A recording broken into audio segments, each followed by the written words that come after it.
Kathleen Feeney was a feisty child. She had an air about her. Her inquisitive eyes looked into you. As the Derry people would say, you could have been dying about her. And she died when she was still a child, shot dead only yards from her home. Normally the killing of a child would have brought everything to a standstill, and for a few days that did happen. But by November of 1973, the Troubles had reached such a pitch that the initial shock and anger was hurled, tornado-like, into the next tragedy. The IRA said that Kathleen was killed by the British Army, and they shot a number of soldiers in retaliation for her killing. But it was a lie. This book confronts that lie. There has been ongoing debate within the North about the necessity to find a way to deal with the legacy of the Troubles. The most recent has been led by Sinn Féin.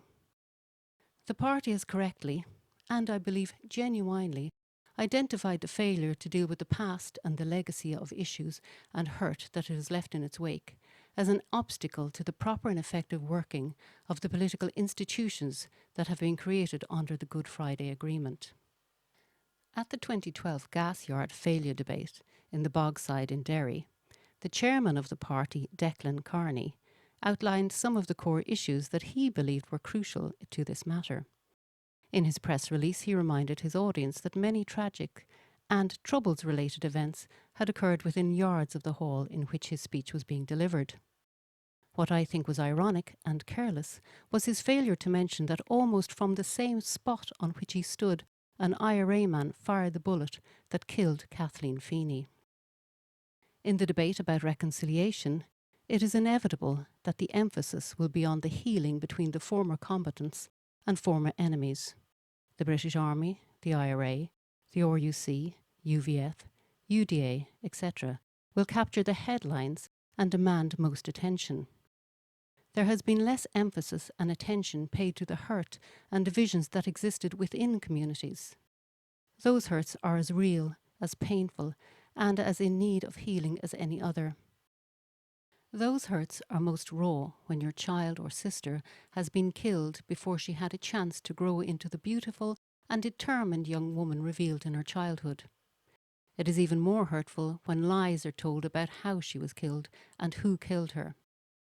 And the ultimate insult is when her death is used as an excuse to attempt to kill outsiders when the truth is that she was killed by people from her own community.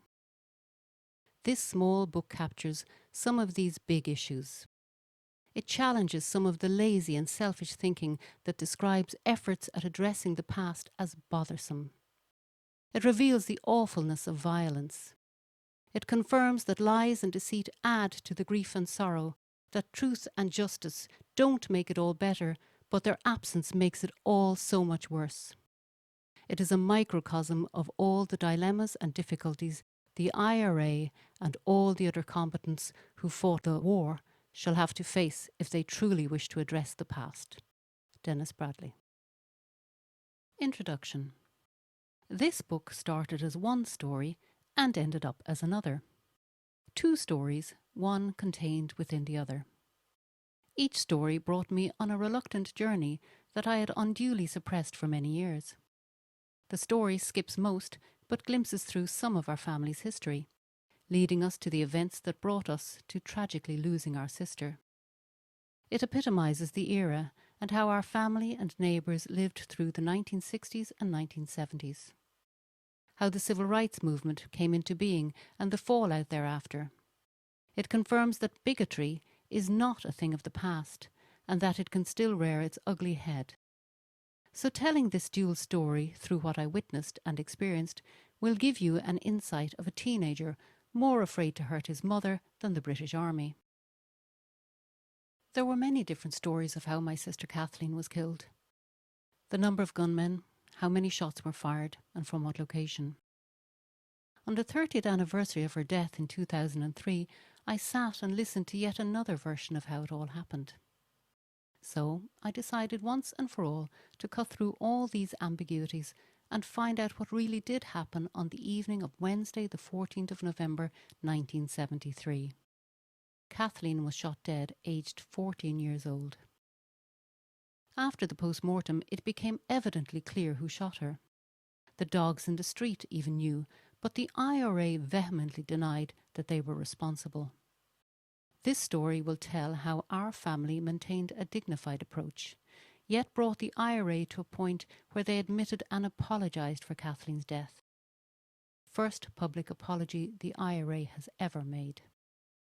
Trying to isolate Kathleen's death from all that went on around us has proved to be an impossible task. Every incident and action caused a reaction. So her death is interlinked with other traumatic circumstances that happened at times on an hourly basis.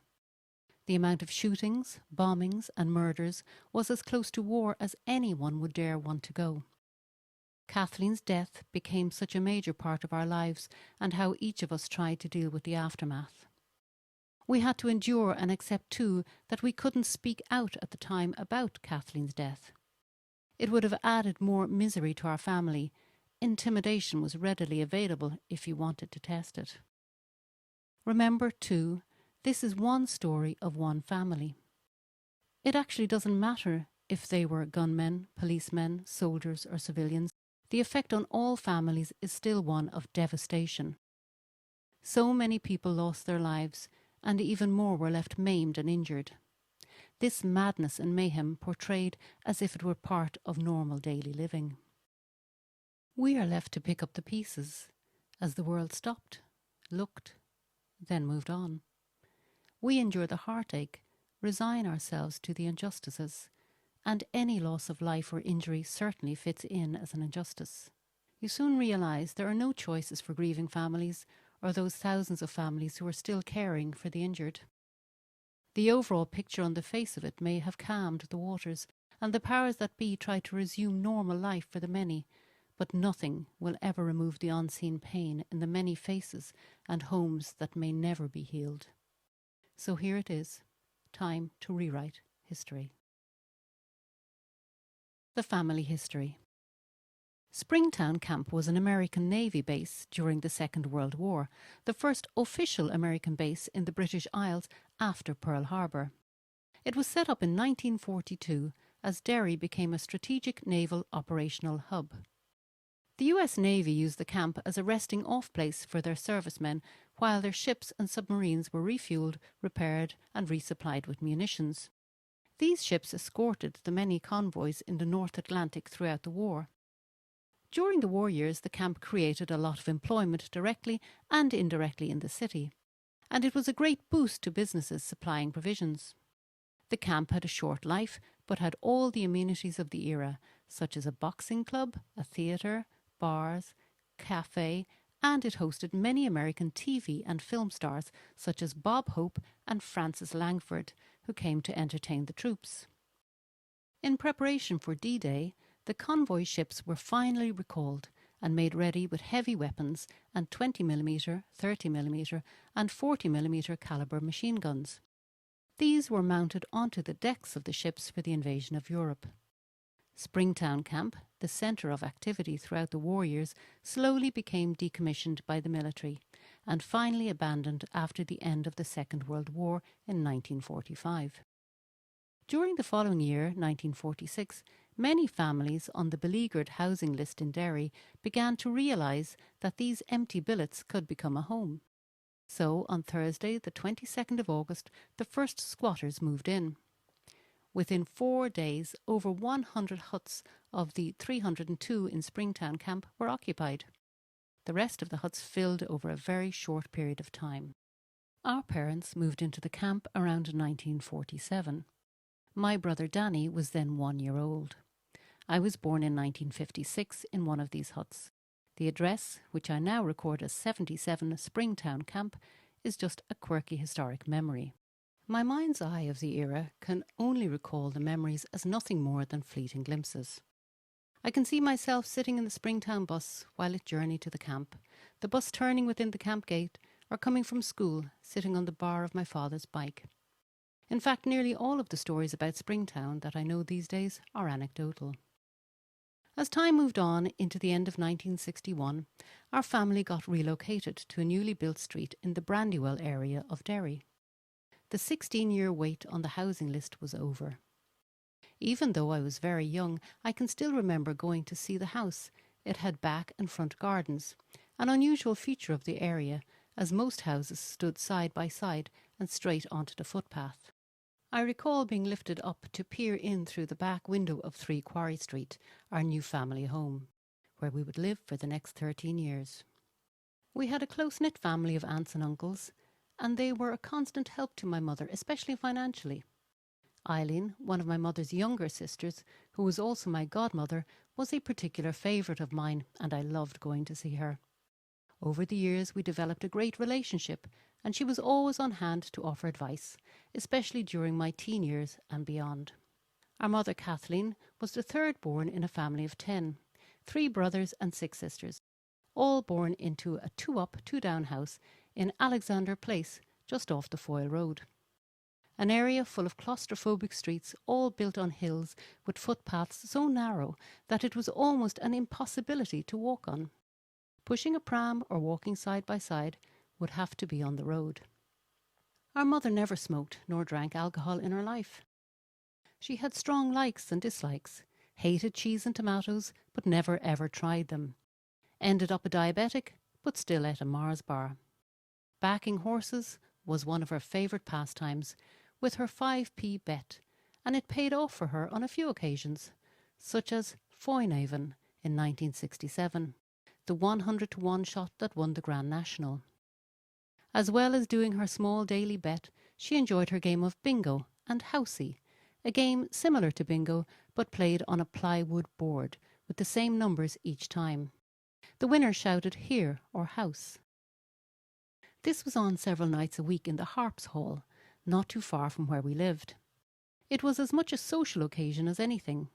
The women would ask or tell each other the bars, a Derry saying, for news, but specifically more about young women and their boyfriends. If our mother won a full house or a single line, it was a fish supper on the way home. My mother always did her best for us and was well respected in the area. Most people who met her called her Mrs. Feeney. Very few called her Kathleen. And yet other mothers were called May, Aggie or Irene on first name terms. Perhaps people thought she was older, but I like to believe it was out of respect. Mother worked for the shirt factories from home, and every second day new boxes of shirts were delivered to her. A first-rate hemmer who was paid per box, and there were a lot of shirts in a box. I can recall the smell of cotton, bobbins of threads, and ends of threads would be strewn across the sitting room. There was a big industrial sewing machine placed in the middle of the floor. I remember being fascinated by the curved metal plate at the needle. It turned over the end of the shirt like a breaking wave as it was guided through at record speed before my mother hemmed the edge into place. She could hem a shirt in double quick time if only the machine could keep up. That was the drawback in trying to make some money, as the machines constantly broke down. It was always frustrating for her as she waited for a replacement machine. Nobody had phones, so contact was only when the delivery driver appeared. For many years, women were often the sole wage earners working in or for the shirt factories. As an aside, shirt making in Derry was the most prolific in the UK and dates back as far as 1831. Shirts were exported all over the world, and the industry peaked in the 1920s, employing around 18,000 people in the city. The factory of Till and Henderson made shirts and employed around 1,000 operatives in the factory itself, and had up to 9,000 people spread up and down the country working in their own homes. In modern times, the textile business declined due to cheaper Asian wages. There seemed to be this constant struggle for money, feeding the family, and every now and then my mother just couldn't face the debtors. On these occasions, usually a Friday night, we were moved, Mary, John, Kathleen and myself, upstairs to a bedroom, put a blanket over the window so the light could not be seen from outside, and pretended no one was home. One of us would have to go outside and make sure the light couldn't be seen. She used to tell us that this is what they had to do during the Second World War in case the Germans would bomb Derry. We also moved the TV upstairs, complete with the rabbit's ears aerial, which funny enough picked up RTE, the local Irish station, upstairs but never downstairs. We all had to remain quiet, especially when there was a knock on the front door. There was a fireplace in the bedroom, which we lit, and huddled around to keep warm. I can recall us making toast with a fork over the embers of the fire. Almost weekly we were sent to one of the pawn shops in Derry, sometimes with a pair of unworn new shoes wrapped up in thick brown paper. To this day the smell of craft brown paper and or new leather brings me straight back to standing eye level with the counter in the pawn shop.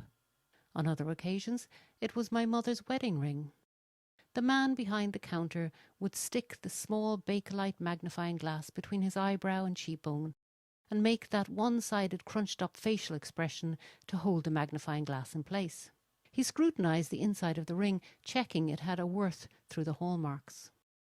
The code word for one of these trips to the pawn shop was, "Go up to your uncle's." The going rate at the time was £1 for a wedding ring, enough to put food on the table for a day or two. Talking of wedding rings, as a sign of the times, weddings were held early in the mornings. Many families did not have money, and it was common practice to have a breakfast reception after the wedding ceremony, usually in the bride's house. My mother was regularly asked to help arrange these. I recall her doing a few of these in the early 60s.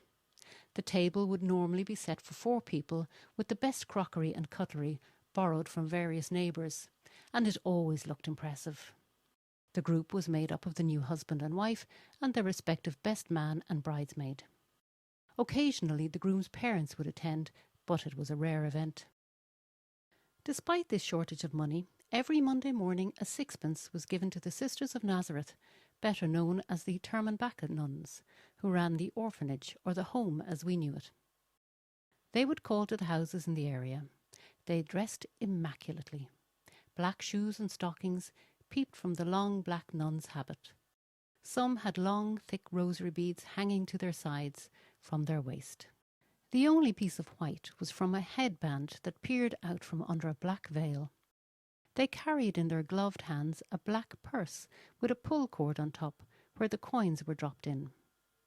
They always had this almost disinfectant look and smell.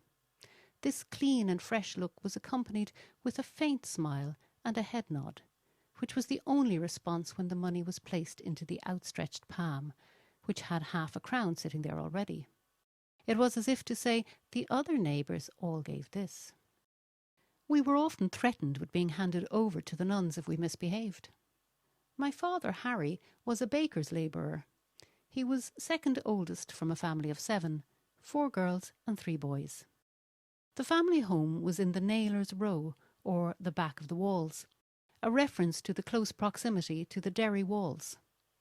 I do recall my aunts and uncles with fondness, but I especially remember my Aunt Minnie. She had smiling eyes. That always struck me as a young boy. My father began drinking when he was 29 years old, just after becoming unemployed. The bakeries as an industry were beginning to become more automated. Now, with plenty of time on his hands, he started going to the pub more, and he thrived on being the centre of attention. My personal memories of him would not paint a pretty picture. Money had to be extracted from him to feed the family. I don't recall this ever being any different. He brought me fishing once, when I was about 6 or 7, walking up the railway line from the Brandywell. The hard-core granite-like stones that secured the sleepers were impossible to walk on, and little darts of discomfort would tingle up underfoot if you mistimed the step. The track followed the river along the River Foyle, and on the train it must have been a spectacular and scenic journey for the passengers. We would wave back to Willie Barton, the train driver, and the passengers while we fished for sea trout. My father used to tell me the steam train was talking as it passed us, puffing and snorting steam. "Will I make it? Yes, I think so. Will I make it? Yes, I think so." The train kept talking to itself as it rounded the far-off bend. Your mind would keep repeating the phrase, which would then suddenly kick into the short steam puffs again, as you would realise the train wasn't speaking at all. My father played the big drum in the Wolf Tone brass band in the Brandywell. The band was popular, with about 30 members. Another of his favourite pastimes was running sweepstakes during the racing at Cheltenham or the Grand National. His claim to fame was winning £800 on the Spot the Ball competition in the mid-60s. My father smoked Park Drive cigarettes, and during his drinking years he didn't make life easy for us. He regularly got me to shave the back of his neck and polish his shoes. He didn't get involved in family affairs. He ended up getting a stroke and being nursed at home. Some years later he died in 1980 from a brain hemorrhage. My immediate family consisted of the eldest, Danny, followed by Harry, the author, Mary, Kathleen, and John, the youngest. Danny, who is 10 years older than me, was at that time a youth worker. He then became a councillor in John Hume's SDLP party, Social Democratic Labour Party, which evolved politically from the civil rights movement. Danny was a trusted member of the community, and people had a great deal of respect for him. The British Army also had that mutual trust and respect for him, and many difficult situations, which could suddenly flare up into a full-blown riot, became diffused by his presence and negotiation. It was very common for people to turn to him every time there were confrontations. Get Danny Feeney, and people were genuinely relieved to see him coming. The British Army called for Danny when they were going to raid someone's house. They would bring him along as proof that they were not wrecking the place or showing any undue aggression to the householders or the community. It was a surreal arrangement, but became a part of the protocol, if you can call it that. Local people would also send for Danny when the army would stop someone or arrive unannounced for a surprise raid.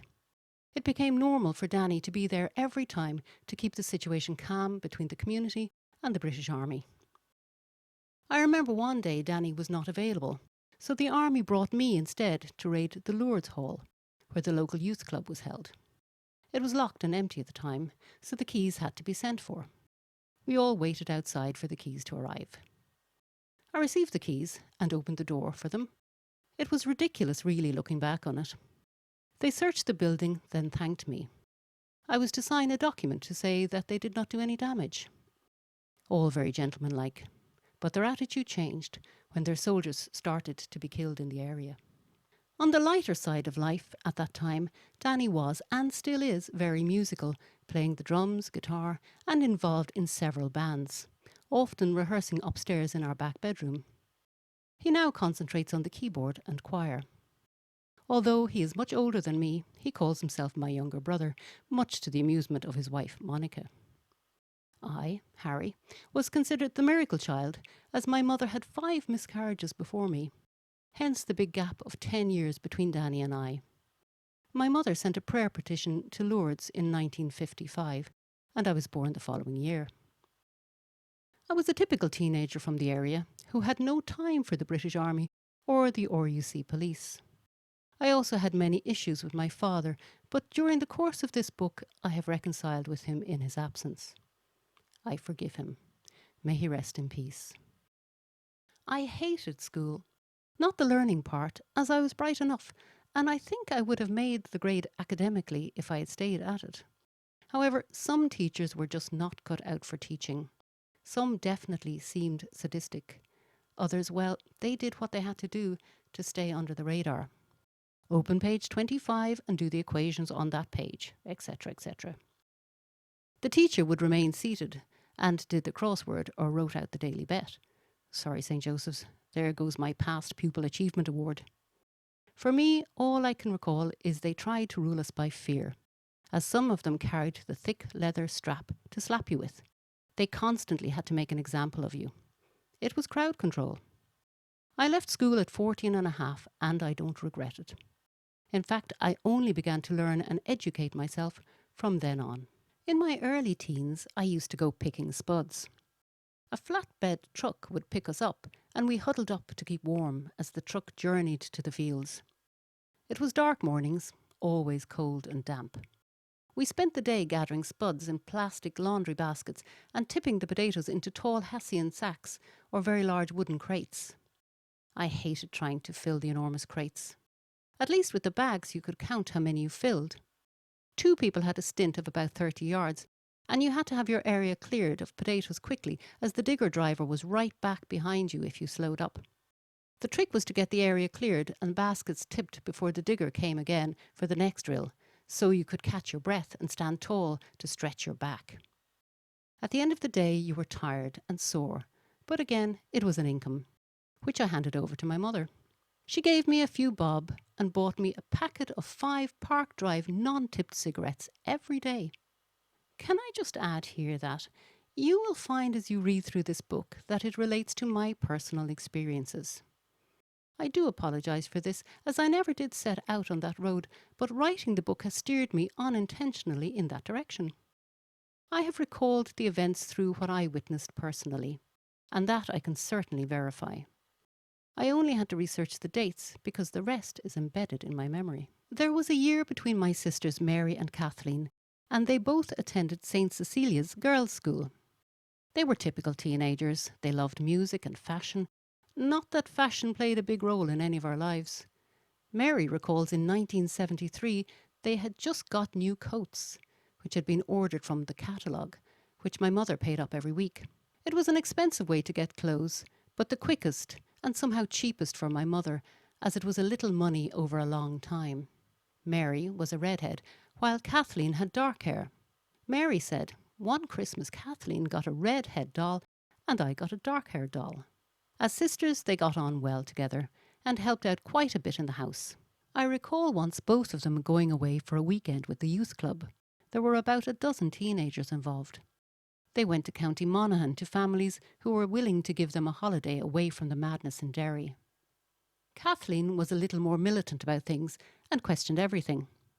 If you asked her to do something, you better have a good reason why you couldn't do it yourself. She liked the idea of smoking her wee cigarette at the youth club. Many did. I suppose it was a sense of making us all look older. The girls had a lot of friends in the Brandywell area, and both were very popular. Kathleen and John, our younger brother, used to tease each other and swap each other's shoes just for the fun of it. And Kathleen liked the brogue-style shoe that John wore. She too enjoyed the fun side of things. The youngest, John, was like my shadow. He was always with me. He went fishing with me, played football with me, and was always one for a good laugh and had a good sense of humour. He was a quiet boy, and he definitely smiled a lot. We had some good memories, especially through fishing. John loved all types of sport, especially horse racing, and he became very knowledgeable about jockeys, horses and trainers. He liked his wee bet on the horses, and was, and still is, a very keen Celtic supporter. The early 60s. Childhood memories during the 60s in the Brandywell were one of poverty. But that's my view some 40 years on.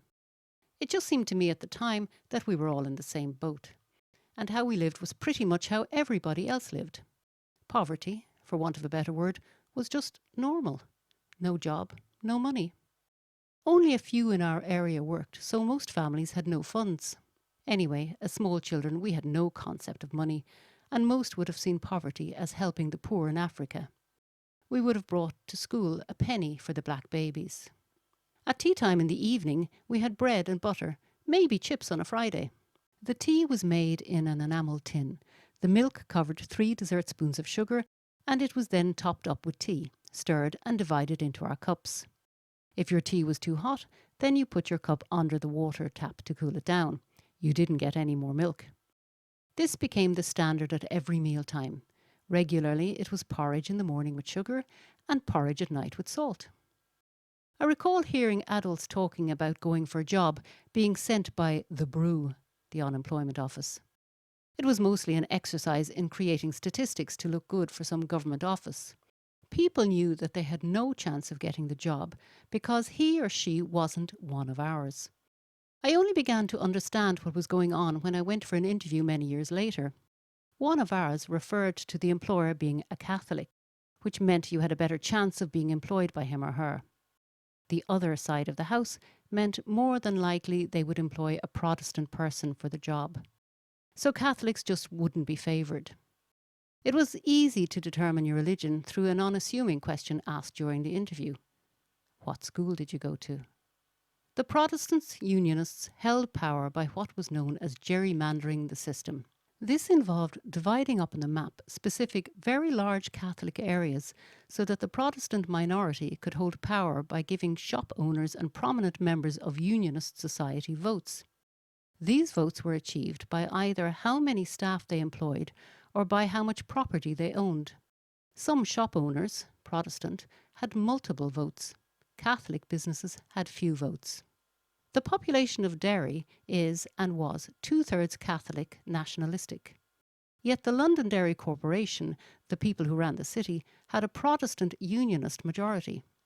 So the few held court over the many. That's gerrymandering. This was the catalyst of why the civil rights movement began. Everyone to have a vote. One man, one vote. Once people had an equal vote, they could start to change everything. This them and us attitude is still part of daily living, not just in Ireland, but also worldwide. Maybe not as Catholic Protestant. Replace those two words with any conflicting religions or cultures, and you see exactly what I'm referring to. It's also why we still have so many wars going on in the world today. Historically, this view may not seem important, or may appear to be out of context. But if normal life had really been normal, then my sister would in all probability be alive today. There were also high levels of male unemployment in the nationalistic areas, which led to mass emigration. Although afar, in mainly English cities, the men would have to send money home. Money transfers were received from over the telegraph wire and delivered via the wire boy. This was the local name for the post office boy who delivered the money order on his red BSA post office issue motorbike. They weaved in and out of the traffic, and everyone loved to see him arriving, as more than likely he was delivering a money order. There were a number of wire boys who worked from the General Post Office, Custom House Street in Derry, reinforcing the significant unemployment and emigration as so many money orders had to be delivered. Although the men tried to support their families financially from afar, on occasion the money didn't arrive on the expected Friday, and families went without. I recall our family saw a few of those days, as my father was working in Corby, England at the time. The approaching autumn of 1968 would herald the huge changes that were about to happen historically. 1968 to 1972 Civil Rights. The Orange Order epitomizes sectarianism. They still, to this day, maintain a dogmatic approach and remain intolerant of Catholicism or any other religion for that matter. It was the largest Protestant organisation in Northern Ireland, with around 75,000 members at its height. Its origins date from the 17th century battle for supremacy between Protestantism and Catholicism. William of Orange, originally of the Netherlands, led the fight against Catholic King James. William took the throne in England, and his final victory over James at the Battle of the Boyne in Ireland in 1690 sealed the religion's supremacy in the British Isles. In 1795, a clash between Protestants and Catholics at the Battle of the Diamond led to some of those involved to swear a new oath to uphold the Protestant faith and be loyal to the king and his heirs, giving birth to the Orange Order. Sectarianism stretched into education, jobs, housing, the civil service, shipbuilding, power stations, and the police force. Unionists, loyalists, or Protestant, doesn't really matter which way you describe it. They controlled all the jobs with power or authority, and who was to be employed there. This sets the scene, albeit simplistically, on why the nationalist population decided that change had to happen against this deliberate segregation and bigotry. On the 5th of October 1968, the Catholic nationalist community decided to march under the civil rights banner. The time for change had come. The Unionists would do all in their power to disrupt any change to their position of dominance, and the civil rights movement would be seen as a direct threat. There was an unwritten rule back then that the Orange Order had priority if they chose to march on any street at any time. In doing so, it meant that the Civil Rights March would become second choice, but as it was an unwritten rule, they had to make up another reason. The then Minister for Home Affairs, William Craig, made his now infamous decision and banned the march, claiming the civil rights movement was a front for the IRA. The march organisers decided to go ahead with the march, and in doing so began the journey and the turning point in history. When the marchers assembled, the police blocked the march route both forward and backward, so in other words, the crowds were hemmed in and going nowhere. Today, this controversial tactic is called kettling. It involves large cordons of police keeping people within a limited area. The European Court of Human Rights ruled it unlawful in March 2012. The difference back then was that the police then baton charged the peaceful protest, and the world press took it from there. There is one very famous and telling piece of television news of an obviously aged district inspector, Ross McGimpsey, beating a young 18-year-old news reporter, Martin Cowley, with a hawthorn walking stick. Check it out on YouTube. A few months later, a group of about 40 students from Queen's University Belfast organised a march in support of civil rights from Belfast to Derry.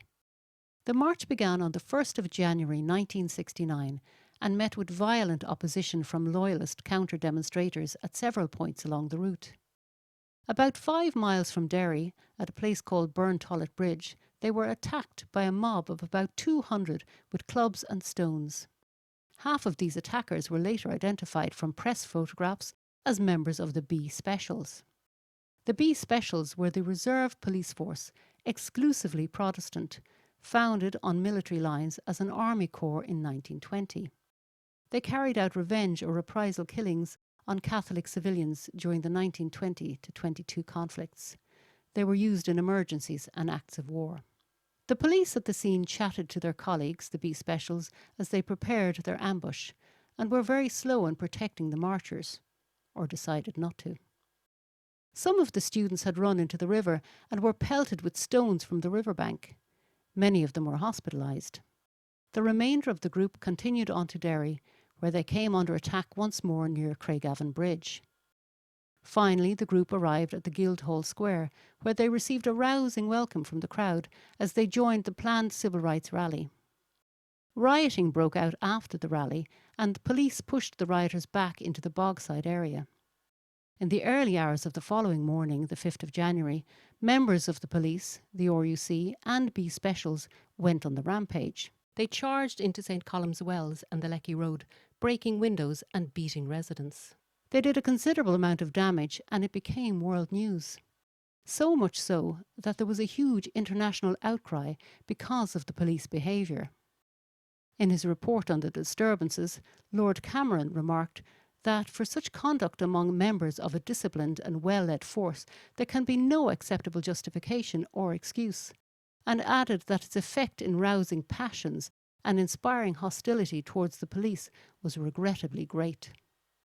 That afternoon, over 1,500 Bogside residents built barricades and armed themselves with steel bars, clubs and hurleys. They told the police that they would not be allowed into the area. John Hume told a meeting of residents that they were to defend the area. Groups of men wearing armbands began patrolling the streets in shifts. John Caker Casey wrote, "You are now entering Free Derry," which is now a famous historical monument to those horrific times. What you have just read is more or less the historical version of what happened that day and night. As we were part of these events, here is a summary of what I witnessed personally and how it affected our family and neighbours. I was part of a group of people standing at the Brandywell corner. Word had just come through that the marchers had been attacked at Burntollet Bridge. Some people were trying to bring together enough men to go to Burntollet to protect the marchers from further attack and to assist the marchers in a safe passage to their destination, Guildhall Square. I decided to go to the Guildhall Square and see what was happening. When the Queen's University students arrived, they were weary and blood-stained. I can still recall one man's face. He had a beard, blood dried into his face from an obvious wound on his forehead. He was very tired and had been saturated with water. He looked like he was one of the people who had ended up in the river. The crowds applauded as the marchers arrived into the square. They began to mingle into the assembled crowd. People shook their hands and hugged them. That night, and through the following morning, 5th of January, members of the police, the RUC and B Specials went on the rampage. Many of them were drunk. They started going through the Catholic area of St Columb's Wells and the Lecky Road, creating mayhem, breaking windows and beating whoever was unfortunate enough to be present. With batons and pickaxe handles, They systematically broke windows, windscreens and battered doors. My mother and I were at the bottom of our street. She was concerned that my father hadn't arrived home. We knew he was off drinking somewhere. This turned out to be my first personal encounter with any police force or B specials. There was a crowd of young men coming towards us. They were warning people of the advancing police mob. By the time the crowd reached us, the roaring and shouting was deafening. I was trying to pull my mother away. I could see the glistening of riot helmets and metal shields in the distance, coming closer and closer. This was not good, but she waited, shifting uncomfortably, trying to see if my father was coming. I vividly recall those silhouettes of policemen brandishing batons and pickaxe handles and beating anyone not wearing a police uniform. As they approached us, I again tried to pull my mother away, but stubborn as she was, she just shrugged against me to stand her ground. The police arrived upon us, and all too soon. It seems now, to my recall, to be like a silent movie. They towered over us as 5 of them surrounded my 4'11" mother and I. These men began striking my mother, shouting, poking, pushing us, following us right to our home, beating, swinging, staggering, their mouths moving, but I couldn't hear them. They wore long black coats, and the first one caught his coat in the post of our gate. As they began a mini pile-up into each other, it just allowed us that extra couple of seconds to put a short distance between us. It was enough. I managed to get my mother inside the hall door, and I don't know how, but I closed the front door to an angry, teeth-clenched face. I could hear the sudden thud breaking the silence of batons, axe handles, and the clang of metal shields all crashing against the door. I leaned against the door with my 2 arms, pushing a closed door in case they tried to break in. I was 12 years old. Suddenly I realised that I wasn't the only one leaning on the door. I looked around, and there behind me was dozens of young local men. They had ran into our house armed with stones, sticks and bottles, ready if that door had been forced in. They stood behind me, sweating, breathless and exhausted, staring at the door. As my eyes started adjusting to the dark, I could see that they extended right up the stairs into the kitchen, and some of them comforted my mother. There was complete silence now as the police moved back out of our gate. Just then, a taxi pulled up outside our house. Peeping through the curtains, I saw that it was my father, and as he walked to the gate, the B specials launched into him and started beating him. We opened the door and somehow managed to get him into the house before they realised we had a house full of people. The main body of police had moved away, and these drunken stragglers fired insults at us as they moved to catch up on them. I sometimes recall the incident and wonder what would have happened if they had broken down the door. A few days later, I remember talking to one of the young men who had been in our house that night, and I asked him, "Why did they run into our house?" He said, "Your door was the only one open." He also told me there were people in our bathroom and our hot press, which is only 3 shelves. In fact, there must have been nearly 30 people that night taking refuge in our house. The fallout from the police behaviour was unprecedented. It led to a local delegation of about 23 people, including my mother, from the Bogside and Brandywell area of Derry, travelling with a letter of protest and a petition from the residents of the area to 10 Downing Street.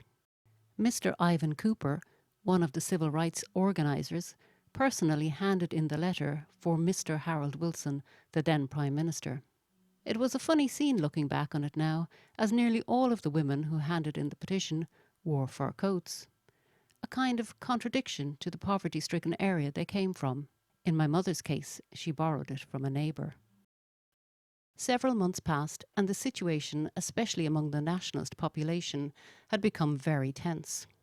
Rioting had broken out in William Street after one of the Orange Marches. Police attempting to drive protesters back into the Bogside were themselves driven back to their barracks. A series of pitched battles followed, and barricades were built under the supervision of Bernadette Devlin, the newly elected MP for Mid-Ulster. Police, pursuing rioters, broke into a house in William Street and severely beat the occupants, Samuel Devaney, his family and 2 friends. They were brought to hospital bleeding profusely from a number of head wounds.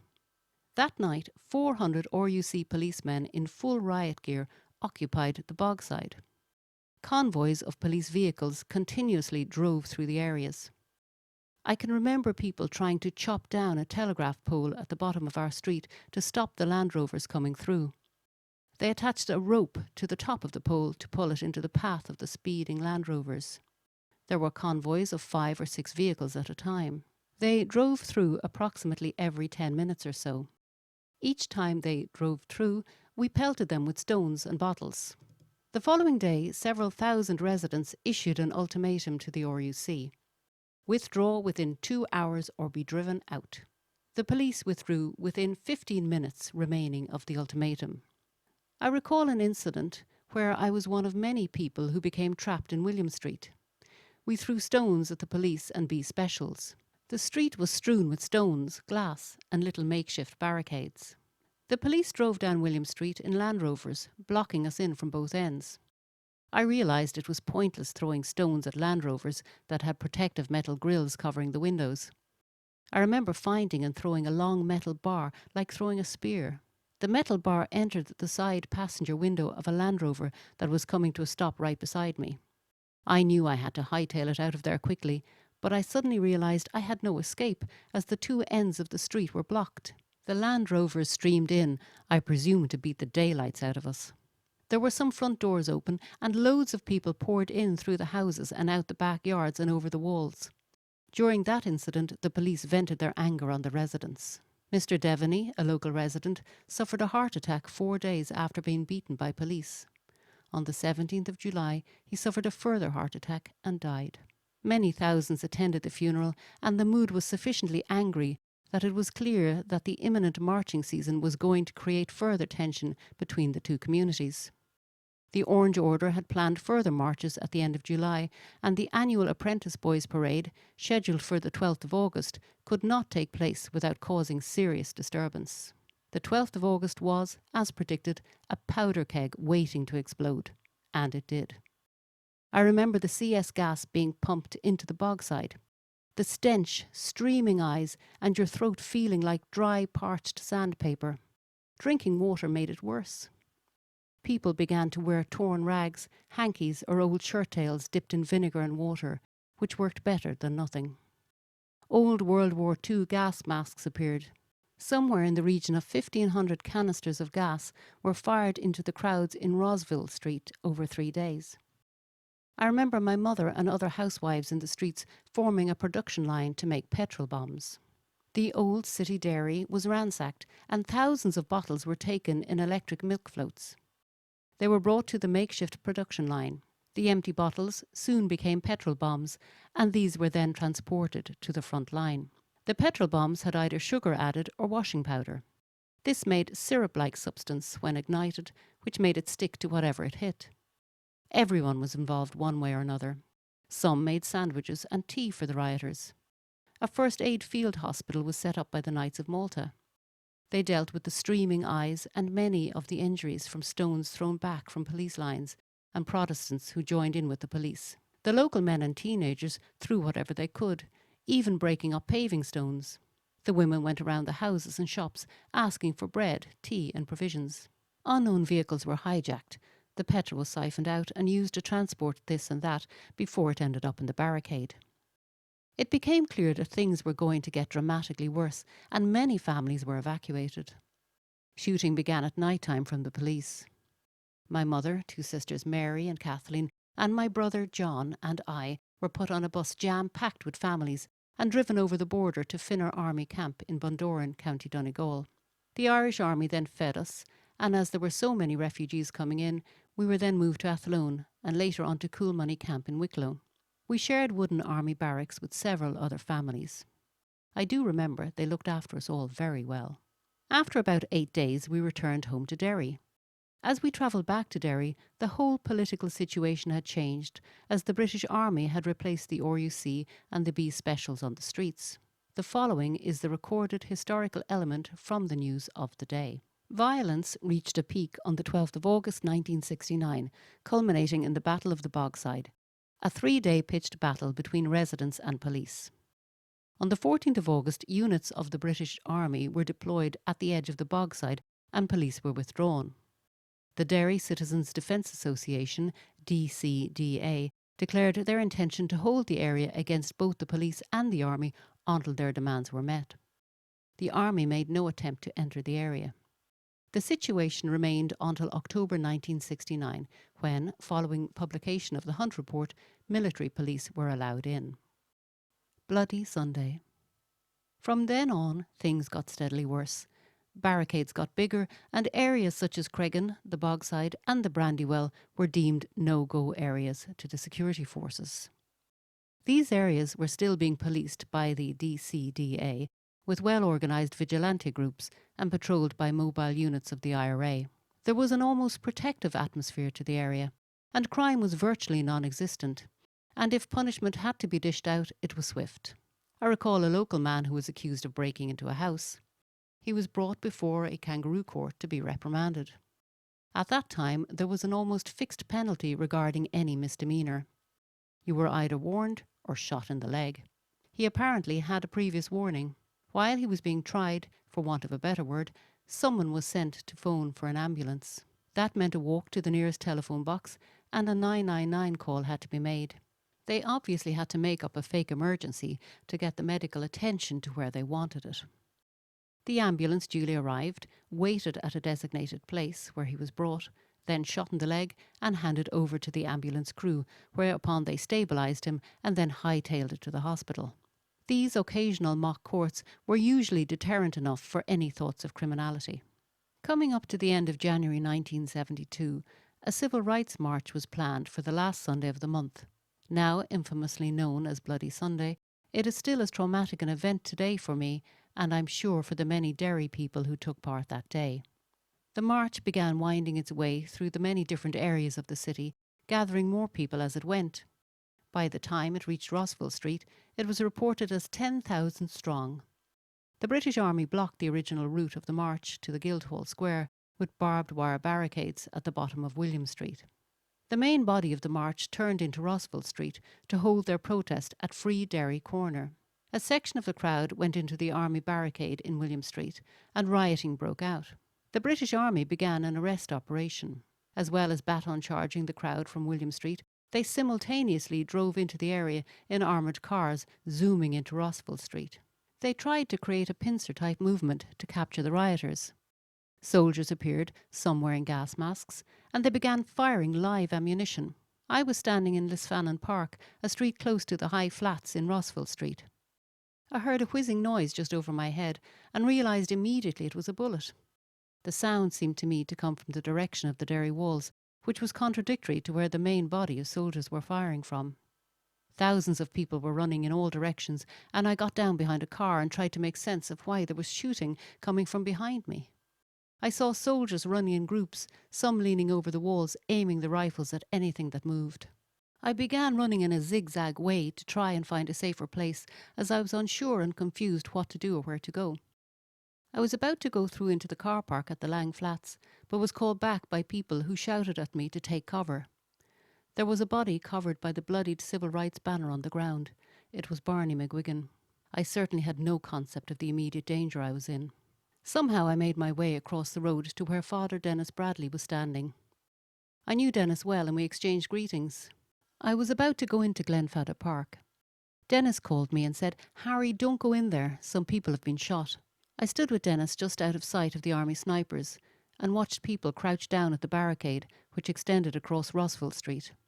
I learned many years later, as I gave my testimony over the phone to one of the Bloody Sunday inquiry solicitors, that those people at that barricade were not crouched down as I thought.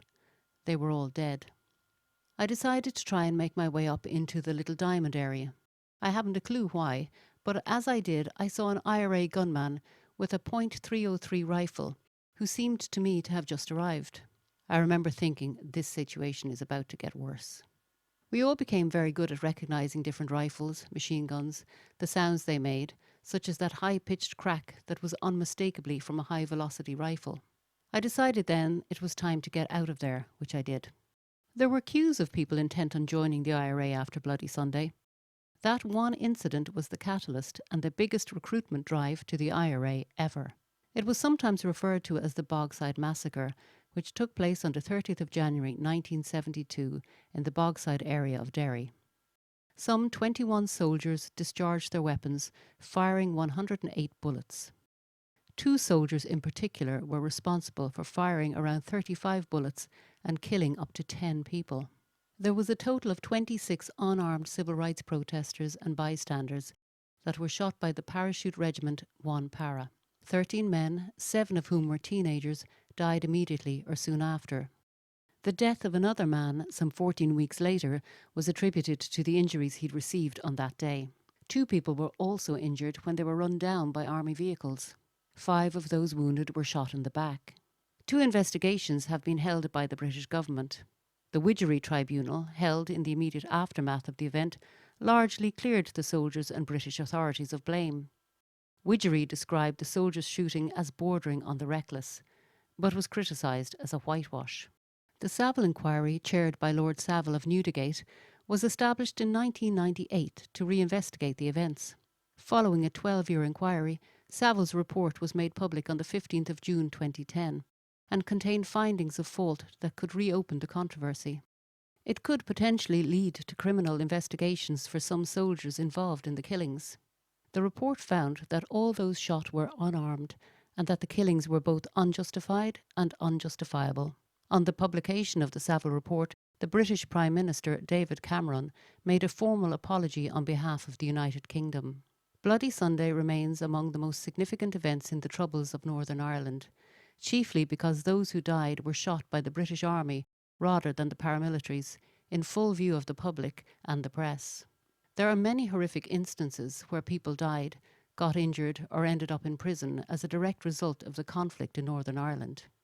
I just want to say at this point that what happened to our family and our experiences were not unique to us. The whole of Derry, and Northern Ireland for that matter, went through similar turmoil. I have no doubt the shock and horror is the same for all. Granshaw Hospital on the outskirts of Derry is a psychiatric hospital, and in those days of mayhem, that hospital was full to the rafters of people who just couldn't cope with what was going on all around them. Valium or Roach 10 was commonplace. This medication, sad to say, was in many homes. Such was the trauma of living within this powder keg. We are all bigots. The majority of people in Northern Ireland are bigots. Knowing someone's religion seems to be a definite preoccupation of many people in the 6 counties. I only realised this after getting out of the place. The vast majority seems to develop a sense of know-how through a combination of accent, area and the person's name. You have the old failsafe too of the school they went to. But that is for later, when you really need to remove doubt. On meeting someone for the first time, a mental assessment takes place. It's just built in. You make an assumption, and that decides where you place your guard. You get to know by the person's name especially. For example, most Avrils or Audreys are Protestant. Most Cormacs or Martins are Catholic. Personally these days, I couldn't care less about someone else's religion or culture, as I feel friendships grow and are nurtured when both parties are comfortable with each other. I have some great Protestant friends that I have met over the years, some of whom are very staunch and have a solid belief in their religion and culture. I have learned to live and let live, and to respect that they have just as much right to their point of view as I have to mine. I enjoy that bit of diversity and banter that comes along with them when they visit every now and then. They also are intrigued with me, and they do try to bend my thinking, but my culture is as strong as theirs. I come into contact with a lot of people when I'm back in Derry. Many of my friends, without thinking during the course of a conversation, would say to me, "He's one of ours," or "He or she is on the other side of the house." Remarks passed without any malice, but marking your card just the same. It is, as I said, a preoccupation, and as normal and as part of any conversation as you will get in any blinkered community. I know this is part of the Protestant tradition too. I happened to be present during a conversation where the person speaking thought I was one of his. The coughing and nodding shot over his head. His friends who were sitting beside me as he related his story to all of us about meeting this Catholic. They tried hard to discreetly shut him up. I just smiled and watched. He never copped on, but just gave that glazed over look to them. Again, it's part of the culture we all grew up in. I'm sure he got his cards well and truly marked shortly thereafter. It's very difficult to meet new friends of the opposite persuasion when you live in an area where everyone in that vicinity is from the same religion or culture. By the way, quite a few people of both religions are non-church going these days. You could call them a la carte churchgoers, as they suit themselves. But regardless of that, they would not give up their culture.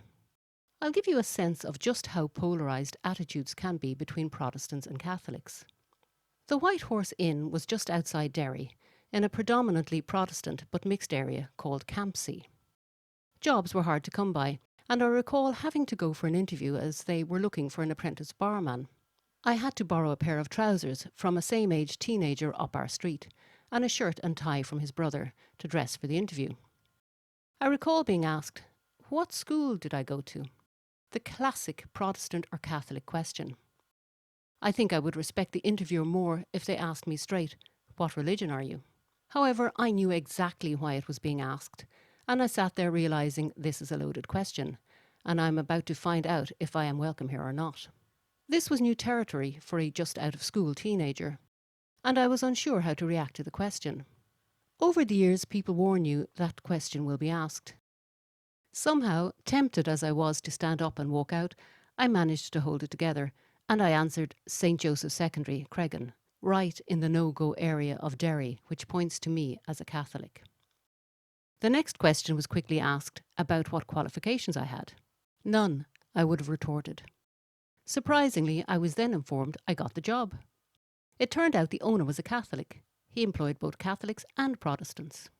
I was almost 15 years old and had never met a Protestant, and I really didn't know what to expect. Now I had to work with Protestants, and I was at first apprehensive, as I had no idea what it would be like. I began to assess staff as I met them. It definitely was a safety mechanism.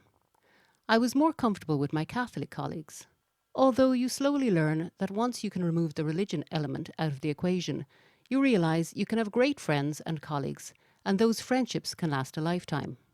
Although some just don't want to know, the true bigot. There was definitely one of those present, and she created an atmosphere.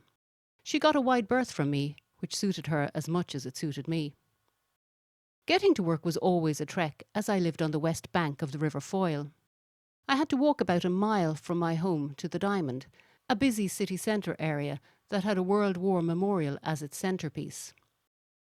Traffic revolved around the memorial, peeling off whichever of the 4 exits they had to take. It was a hub for public transport too, and many buses stopped there as part of their route. The Nelson Drive bus that I normally travelled on to get me to the Limavady Road stopped there also. During the journey, I used to judge the other passengers as they got on and off the bus. He's a Protestant, she's a Catholic, and so on. I then had to thumb a lift the remaining 5 or 6 miles to Campsie. Generally speaking, I always got a lift and was in work on time. I was standing on the Limavady Road one morning, thumbing a lift as usual, when a car stopped. "Come on, get in," I heard. "Are you going to the rally?" one asked. I had just sat in a car with 4 loyalists, complete with Union Jacks and red hand of Ulster flags. The 4 were all decked out, wearing their culture on their sleeve. They were going to attend a rally being held by the Reverend Ian Paisley in Coleraine. It was too late to leave the car, as I would have compromised myself, so I had to play along and replied, "No such luck, I have to work." They commiserated with me, and I listened to and engaged in a normal conversation. We talked about football. They spoke of their relationships. Normal people talking about normal things. I was totally surprised to find out these were not the stereotypical extremists I had imagined, but normal, everyday, run-of-the-mill people who became bigots when part of a mob. It got me thinking as we travelled, what we become part of is a matter of no choice. We are born where we are born, and as such, whatever is going on around us consumes us into that culture. I suppose that's how cultures grow and continue. We instinctively become part of the culture and blend in. They left me right outside the door of the White Horse.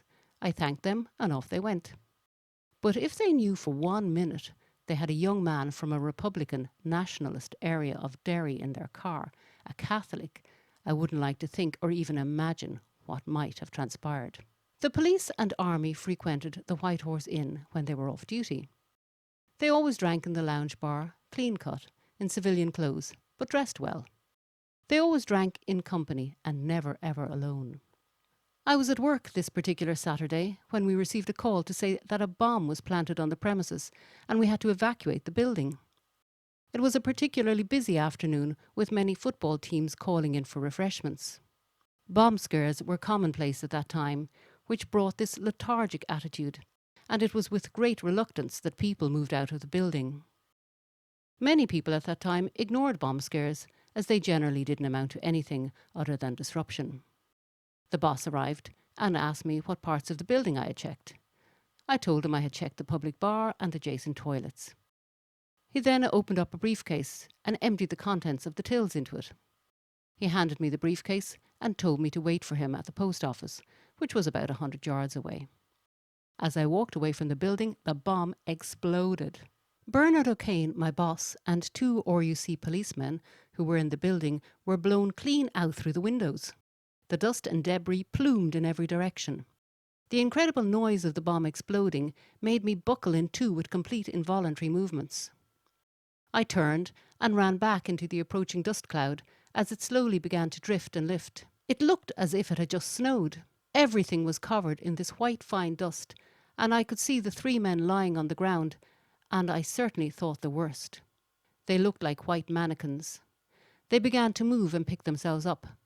I couldn't believe what I just witnessed. None of them were dead. They coughed and spluttered and tried to dust themselves down. Red blemishes began to appear on them through the white dust as cuts began to show, but miraculously none of them suffered any serious injury. How many more people didn't get injured is beyond me. Everyone and everything was again stopped and held while the area was searched and secured. Other policemen and ambulances soon arrived, and the injured were taken to hospital. The bomb was placed behind the curtains in the lounge bar where a group of supposed footballers had been sitting. The lounge part of the building was demolished and had to be rebuilt. While these renovations were taking place, I had to work for about 2 weeks in Limavady, where the boss had just purchased another hotel called the Alexander Arms.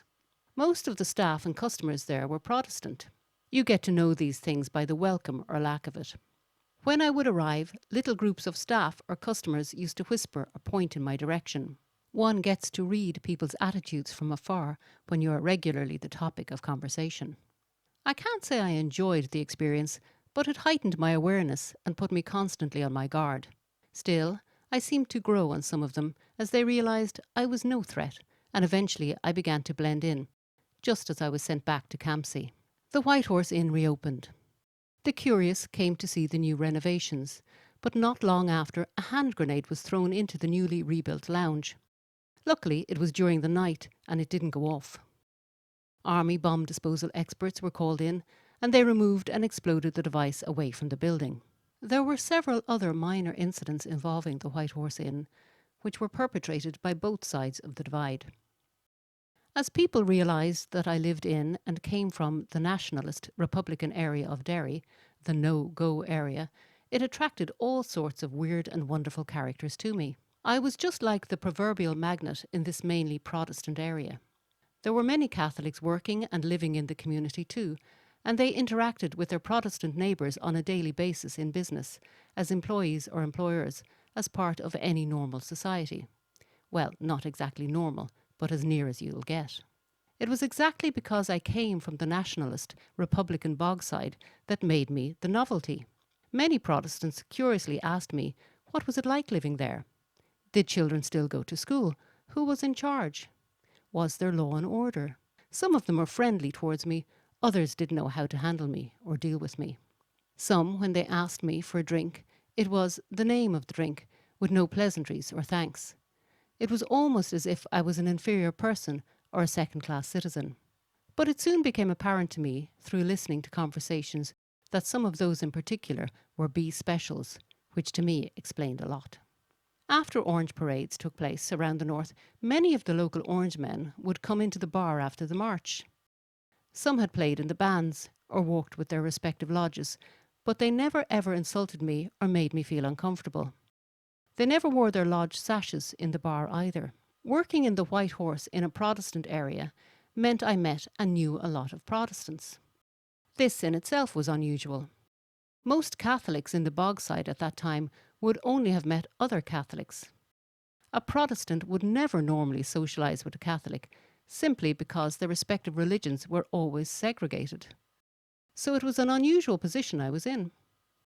It was also a double-edged sword because, as I was from the Bogside of Derry, I had policemen greeting me, searchers who searched people going into the city centre saying, "Hello, Harry," and waving me on. Soldiers too giving me the big hello, while on foot patrol in the Bogside.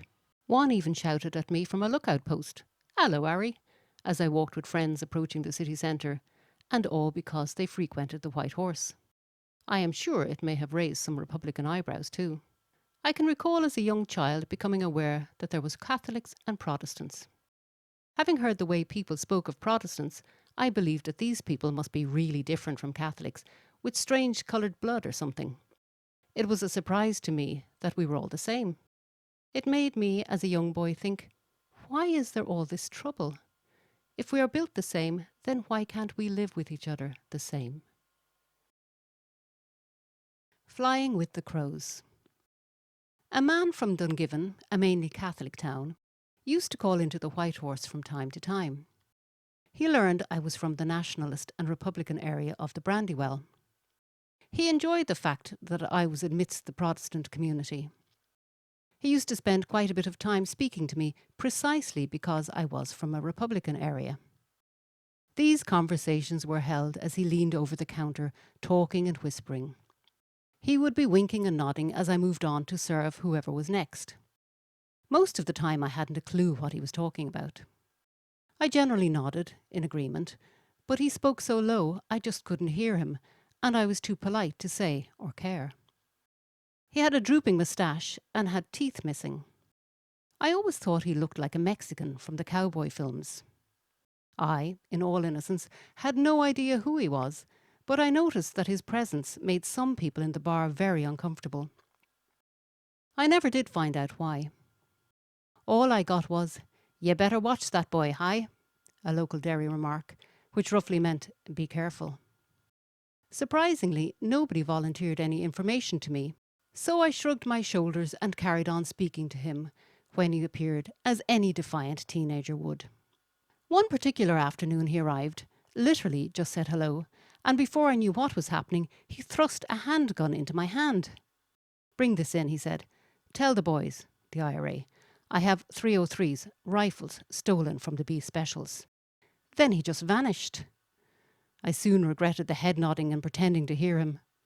What the hell was he saying, and what did I unknowingly agree to? I froze on the spot, in shock with a handgun in my hand. I quickly stuffed the gun into my waistband and buttoned my bar jacket. I could feel the cold metal through my shirt and the weight of the gun pulling against my belt. I can recall my face glowing bright red, sweat starting to pour off me, and I needed to think this through. I stood there motionless, thoughts racing through my head as my heart pumped faster. There were no other customers in the pub at the time, and only one other member of staff who was in the kitchen. She was oblivious to my sudden dilemma. I was manning the two bars, which were back to back, so disappearing was just not an option. I thought for a minute, and I realised nobody knows what just happened, so I can continue on as normal. I put the weapon into my coat pocket, which was hanging in the storeroom, knowing nobody would touch my coat, as it could only be accessed by staff. I thought I would just dump it later somewhere, but then I was afraid that some child could come across it, so I abandoned that idea. I continued to work, and as it got busier, my thoughts moved into bar mode again, although my mind kept returning to the gun and what I was going to do with it. The two bars began to get really busy and crowded. There was no time to think about anything other than the order you had or the next one you were about to take. I somehow managed to forget completely about the weapon. That is, until it was time to go home. There was always a flurry of activity to leave after work. Everyone wanted to get out of there fast and home. I realise now that subconsciously the more mature staff knew how vulnerable we were to an attack or a robbery. So there was no time for talking or socialising after hours, but just get out quick. As a result, there was no time to reflect on the day or evening. It was go, go, go and get out.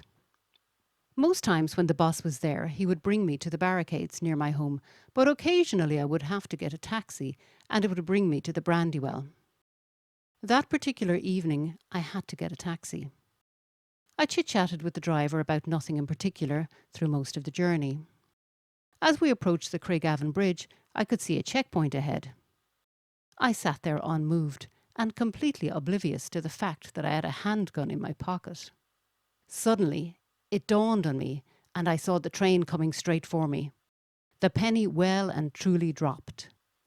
I distinctly remembered the blood draining from me. My mouth became parched and dry. A clammy sweat started, and I seemed to sink further into the seat. My coat that I was carrying over my lap started to weigh a ton as the gun in my pocket began to remind me I was in deep shit. As we drove up to the checkpoint, my muscles locked, and I was stuck to the seat. The policeman flagged us down and stooped to look in the window. He asked the driver for his licence. He looked at me as I sat there looking straight ahead, still wearing my bow tie from work. "Hello, Harry," he said. My heart erupted and pounded in my chest, and I very nearly soiled myself. "Just finished," he remarked. I looked over and recognised him. "Aye, just finished," I repeated. "Go ahead," he told the driver and waved us through. He was a regular customer that frequented the White Horse Inn, a reserve policeman I'd just discovered. I became so dizzy and totally dumbstruck that I never spoke the rest of the journey. The taxi drove me to the barricade. I got out of the car, and the cold air hitting my face was both welcoming and refreshing. I walked through the barricades at Hamilton Street, feeling this great sense of relief, and somewhat safer now in the no-go area of the Brandywell. I breathed a huge sigh again as I stood still for a brief moment and gathered my thoughts. I then went for my routine fish supper to Tommy McCann's, and then across the road to the Gallagher's house. The bow tie came off and Patsy and I exchanged greetings. We ate our food and chatted for a while before we went back out into the night to take up duty as vigilantes who patrolled the area until the early hours. I met a prominent IRA man in the early hours of the morning to whom I gave the gun, and whereupon he said, "This will be handy for kneecapping." At the White Horse Inn, many of the elderly Protestant customers seemed to have taken a shine to me and enjoyed the fact that this young man, me, was not of their persuasion. On Saturday nights, they always asked me to make sure that they all had a cooked chicken put aside for going home, and that these chickens were to be plump. Well, at least I was useful for something. The pub, unusually, had a rotisserie, and cooked chickens always sold well. A man, to whom I will refer to as Robert, singled me out at work in the White Horse Inn on several occasions. This isn't his real name, of course. This particular individual and his cohorts didn't like for 1 minute that a Catholic nationalist from the no-go areas of Derry was amongst his fellow brethren. I was not welcome in his area, and he made sure I knew it. He began pointing his hand at me shaped like a gun. At first it was like in the cowboy films, drawing from the hip, and to be fair to his buddies, they looked uncomfortable with it all. They stole glimpses from each other, somewhat bewildered and unsure of how they should be reacting. He would shout, "Draw!" I always thought this guy thinks he's in a cowboy film. So I began looking at both sides of the divide as cowboys and Indians. He again galvanized my cowboy idea even more, as sometimes the communities would have barn dances, and country and western music ruled at these. This character loved country and western music, so this added to my new cowboy and Indian theme, and it would have been funny only for the seriousness of the situation. Robert was very tall, blonde hair and well built, a young man in his early 20s, and always wore a denim jacket. I never ever spoke back or gave him the opportunity or justification to make a complaint against me. I felt most of his peers were uneasy with his constant harassment of me, particularly as I was well liked by their elders. What he was doing stood out there, as it was definitely sectarian and nothing else. The more I ignored him, the worse he got. His demeanour began to change, and he would no longer draw from the hip, but from a straight fixed position with outstretched arms. I, in defiance, used to throw my eyes up to the heap-big spirit in the sky. Some moderate people of his own persuasion did warn me about him. They didn't like to see the intimidation that I was experiencing, and they would often say, "I'll have a word." But I am assuming now that they didn't want to get involved or to be seen supporting a Catholic. To the average bystander, it probably looked like we were all just having a bit of banter. And maybe it could have been so, but it was soon to have a sinister finish. The games room had a 2-door hatch to the side of the bar, and this became the focal point for him as I served the oblivious customers in front of me. I used to boldly go into the games room to collect glasses, and maybe this pissed them off as I pretended to show no fear. In reality, my heart was in my mouth. Some tried to trip me or bump me, sniggering and muttering under their breath, "Fenian bastard." But I ignored them as they tried to provoke a reaction, and all because I lived in the Bogside, Brandywell no-go area at that time. I was a boy of 16. What a threat I was. Thankfully, they only came in on a Friday evening before they went on somewhere else, or on a Saturday evening for a short time too. However, from when they came in until they went out, I was foremost in their minds. One Saturday night after we finished up, myself and another colleague, John, who was from around the Clooney Terrace in Derry, were waiting on our taxi to bring us home. It was late, and to cut a long story short, the taxi never arrived. So John and I started walking towards Derry in the hope that we could flag a taxi down. We walked for several miles, talking and joking to try and make the unwelcome walk more palatable. A police Land Rover passed us a few times, which wasn't unusual. The last time it passed us, we thought that they were actually going to stop and check us out. Just past Maydown, on the main Limavady Road, as we approached the Drumahoe Junction, several shots were fired directly at us. The whiz and thud as the bullets hit into the embankment around us had the desired effect of us simultaneously diving into the long grass. A realisation that 2 Catholics in this place was not good. John nudged me as he noticed a police Land Rover moving off and making a turn at the roundabout to come towards us. Neither of us spoke nor moved. The Land Rover drove past us slowly, turned again at the junction, then took off at great speed. They didn't see us. We stayed there for quite a while before coming out and resuming our journey. Luckily, we did get to flag down a taxi sometime later. John and I realised we had been targeted. I couldn't tell you how many shots were fired, but I do believe they were fired from or near that police Land Rover. I was targeted again within a very short time. Sometimes I got a lift from a man I worked with to Ling's house, a Chinese takeaway in the waterside of Derry. As I was walking down Bishop Street, a car pulled up and 3, maybe 4 jumped from it. They dragged me into a derelict house. I had been daydreaming as I walked home and at first, for whatever stupid reason, thought they were trying to get past me. I became totally disorientated when I was punched and beaten. I distinctly heard the click of a trigger. It clicked again, and several times more before they decided to kick and beat me with the gun and broken slates that covered the ground. I tried to protect my face and head, a lesson learned from my childhood days. I was punched, kicked, called every Fenian bastard under the sun. I have relived this moment over and over and over, trying to make sense of it all. Black shiny boots would have been my last view if the gun had gone off. I remember hearing a whistle, I think from the car, and they vanished as quickly as they came. All these years later on, it still makes me sweat.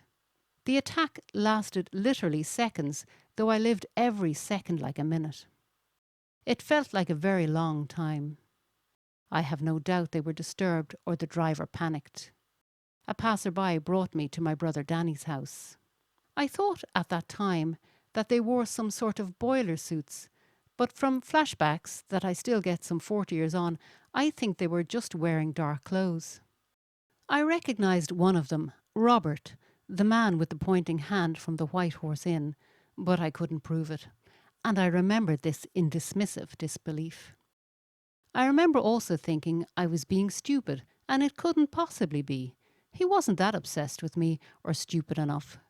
But the more I tried to ignore and thought I was just seeing what I wanted to see, the more I began to realise it couldn't be anyone else. A man called Will Warren, who saw me at that time, decided I needed to get away from all of this and to take some time out and convalesce. Will lived in a little place called Belton, near Great Yarmouth in Norfolk.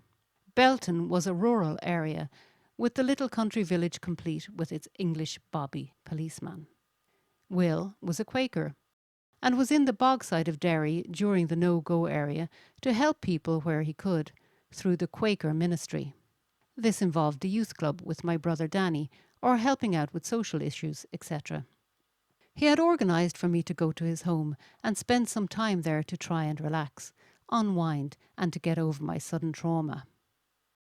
Will brought me to Aldergrove Airport, my first airplane journey. He explained to me that I was to meet another Quaker friend of his who would be waiting for me at arrivals in Heathrow. I would recognise him as he carried a magazine called The Friend. I went onto the plane and noticed straight away the peculiar looks from other passengers who were looking at my cuts and bruises. We landed in Heathrow and walked down the steps of the plane onto the apron and walked towards the terminal. As we proceeded to the terminal, I noticed a lot of policemen inside, and I spotted in the reflection of the glass a man behind me pointing directly to the person in front of him, me. I therefore was not surprised to be stopped, and suddenly I was surrounded by police officers and led away. The questioning began. What happened to me? I told them. Where was I going?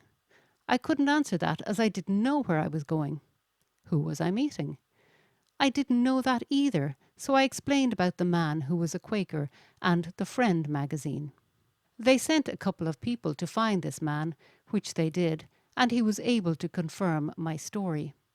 Eventually, after a long time, the police introduced me to this man, and I was released, and the journey to Belton in Norfolk began. We took several trains and a bus to get there. I don't recall too much of the journey, except the man chatted and pointed to this and that as we travelled to Belton. It was all new to me, and a different experience from the streets of Derry. Will's wife was also a Quaker and a vegetarian. She told me she would cook some bacon for me if I wanted, but I didn't feel that was appropriate. So, for the next couple of weeks, I became a vegetarian. She gave me a couple of days to chill and tend to my minor cuts and bruises, but then I had to work for my keep. There was a wood pile outside, and she needed it cut up for the coming winter. I set about building a wooden frame that could hold a log while I cut it. This was simple for me, as I had self-taught knowledge on cutting wood. So I began sawing and chopping. She introduced me to a gamekeeper on the local estate, who brought me to see the pheasant rearing pens and showed me how to set traps for mink. Mrs. Warren lived next door to the local village policeman I referred to earlier. He constantly referred to me as Paddy. His sons were of similar age to me, and we played football together in their garden until their dad would join us and insist on playing with us. That's when the Paddy name started. Having already experienced being used as a punch bag by the Loyalists, I wasn't prepared to tolerate his verbal abuse and derogatory remarks, so I decided he could play for England some other time. I left and went back to my woodcutting. During my stay, I reflected on what had happened to me and my close encounters with death. I realised that I was very lucky to have escaped with my life twice, and that I was treading a very dangerous path. I therefore made the decision to leave the White Horse Inn and to try and keep myself from engaging with paramilitaries. I was more terrified of causing hurt to my mother than I was fighting with the British Army. I enjoyed my short time in Belton, and I saw simple people who liked living a no-frills Christian life. I came home well mended, and as I had decided to make changes to my life, it was now time to implement them. Things began to happen quickly, both politically and within our local area on the 31st of July 1972, when the British Army launched Operation Motorman. They moved into the no-go areas at dawn. Some 150 vehicles, such as tanks, armoured cars and bulldozers, moved into the Brandywell, Cregan and the Bogside. 26 companies of soldiers swamped the areas. I remember stupidly throwing stones and bottles at armoured cars on Ann Street. The no-go areas were now no more. The whole community became flooded with soldiers, and many tactical locations, fortified army camps, were set up throughout the Brandywell, the Bogside and Cregan. The next day a British soldier with whom I got to know from frequenting the White Horse Inn, who was dating a girl from Campsie, and she worked with me. She arrived in work that evening and asked me to meet her soldier boyfriend in the lounge. I did, and he told me he had seen me throwing stones at the Saracen armoured car he was sitting in. He could have identified me, but he decided to say nothing. He told me that many photographs were being handed around and certain policemen had pocketed some. He noticed my photograph was taken away, and he advised me to leave work ASAP and not return. I had already handed in my notice anyway. My tenure in the White Horse Inn was now over. My father had an old saying, "If you fly with the crows, you'll get shot." I began to realise that I was flying too close to the crows, the IRA. However, I personally think the likes of Robert and Co. were in collusion with some policeman or security personnel. They all lived beside each other, so I am sure I was targeted for specific reasons, like being a Catholic or engaging with that man from Dungiven, and to me that was probably the most likely reason. It must have been like a red rag to a bull. He definitely put the fear of God into them. I wasn't even aware who the Dungiven man was until some months later. He turned out to have been a leading Republican. I had worked at the White Horse Inn for nearly 3 years. Generally speaking, the job was just like any normal job, and I have highlighted some extraordinary incidences over several years. I will finish with this last point. Despite all of this, it was a nice place to work, and we did have a lot of fun between the scary bits.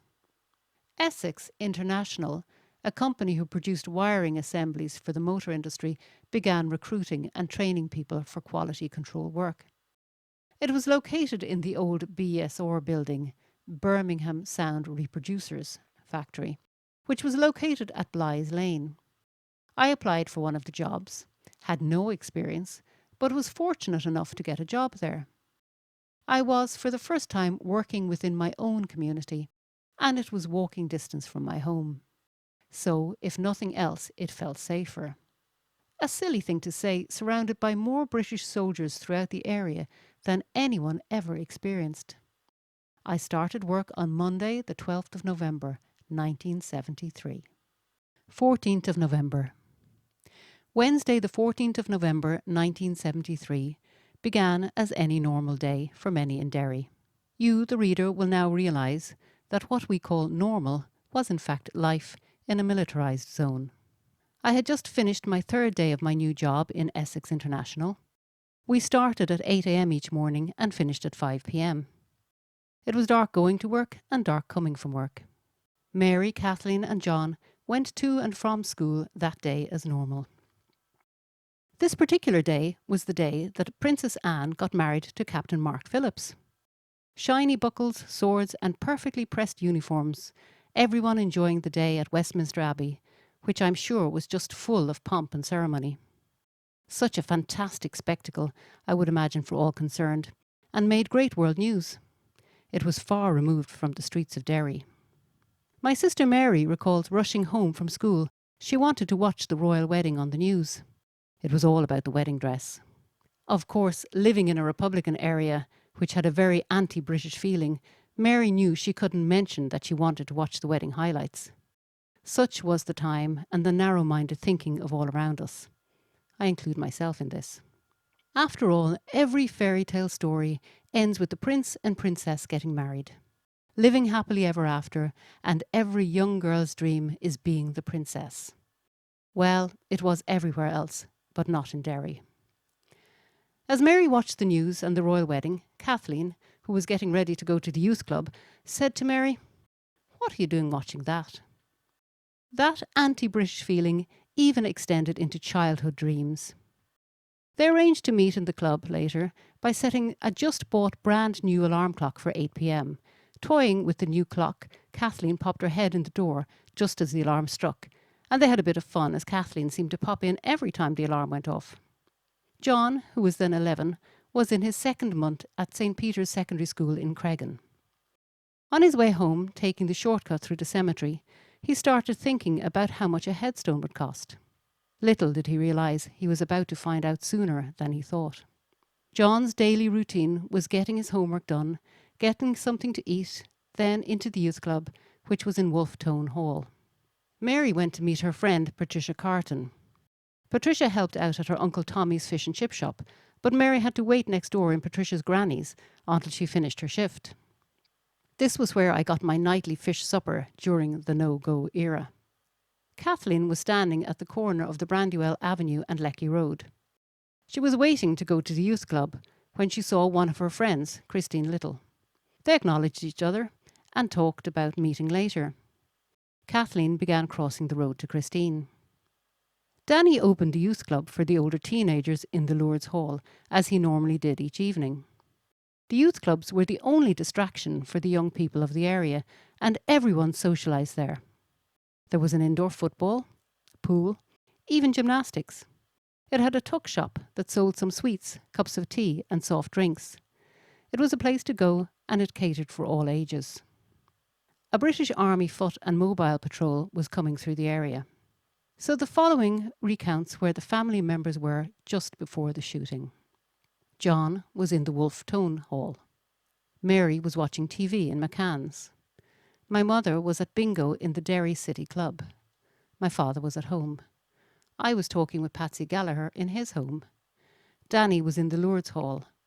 Kathleen was crossing the road to her friend. The Army foot patrols were on Bluebell Gardens and on the Lecky Road, Brandywell Road junctions. The mobile APC, Armoured Personnel Carrier, was outside the Christian Brothers School gate, with more soldiers present. There were 17 soldiers in total moving across the area. Kathleen had just crossed the road to Christine outside Lizzie's shop. They were talking as she and her friend opened the shop door and were about to walk in. Kathleen was on the footpath right behind Christine just outside the shop. The above now sets the scene just before the shots were fired. What happened in the next split second changed all of our lives forever. The following sequence of events all happened almost simultaneously. There was a burst of gunfire. Kathleen fell and lay outside the shop. British soldiers went into crouched positions, cocked their rifles and started looking for a sniper. Danny heard the shots and someone ran into the youth club and told Danny someone was lying on the ground outside the shop. He ran over and was one of the first at the scene. He at first thought someone fainted, but as he turned her over, he was shocked to discover it was his sister Kathleen, and blood was coming from the back of her head. Can you imagine the horror and shock of turning over a body to discover it was your sister? John was in the Wolfetone Hall. He was a junior in the club and noticed a senior running in, Ned Divan, and going straight to the club leader, Peter McGowan. Both of them looked directly at John. The club leader shouted to everyone to stay inside, and someone shouted, "There is someone shot up the front street." So everyone ran out. John pushed his way through the gathered crowd and saw Kathleen's feet and legs. He realised she was wearing his shoes, as they would swap from time to time. John, who was only 11, ran into the house in shock and was very upset. Mary, Tommy McCann came into the room and said, "There is something wrong over at Lizzie's." They all ran outside to see what the commotion was, and Mary went to see, like everyone else, what had happened. A cousin of ours, Paddy Nolan, stopped and pushed Mary away and told her friends to keep her away. Mary had no idea at that time that Kathleen had been shot. Harry. Magella ran into the house and cupped her hands around Patsy's ear. He turned and looked at me with a look of terror, even as she whispered. He leaped up and they both ran out the door. I sat there puzzled, but questioning. Why? his mother, father, someone sick. I knew something wasn't right. Little did I realise how this would impact on me. Patsy came back into the room and said, "Harry, you had better get over the street. Your Kathleen has been shot." I ran out, and a huge crowd was gathered outside wee Lizzie's. People were being drawn to the crowd from all over the area. I ran into the pack and started pushing my way through the gathering. A soldier confronted me as I pushed through.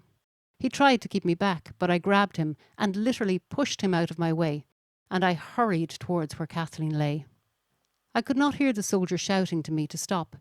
He was about to raise his rifle to me, and I believe people jumped in front of him shouting I was her brother. I knelt down beside my brother Danny. My father was behind me saying, "Kathleen, get up off your clothes." I don't think he really realised at that stage what had happened. I could see blood trickling down Kathleen's neck and from her ear. She was unconscious, and I would say in a peaceful state. I felt I had arrived before my brain, as it suddenly kicked in, and I heard the roaring and shouting, pushing and shoving. A first aider arrived. A soldier handed me a field dressing, and we tried to work with her. Ambulances started to arrive. A 6-wheel Saladin armoured personnel carrier with a big red cross on the side pulled up right behind the Order of Malta ambulance. And people started getting very animated, and some shouted, "She is not going in the army ambulance." Danny let them all know she would be going into the first ambulance that was ready to take her. Kathleen was stretchered to the Order of Malta ambulance straight away, and Danny, the first aider, and the ambulance crew accompanied her in the ambulance. They told Danny to keep talking to her. Danny held Kathleen's hand and repeatedly said to her, "Kathleen, if you can hear me, squeeze my hand." He kept repeating this over and over. Danny told me afterwards that journey to the hospital was just so long and seemed never ending. All the while he persisted in talking to her, and at one stage he felt the faint squeeze of her hand in his. Kathleen passed away before they reached the hospital. Doctors worked frantically on her upon her arrival in the accident and emergency to try and bring her back, but it wasn't to be, and all was lost.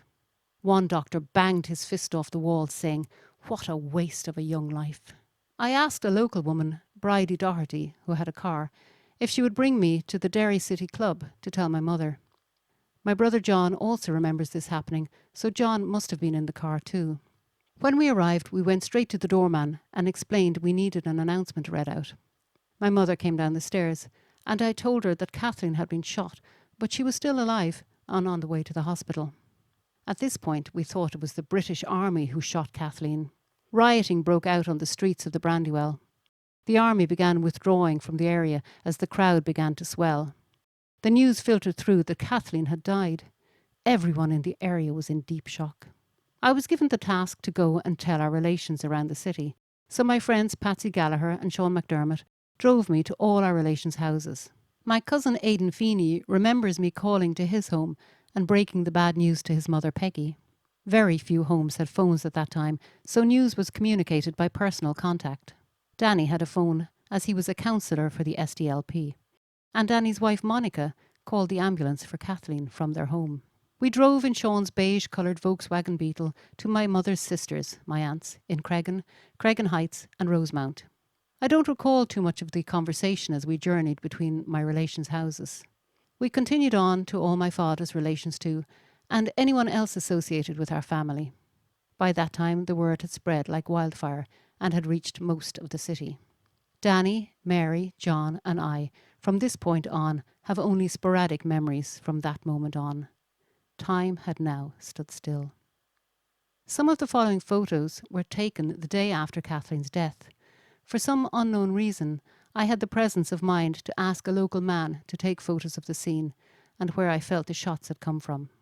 The next day, Thursday 15th of November, the IRA shot 3 British soldiers at Butcher Gate in direct retaliation for the shooting of Kathleen Feeney. None of them died, but they were badly injured. Our family was not interested in reprisals, nor would we have liked anyone dying in the name of our sister. Her own death was enough. There was high tension on the streets, and rioting again started in and around the Brandywell. A post-mortem was carried out on Kathleen. The most shocking news for all of us was that the type of bullet was from an Armalite rifle, the type used by the IRA. That evening the family went to Aldnagelvin Hospital and to the morgue to accompany the hearse and Kathleen back to the Brandywell. Kathleen's body was brought to our home, and I do distinctly remember being afraid that her body would fall out of the coffin, as they had to stand it upright to make the turn at the top of the stairs. Kathleen was waked in an upstairs bedroom. My aunts and uncles arrived, as did the neighbours, all to help out and prepare the house for the many hundreds of people who would come and pay their respects. Several thousand people came from all over the country to offer their condolences and attend the funeral. My mother received lots of letters of sympathy from Catholics, Protestants, policemen, soldiers' wives who lost their husbands. The IRA even approached my brother Danny with an open cheque to pay for the funeral and whatever else, but he had the foresight to refuse it. I have some memories of the wake. I remember looking down at Kathleen in the coffin. She had a bruise on her face where she fell. Her hands were clasped and rosary beads were placed over them, and the coffin was surrounded by mass cards. I don't recall too much else about the wake, but I do remember my old boss Bernard O'Kane coming to pay his respects. I thought that was a nice gesture. Mary remembers our cousin and another youth, who was later identified as the gunman, coming down our stairs after seeing Kathleen laid out in the coffin. Of course, at that time, we had no idea he fired the fatal shot. I can recall carrying the coffin with Danny, both of us at the back, and my father and his brother John at the front. The church was packed and local priests concelebrated the Mass, led by Bishop Neil Farron. St. Cecilia's School brought every single one of the pupils to the church. They sang Morning Has Broken and Amazing Grace. For many years, I had to turn the radio off every time I heard either of these songs, as they reminded me of that day and the heartbreak. Kathleen's friends from the youth club and the area walked each side of the hearse, carrying wreaths of flowers all the way to the grave. Local people lined the route, and there was a definite air of tension.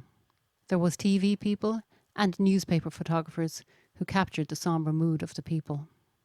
Kathleen's death devastated our family, and it changed each of our lives forever. Danny, John, Mary and I all experienced post-traumatic stress syndrome. It would be safe to say we all had it, but we never realised what it was. I became acutely aware of how it manifested itself, but again didn't realise what it was. The inquest. The inquest date was Tuesday, 20th of August, some 10 months after Kathleen's death. The deputy coroner, Mr. McCluskey, and 8 jurors, all male, returned an open verdict with death due to a gunshot wound to the head. The actual wording is recorded at the back end of this chapter from official documents. The inquest had the autopsy report and depositions from the following: Christine Little, who was beside Kathleen when she was shot. Danny, my brother, who was first on the scene. Detective Inspector Robert Ruddell, who carried out an investigation at that time. His deposition also includes a map of the area and where Kathleen was standing when she was shot, where the soldiers were positioned, and the armoured personnel carrier. 2 of the 17 soldiers on patrol that evening gave statements. Corporal Robert Barry and Second Lieutenant Michael Westover Jenkins, both from B Company, 1st Battalion of the Duke of Wellington Regiment. Deposition of Christine Little. I live at 45 Southend Park, Londonderry. I remember 14th of November 1973. I came out of my house about 8 p.m. or so and went to McBride's shop on the corner of Quarry Street and Lecky Road. I bought something in the shop and went to 5 Quarry Street to see Kathleen Feeney. She wasn't at home, and I walked down Quarry Street on the centre of the road. When I reached the junction with Lecky Road, I saw Kathleen on the footpath opposite. I called her over and she crossed over towards McBride's shop. I didn't notice if the street lights in Brandywell Avenue went off. Just as Kathleen stepped onto the footpath, I heard a shot. It didn't seem to be close. I walked into McBride's shop and Kathleen fell on the footpath. I thought it funny the way she fell so suddenly, but then I thought she fainted. In a few seconds I went out again and saw Kathleen still lying. I spoke to her and she seemed to be unconscious. I then ran into the shop and the woman in the shop went out and looked at Kathleen. A crowd gathered and I heard someone say she had been hit by a blank bullet. The ambulance came afterwards and took her away. Just before Kathleen was hit, a Saracen vehicle passed going towards Ann Street. This was just as Kathleen had crossed over and was on my side of the street. I didn't see who fired the shot or where it came from. Nota bene. For a Catholic to say Londonderry is certainly not normal. Generally, a Catholic or nationalist would say Derry, so take it that these documents would have been typed by an RUC police officer of the day, who was presumably a Protestant. Deposition of Corporal Robert Barry Peat of Burma Company, 1st Battalion, Duke of Wellington Regiment.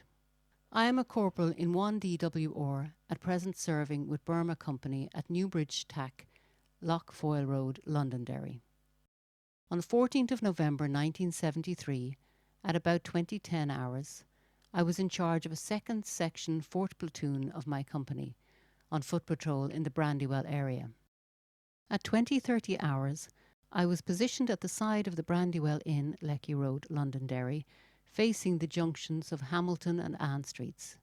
Behind me was Private Glynn, opposite me was Privates Beecroft and Wilkinson, near 206 Lecky Road. To the rear of our position, and parked near the junction of Donegal Place and Lecky Road, was a MOD, a Humber 1-ton vehicle, Pig, with 2nd Lieutenant Jenkins and 4 men. At this time I heard 3 whistle blasts, which sounded like a police whistle, and came from about 20 young children who were playing about 60 to 70 yards from me at the junction of Brandywell Avenue and Lecky Road. Immediately these blasts were sounded, the children en masse started running in all directions away from Lecky Road. This reaction of children warned me that something was about to take place, and I instinctively reported this by radio to my ops room. Within a few seconds I heard firstly 1 LV shot, followed a split second later by 3 further LV shots in rapid succession, which I would say was not automatic fire. My immediate thought was that these shots came from the direction I am facing, Hamilton and Ann Street Junction. These shots sounded as if they were fired at a distance of about 100 yards from me. I would add that the street lights in Brandywell Avenue went out between the whistle blasts and the shots. I took cover during the shooting by 210 Lecky Road. I saw people come out onto the street from Lourdes Hall and was joined by other people from houses in the vicinity. They congregated outside the shop at 249 Lecky Road, and I grouped my section together and we went to the crowd to investigate. With my men, I cleared this crowd back and saw Mr. Danny Feeney, who was well known to me, bending over the figure of a girl. She was lying on her back with her head facing the Hamilton-Ann Street junction. I saw blood on her mouth and neck.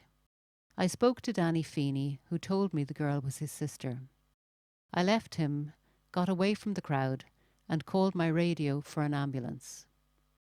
No one under my command fired any shots during the incident. All my men had rifles of 7.62 caliber. Deposition of 2nd Lieutenant Michael Trevor Westover Jenkins of B Company, 1st Battalion, Duke of Wellington Regiment. I am a 2nd Lieutenant in the above regiment, presently serving in Londonderry. On the 14th of November 1973, I was in charge of 3 foot patrols and 1 mobile patrol operating in the Brandywell area. At about 8:25, the vehicle in which we were travelling stopped on the Lecky Road opposite the entrance to St. Colum's College. One of the foot patrols was moving up the Lecky Road in front of the Pig, and the other 2 were in Bluebell Hill Gardens. I was sitting in the front passenger seat looking up the Lecky Road. I could see a number of civilians were moving about. There were about 12, and they seemed to be running. Suddenly, a single high-velocity shot rang out. There was a slight pause, and then another 3 followed in quick succession. I jumped out of the vehicle and automatically looked up towards Stanley's Walk, where I think the shots came from. At this point, I got a radio message from Corporal Pete to move up the Lecky Road as someone had been hurt. After about a minute or so, I jumped back into the pig and we carried on. I wasn't sure at which place the person had been hurt, so we did a bit of a detour down Brandywell Road and up Brandywell Avenue. Whilst doing this, I got a radio message from Corporal Pete to come to Quarry Street as someone had been shot. This I did. At Quarry Street, a large crowd was moving about. I got out of the pig and saw a girl lying on the pavement opposite the shop on the Quarry Street. I saw Danny Feeney leaning over the girl, and he told me that she was his sister. I stayed there with my men, but the crowd wouldn't let anyone near the girl. We gave out a field dressing to a young man who was going to administer first aid. After about 5 minutes, an ambulance arrived and removed the injured person. By this time, the crowd had grown considerably, so I decided that it was time to leave the area. No one in my armoured vehicle fired any shots in return at the gunman. All soldiers under my command were carrying self-loading rifles, but not of the Armalite make or calibre. The next deposition was from my brother Danny. Deposition of Danny Feeney. I live at 279 Lecky Road, Londonderry, with my wife. My parents and my brothers and sisters live at 3 Quarry Street, Londonderry. I remember the 14th of November 1973. I was in the Lady of Lourdes Hall, Lecky Road, about 8:15, when I heard 2 or 3 shots and some young people ran into the hall for cover. I heard someone shout there was a girl shot. I went outside and saw some people standing outside McBride's shop near the Lecky Road. I went over and saw a girl lying on the curb outside the shop. I turned the girl over and realised it was my sister Kathleen Margaret Feeney. There was blood on her neck and she was unconscious. Somebody went to my home and an ambulance was summoned by my wife. It arrived shortly afterwards and I went into the hospital in it with my sister. I was then told she was dead. I saw a Detective Constable McMullen and identified the body to him as that of my sister Kathleen Margaret Feeney. Her date of birth was the 22nd of January 1959 and she was a student at St. Cecilia School in Cregan. Her next of kin would have been my father Henry Feeney of 3 Quarry Street. I had last seen Kathleen Margaret alive about 5:30 on the 14th of November 1973. My sister was born in Altnagelvin Hospital, Londonderry. Next, there was a statement from the police officer who was present when Danny arrived at the hospital. Deposition from Detective Constable William McMullen. I am a Detective Constable of the RUC stationed at Londonderry. At 9:05 on the 14th of November 1973, I was at Altnagelvin Hospital, where Mr. Daniel Feeney identified to me the body of his sister Kathleen Margaret Feeney, 3 Quarry Street, Londonderry. On the 15th of November 1973, I identified the body to Dr. John Press, Assistant State Pathologist.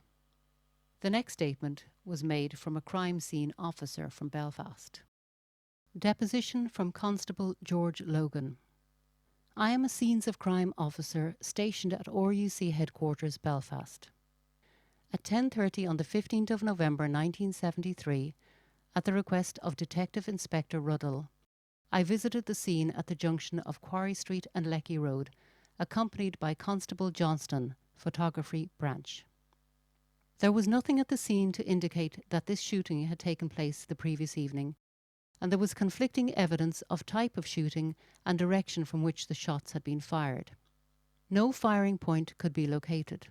At 12:15 p.m. on the same date, I was present at the mortuary at Altnagelvin Hospital when Dr. Press, the Assistant State Pathologist, performed a post-mortem examination on a young girl identified to me as Kathleen Feeney. This examination concluded at 1:30 p.m. when I received from Dr. Press 3 portions of bullet removed from the skull. These I later forwarded to the Department of Industrial and Forensic Science Laboratory for examination and future comparison. A map of the area is included in his deposition, showing the locations of the foot patrols, the armoured pig, and the spot where Kathleen was shot. The coroner's report was uncovering a lot of testimony and fact that otherwise would have been forgotten in the course of time, such as the copper-jacketed bullet fired from a .223 caliber rifle, Armalite, as described in the forensic report. Finally, a statement from the investigating high-ranking officer. Deposition from Detective Inspector Robert George Ruddle. I am a Detective Inspector of the RUC stationed at Victoria RUC Station, Londonderry. I carried out investigations into the death of Kathleen Margaret Feeney, 5 Quarry Street, Londonderry. Despite extensive inquiries, no one has been made amenable for firing the fatal shot or in any other connection. I have prepared a location map of the area based on the Ordnance Survey map and attach a copy to my deposition.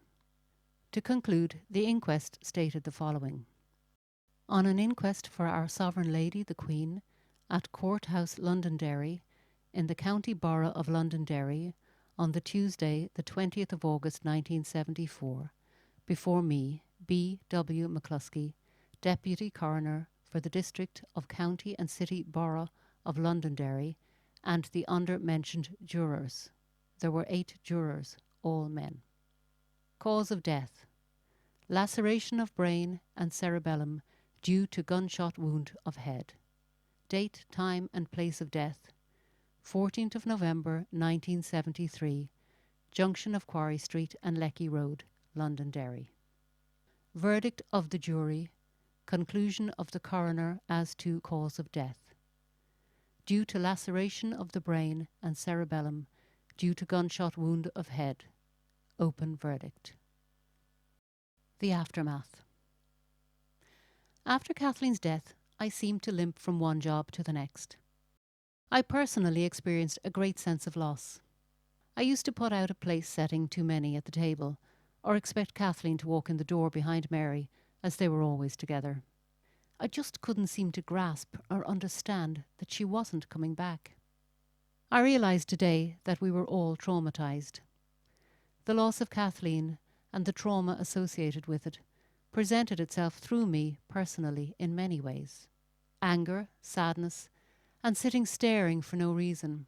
I had a short fuse at the best of times, but it was now getting shorter. I didn't suffer fools gladly, and I found my tolerance of others very limited. I was very immature, and it was showing through in poor self-worth. My communication skills, especially with my peers, was stunted. I couldn't string a sentence together, never mind have a conversation. I became agitated at the slightest thing, and I started getting flashbacks to the night Kathleen was shot. Anything emotional affected me. As I mentioned earlier, I couldn't listen to any of the 2 songs played at Kathleen's funeral mass. I would turn off the TV or radio. If I was in company, I left the room. Time does heal all, eventually, albeit some 40 years on. I am somewhat more subdued these days. This book has turned out to be a personal journey for me through that era, a healing process for me through forgiveness. It has certainly become a learning process and one of discovery. In 1974, I decided to learn how to drive, and I got my first car, a 1968 maroon-coloured Morris Oxford. I can still remember the registration plate, JWL 254F. It became a new lease of life for us. I deliberately am saying us, as it attracted many new friends, not because I was wonderful company. No, it was because I had a set of wheels. A reserved sign from a table in a Chinese restaurant also added to my newfound change of life. I can vaguely recall now how I acquired it. But after discovering it in one of my pockets, I threw it on the dashboard of the car. I was sitting at traffic lights one day, minding my own business and waiting for the lights to change. Suddenly the back passenger door opened and a lady with shopping sat in and said, "Chantella, thanks." Then she began rummaging through her bags. I immediately realised she thought I was a taxi. So off I set and she directed me to her home. She asked, "What do I owe you?" And I said, "Whatever you normally pay." So I earned my first fare in the taxi business. I then decided this could be the outlet I need, so I joined the taxi rank and file. I started earning some money and I was enjoying this new job. The dispatcher in the office of the taxi company was always looking for a free trip after work to the border hotel Greenon of Iloch. When I say after work, I am talking 1 or 2 a.m. The hotel was a low-budget hotel, badly run down, and it was more of a late-night drinking place than anything else. I was the free ticket there and back. For my trouble, I was given selected fares. That is, good earners. These raised my income considerably. I was also given some other interesting fares, such as picking up rolls of carpet and bringing them to various places. After a while, I realised these rolls of carpet were not for adornment, but had a more sinister role, as they concealed weapons, such as rifles. If I was stopped at a checkpoint, I would have ended up in jail. So I told him no more carpet jobs. Our family name would have been well regarded, and the police and the army knew my brother Danny well, so our name at a checkpoint would nearly guarantee me a wave on. Besides, I still knew a few policemen from my White Horse Inn days. The dispatcher started giving me specific fares bringing people to various locations in Donegal. I now know they were training camps for the IRA. Bloody Sunday, as I mentioned earlier, was the biggest recruitment drive that a British army ever did for republicanism. Nobody actually told me who they were, but bringing people to the middle of nowhere with no luggage in darkness would not be regarded as normal. Not just once, but on a few occasions and to various locations. Funny, I never did a return journey. The point I'm making is, I was a hand-picked driver for certain journeys, and they were all clandestine in one way or another. The car was beginning to give me trouble due to my high mileage, and it needed another engine. There was a new bakery van that was hijacked and burnt out on a barricade in Chantallo.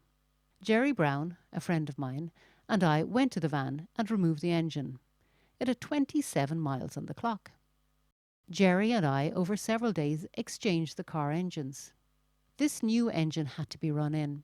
Something like 250 miles had to be on the clock before you could really open up the speed. I knew I could knock up this mileage very quickly. Unfortunately, other things mechanical began to go wrong with the car, and the brakes especially were a problem, so a quick sale and I was in the market for something more reliable. I went to a garage in Spencer Road, which is in the waterside area of Derry. I was there looking at cars, and one in particular, a Renault 16TL in white. I was thinking taxi and or wedding car. It dawned on me I just couldn't afford this. I was about to walk away when a salesman approached me, and as we spoke he began to explain how I could afford the car. It was something like this. The car price was £1,800 with a down payment of £600, leaving a balance of £1,200, which I could get on hire purchase. I then explained I only had £300, the price I got for my old car, and I needed that for insurance.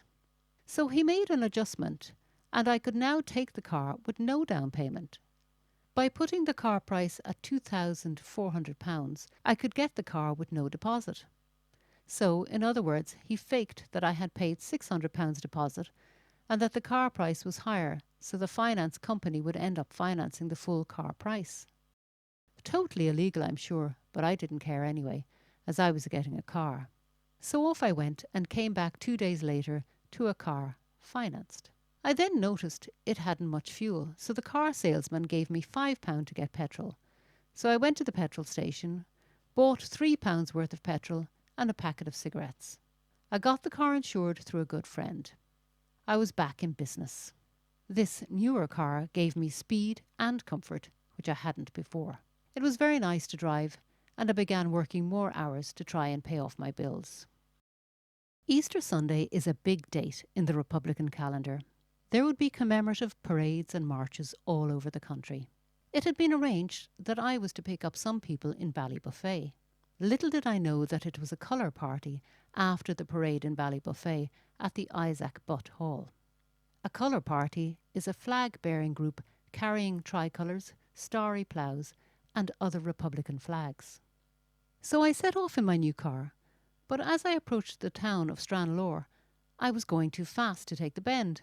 My new car began going sideways, the tyres screeching, and I knew I had lost it. The car started to turn in the opposite direction. At that point, I can recall seeing tree branches coming straight for me. I closed my eyes and gripped the steering wheel. The car rolled over and over and over, I said to myself, I hope it's quick, meaning that I'll feel no pain and just die. I had no seatbelt on, and the car ended up bonnet onto the ground and the rest of it directly straight up against a telegraph pole. Suddenly everything stopped. There was silence. I recall opening my eyes. I couldn't make out where I was in the car. Everything was upside down, and I was alive. I felt no pain. After that, everything seemed to get blurry. I could hear voices and people saying, "He hit the pothole. Jesus, he must be dead." I don't know how long I was there, but I must have drifted in and out of consciousness. I could just make out a distant siren amidst the commotion outside. Everyone was so kind. I can vaguely remember going in the ambulance and being brought to Letterkenny Hospital. I don't recall any of the A&E. I woke up in a hospital ward with a stranger sitting on a chair at the bottom of my bed. "How are you feeling?" he inquired. "I am from the Letterkenny Common, and I was told to sit there and mind you. If you need anything, I'll get it." I again recalled my father's words. "If you fly with the crows, you will get shot." I was being minded and looked after by the IRA, recognising me as one of their own. Meanwhile, the Gardaí must have contacted the RUC in Derry. 2 RUC Land Rovers arrived at my home in Rosemount. They told my family I'd been in a car crash and to gather the family together and to prepare for the worst. My mother, my Aunt Eileen and Margaret, Danny and his wife Monica, Mary, John, arrived at the hospital. I was sitting up in bed reading a newspaper when they walked in. My minder just stood up, gave a wave without saying anything, and left the room, and nobody noticed. I had a couple of bruises, but other than that, I had no injuries. I was indeed a lucky man for the 3rd time in my life. I recovered very fast and decided the way things were going, my future wasn't looking very bright. I was heading for lots of trouble, either ending up in prison or dead. I needed to make some new decisions. While I was recovering, I went to my dispatcher, as I was owed some money. He sent me to meet the IRA's accountant. He paid me and told me not to worry about the car. "We will sort out another," he said. That was the straw, the final straw. So that very day, I decided to thumb a lift away from Derry. I stood at the Strabane Old Road, stuck my thumb out, a car stopped, and I asked him, "Where are you going?" He said, "Dublin." I said, "That's great." And I haven't lived in Derry since. I do, however, go back regularly to meet my friends and family. 30 years later, 2003. Originally, the following notes were the start of my journey. I was encouraged to add a few of the previous chapters to give you a feel of how things were at that time and how things were working out. As I alluded to in the book introduction, our family from time to time heard anecdotal stories of how Kathleen, my sister, died.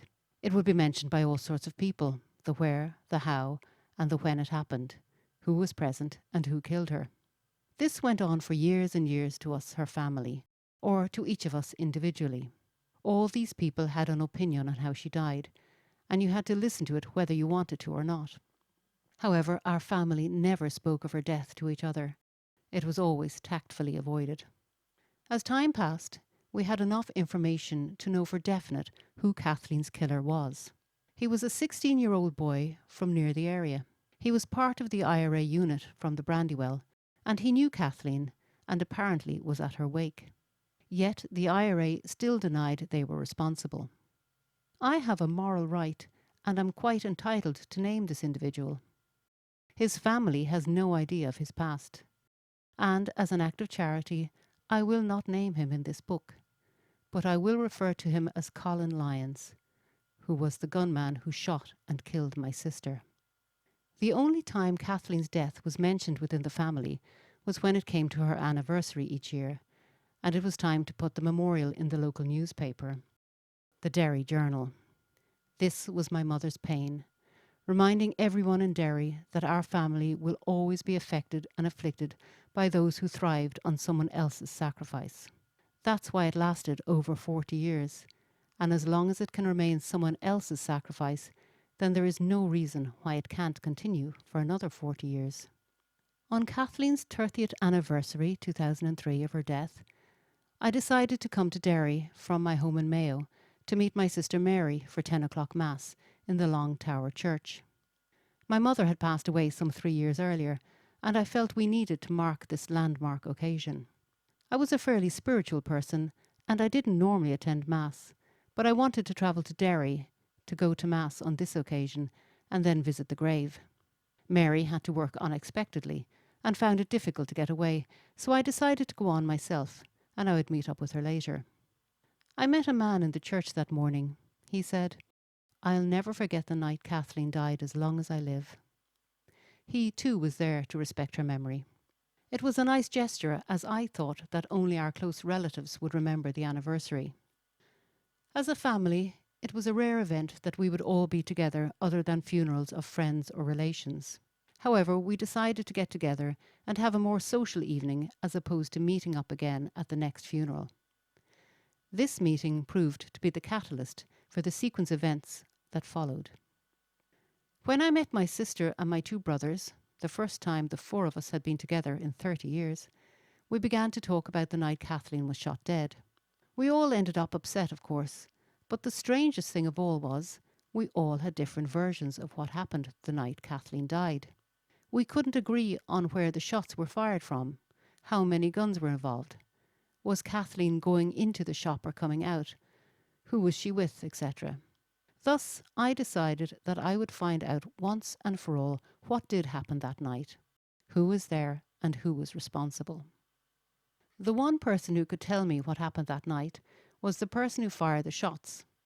Even those dogs in the street I mentioned earlier still knew who fired the shots. But it was never admitted to. On the contrary, Kathleen's death was still being blamed on the British Army. Finding the gunman was relatively easy, and I mean that literally, as my first cousin shared the same cell with the gunman Colin Lyons in what was known originally as Long Kesh, later to become the H blocks. I have little knowledge of what they discussed during their incarceration. I would presume, being locked up together for 10 years, the topics would be wide and varied. I am sure the subject of my sister would have got a mention now and then, as they shared the cell, but they also had another common bond. They were both involved with the Provisional IRA. Through my sister Mary, I made contact with my cousin in Derry. It was 30 years on, and we had all grown up from the 1970s angry teenagers to 2003 adults with families. I told him that I wanted to make contact with Colin Lyons to find out what really did happen that night on the 14th of November 1973. There followed a lot of phone calls over a 15-month period, and in fairness to my cousin, he was the first contact, the instigator, though even he couldn't seem to break this deadlock. We were getting nowhere.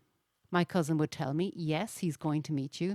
Then it would be cancelled. Then it was on again, only to be postponed again, and so on. It was obvious, according to him, he was getting the runaround. It slowly dawned on me that I would have to take a different route to get to speak with Colin Lyons. After a few discussions with my brothers and sister, it was decided to go for a new route and a more indirect approach. Quietly and locally, a few people knew it was the IRA who were responsible for Kathleen's death, but it was never admitted to. It was all nods and winks and the hushed finger over the lips.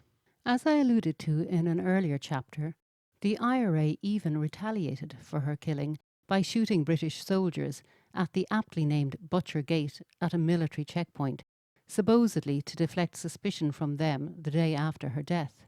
They even put a public statement in the Derry Journal to tell the world why these soldiers were shot.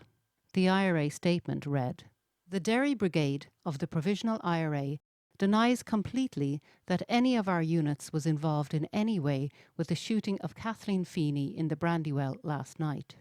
The people of the area will know it is absolutely impossible to fire from the junction of Stanley's Walk to Quarry Street, particularly as Lecky Road bends halfway along.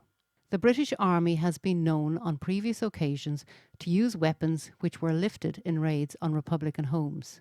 Photographs have been printed in the press of soldiers using Armalite rifles in the Ardoyne. Last night's shooting was an attempt by the British Army to stir up anti-Republican feeling in the area." The people of Derry are aware that we have admitted responsibility for our actions, even at times when mistakes were made by us and civilians injured. We say categorically now that the shooting of young Kathleen Feeney was the work of the British Army and not the Republican movement. We would like to extend our deepest sympathy to Mr. and Mrs. Feeney and all the relatives. The IRA statement added that an active service unit yesterday afternoon carried out an attack on the British Army checkpoint at Butcher Gate at approximately 2:50 p.m. Our intelligence reports are that one soldier was killed, one seriously injured, and one injured in the arm. The statement added, this action was carried out in direct retaliation for the killing of Kathleen Feeney by the British forces. Earlier this week we issued a warning that civilian collaborators with the British Army would be severely dealt with. The shooting in the Brandywell on Wednesday night will hasten our plans to carry this warning to its conclusion. In a statement last night, the 1st Battalion Óglaigh na hÉireann said that they immediately conducted an inquiry into the shooting. They denied that the IRA was responsible and said the only shooting in the area at the time was from one of the 2 Saracen armoured cars which were in the immediate vicinity. They said that none of their active service units were on duty at the time.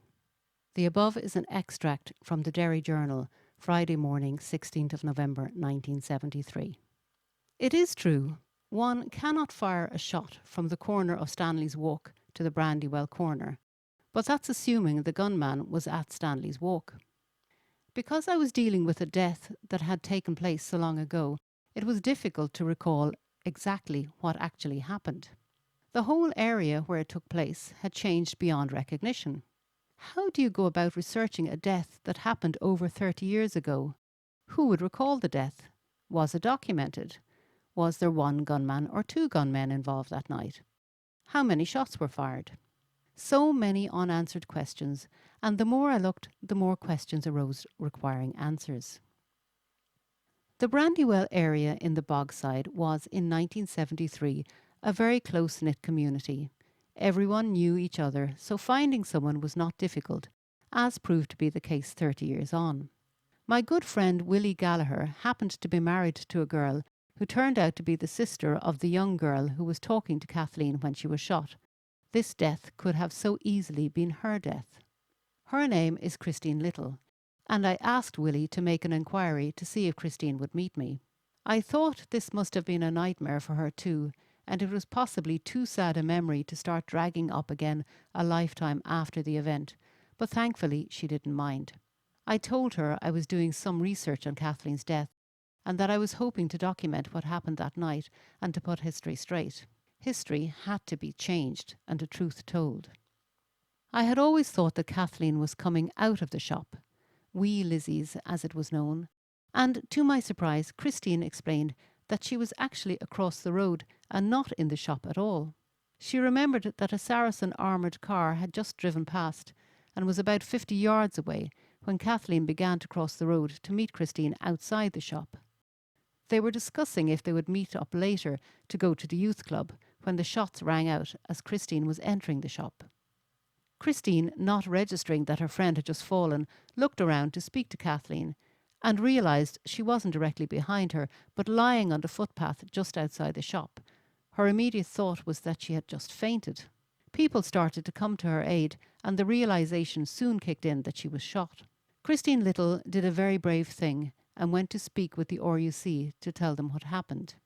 In 1973, talking to the police, especially if you were from the Brandywell, was not a good idea. As you can read from the Provost statement, any collaboration would be severely dealt with. She made a statement at that time that was recorded for the inquest. You have to remember that in 1973 there were no computers, no Facebook, Twitter or mobile phones. In fact, there were only a few landline telephones in the area. Many events weren't even documented. If they were documented, there was a strong possibility that the investigating police officer keeping the notes did not return to the station, as many of them didn't. A lot of the files would never have been opened or recorded. Many cases were never investigated, never mind solved. I knew Kathleen had a file because of the inquest into her death, and I wanted to see if I could access it. I knew that Christine had made a statement, I also knew that as the military were involved, that records had to be kept somewhere. With present-day technology, I emailed the PSNI under the Freedom of Information Act to get access to any files relating to Kathleen's death. I also took a belt and braces route just in case the police didn't help. I contacted Dennis Bradley, who was the vice chairman of the PSNI, Police Service Northern Ireland, formerly the RUC. Dennis was an old family friend from way back. He was also a former priest, and was the priest I spoke to on the day of Bloody Sunday. I met Dennis at his home, and we reminisced on old times, as I hadn't met him for over 30 years. I then started to explain about what I was doing and to see if I could be given access to any files available. He said he would see if he could help. I received a phone call about a week later from a police officer that had been assigned to look for files relating to Kathleen's death, and that he would be in touch in due course.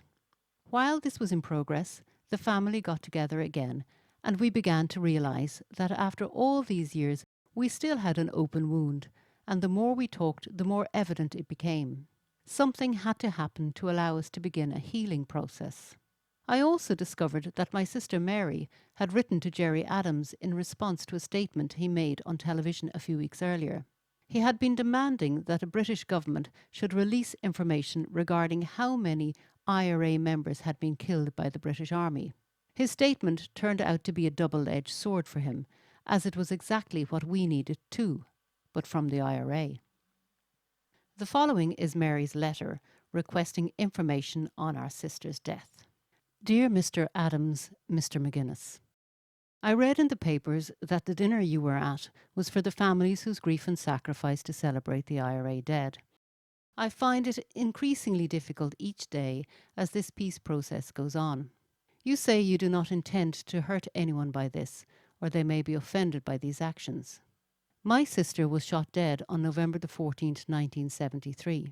I would like answers from Martin McGuinness, as he was in command at the time. I know this is the time for the truth to come out, as you and yours keep looking for answers also. I have had to live in Derry for over 29 years since my sister's death, and keep in any feelings of hatred and resentment I had for the IRA provos, because my mother would have been very hurt. My mother has since died, and although she never found out the truth, I am very keen for this. I do not want them prosecuted, because where is the point? They'll be out in 3 weeks tops. I want to know their names, because I have a feeling I know them already.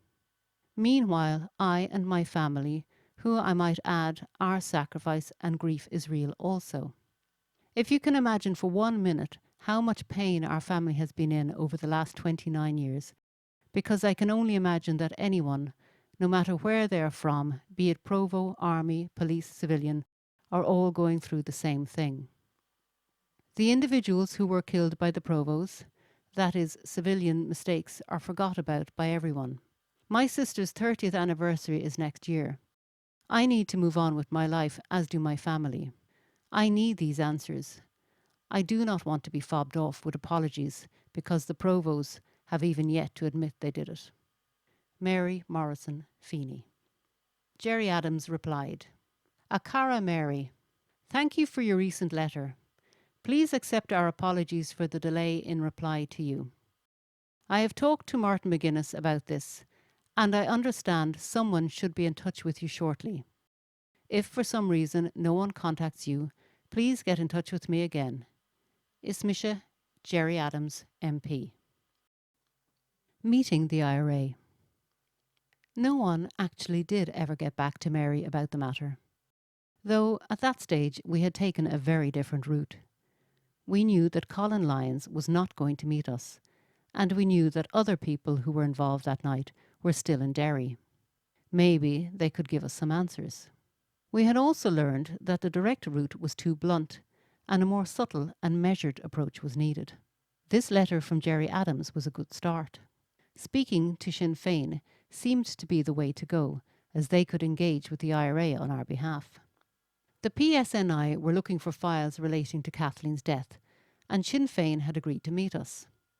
Things were moving at last, and even though we still had no information, we had found a better route to get it. Leading up to Christmas 2004, Elections were coming up for the Northern Ireland Assembly. I realised whatever information we were going to get would be put on hold until after the elections. The elections dominated everything for the next 6 weeks. Sinn Féin came out of it very well. They had won more seats. They were now in a good negotiating position to begin talks with unionists and both governments. It was the right time to kickstart the failed peace process again. Before we could meet with Sinn Féin, we needed a family meeting. We had to decide what did we want answers for. I didn't wish to meet Sinn Féin representatives and just start firing demands at them. We needed a plan. It didn't take too long to figure out demands were inappropriate. We needed questions answered. Before the end of the meeting, we then decided on an even better idea: requests. This would be the approach. So we were ready at last to call a meeting with Sinn Féin. This first initial meeting had been exploratory. I had deliberately left open a file showing that I had contacted the police requesting information on Kathleen's death. I was making it perfectly clear that we were approaching this from all angles and not just relying on Sinn Féin. Raymond McCartney was the first Sinn Féin representative we met. He had been one of the hunger strikers, who was on the dirty protest in Long Kesh, a respected local representative. We put forward our requests to him and asked for a meeting with Martin McGuinness. I gave Redmond the 5 requests we had drawn up. They were: 1. What was the chain of events leading up to Kathleen's death? 2. We want a public apology. 3. Why did the IRA retaliate in Kathleen's name, shooting British soldiers the next day on 15th of November 1973? 4. Why were the prisoners in Long Kesh told it was the British Army? 5. Harry, the author, wants to meet Colin Lyons, the gunman. Raymond was gracious and said he would talk to Martin McGuinness and they would be in touch soon. Within a week or so, Mary got a phone call from Raymond McCartney requesting a meeting with the family. Martin McGuinness would be attending. We, of course, agreed. It's a funny thing when you're about to meet someone of McGuinness's stature. He was a household name throughout the world, a man who has met American presidents, British prime ministers, who has had talks with the DUP, Ian Paisley, David Trimble, Bertie Ahern, both the Irish and British governments, and who was the Deputy First Minister of Northern Ireland's Parliament, and who was now coming to meet our family in my sister's house. Because of his IRA background, and let's be straight about it, the IRA was the group that put our sister in an early grave, we had a dilemma. Do we offer him a cup of tea? Again, a debate ensued, and my sister began to rant and rave. No way was he getting a cup of tea in our house. She had lost her sister to those bastards. My remain dignified approach was failing rapidly. McGuinness and McCartney arrived. Introductions were made, and my sister graciously asked all of us if we'd like a cup of tea. Everyone said yes, including Martin and Raymond. My sister is indeed a remarkable woman. We had a good meeting. Our family put our requests to them, and I was amazed to hear Martin McGuinness say he too thought it was the British Army who killed Kathleen. And the funny thing is, I believed him. He genuinely thought it was. They agreed to contact the IRA with our questions, and that more than likely an internal inquiry would take place, and we would hear from them in due course. This all happened within 3 months, unlike the wasted 15 months previously. While the IRA was having their internal investigation, I received a call from Dennis Bradley to go and meet a detective inspector of the PSNI in the Strand Road Police Barracks. They had uncovered some information. I decided to go alone to the barracks as it was less complicated. I met with the detective inspector who ushered me upstairs to an office.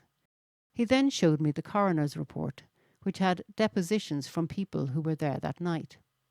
My brother Danny, Christine Little, the young girl who was talking to Kathleen when she was shot, the soldiers and some police officers who were involved with the subsequent investigation. I also noticed another file that was sitting on top of other files at the edge of his desk. It belonged to Colin Lyons. The detective excused himself to copy the coroner's report for me. I didn't ask permission, but I took a good look at Lyons' file, and I read that he had admitted killing Kathleen. He was charged with other offences relating to possessions of weapons and being in the IRA.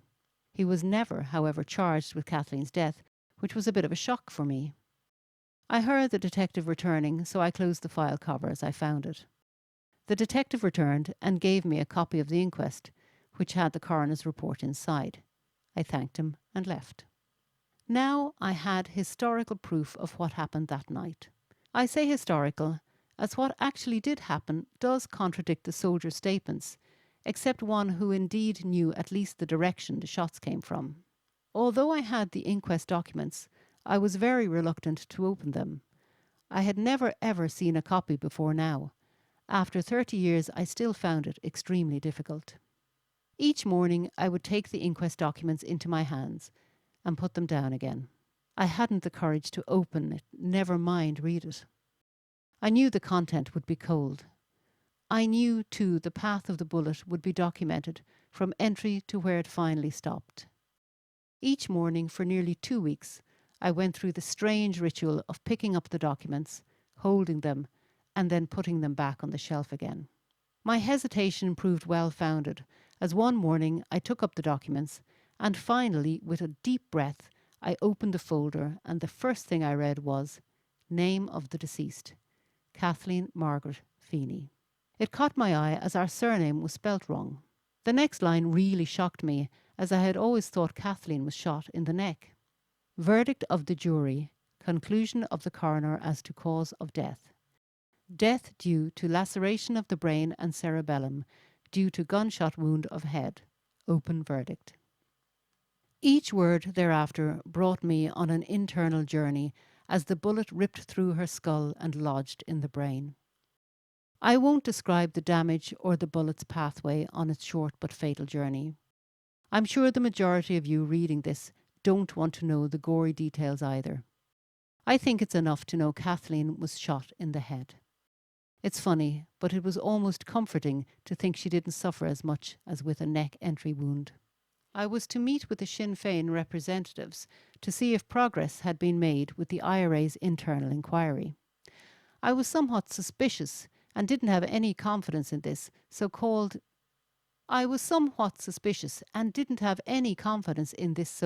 internal inquiry. My thoughts at the time was that this was not going to result in any satisfactory outcome, and that the whole thing was just another big cover-up again, just as it was 30 years ago. I received a phone call to come to Derry. The journey to Derry was uneventful, except for the thoughts going through my own head. I was imagining all sorts of possible scenarios as I drove oblivious through some of the most beautiful parts of Ireland. Where was I going? Who was I meeting? Would it be safe? I was contacted again and told to go to my sister's house with my brothers, where we would meet 2 people from the IRA. They would read a statement and answer any questions they could about the night of the 14th of November 1973. It began to dawn on me that this meeting was going to be a very important and historic one, as the IRA doesn't normally go around meeting families of those they have killed for tea and biscuits. It was also a milestone for our family in the sense that maybe, just maybe, we would finally get some answers. Our family got together and had a few moments together before they arrived. We decided to remain dignified, no matter what the outcome of the meeting. At the designated time, a man and woman arrived. They were in their 30s, both clean-cut, and you would take them for any normal couple anywhere. Totally unassuming and relaxed, we all sat at the dining table. They refused the now traditional cup of tea. Any resemblance of normality was just about to leave the room. The man did all the talking, and the woman more or less witnessed the account. He spoke, and a chilling reminder of the dark days of the IRA's past became ever present. He was very composed, looked comfortable, wasn't nervous. I would say we were a lot more anxious and nervous than he was. He then introduced themselves as soldiers of Óglaigh na hÉireann, soldiers of the IRA, and that they conducted an internal inquiry into the events of the 14th of November 1973. He also said he was going to read a statement and we could ask questions after that. He then read a prepared statement typed on an old typewriter. It may have been an old typewriter, but it was punctuation perfect. I tried to imagine who was the person who typed this. Was it an old retired schoolmistress or secretary who does this sort of thing part-time? My mind just flicked through different thoughts and imaginings in an instant. This was indeed a historic moment in many ways, and we could only witness it and not record it. The 5 requests we asked for to be answered were answered. The statement was read, and we immediately realised the significance of it. The IRA was apologising for killing my sister. They were apologising for using her name to shoot 3 British soldiers, and not only that, but they were also going to publicly apologise as we requested. He said within 10 days this statement, word for word, would be printed in the Derry Journal. This was monumental. At last they had admitted it. I asked to see the statement, which he handed to me, and I asked could I keep it. He replied no. I then asked if I could copy it. He again replied no. This was the only prepared statement, and it was going to be brought to the newspaper and recorded word for word, then destroyed. He explained to us that when he approached each of the people present on that fatal night, they knew what it was about. He then proceeded to tell us the following. An IRA unit was in the area known locally as the Folly. It's a part of a fork in the road with the Lecky Road. They were a floating unit, which meant that they would attack any British Army patrols if the opportunity presented itself. An Army foot patrol had just passed, accompanied by an armoured personnel carrier. When the patrol had gone about 100 yards, the IRA unit ran into Lundy's Lane, which linked into the Lecky Road. The patrol had now walked into the Lecky and was going towards the Brandywell area. A single gunman stepped out into the Lecky and fired 1 shot, followed by 2 more shots. The unit ran back into the Folly and made their escape. The weapon was then brought to Bennett Street and hidden in a safe house. According to this man, the unit didn't report any hits, and again, according to him, they felt they had missed their target. It was only the following day that some of the unit heard of Kathleen Feeney's death, and they were not aware that they had been responsible. It was a very unique and entirely strange experience to sit and listen to a stranger telling us how his comrades killed my sister. Like it or not, we got the chain of events that led to Kathleen's death. This now dispelled any other rumour, story and account of what happened that night. They were apologising publicly, number 2 on the list. They were apologising for using Kathleen's name to shoot British soldiers. That was number 3. He went on to explain that those in charge at that time were wrong to blame others for the killing, and the prisoners in the then Long Kesh had been misinformed. That was number 4 on the list. The reason we added in number 4 was because at that time some IRA prisoners had made plaques and memorials for our family, so even their own men were being lied to. Number 5. I wanted to meet Colin Lyons. Was this going to happen? The answer was yes, but that he, Colin Lyons, wasn't ready to meet me just yet, but he would, sometime. I was sorry my mother and father never lived to see this day. I, at the time, said, I hope it's not going to be a slow news day, because I knew that this was going to be big news headlines. The full IRA statement read, on the 14th of November 1973, 14-year-old Kathleen Feeney was shot dead in Quarry Street, Derry. The IRA in Derry, in a statement, denied that any of its volunteers were responsible for the death of Kathleen Feeney. In a further statement, the IRA in Derry claimed to have carried out an operation against the British Army in retaliation for the death of Kathleen Feeney. The leadership of Oglenaheran has been asked by the Feeney family to examine the circumstances surrounding the death of their sister and to publicly acknowledge that she was killed by the IRA. The IRA leadership agreed to do so. We found, as the Feeney family always believed, that Kathleen was hit by one of a number of shots fired by an IRA active service unit that had fired upon a British Army foot patrol in the Lecky Road area. The IRA accepts responsibility for the death of Kathleen Feeney. Our failure to publicly accept responsibility for her death until now has only added to the hurt and pain of the Feeney family. The leadership of Oglenaheran wish to apologise unreservedly to the Feeney family for the death of Kathleen and for all the grief that our actions have caused to them. Realising that as soon as this statement was released, the news reporters would come looking for a statement from our family, we sat down and drafted a family statement that would also go into the newspaper, the Derry Journal, at the same time. That way, we had made our statement and we would make no further comment. Even though we, the family, drafted our statement, it didn't sit easy with me, so I rang Dennis Bradley to run it past him.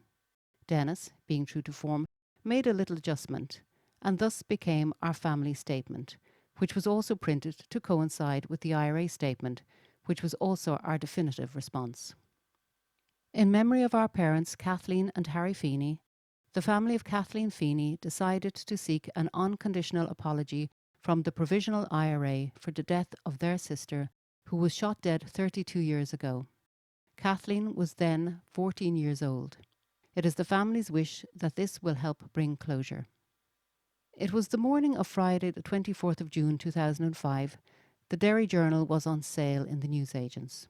The early news bulletins from RTE Radio 1 and BBC Radio Foyle had picked up on the story and began to run with it. I knew that the morning bulletins were going to be full of it, and boy were they.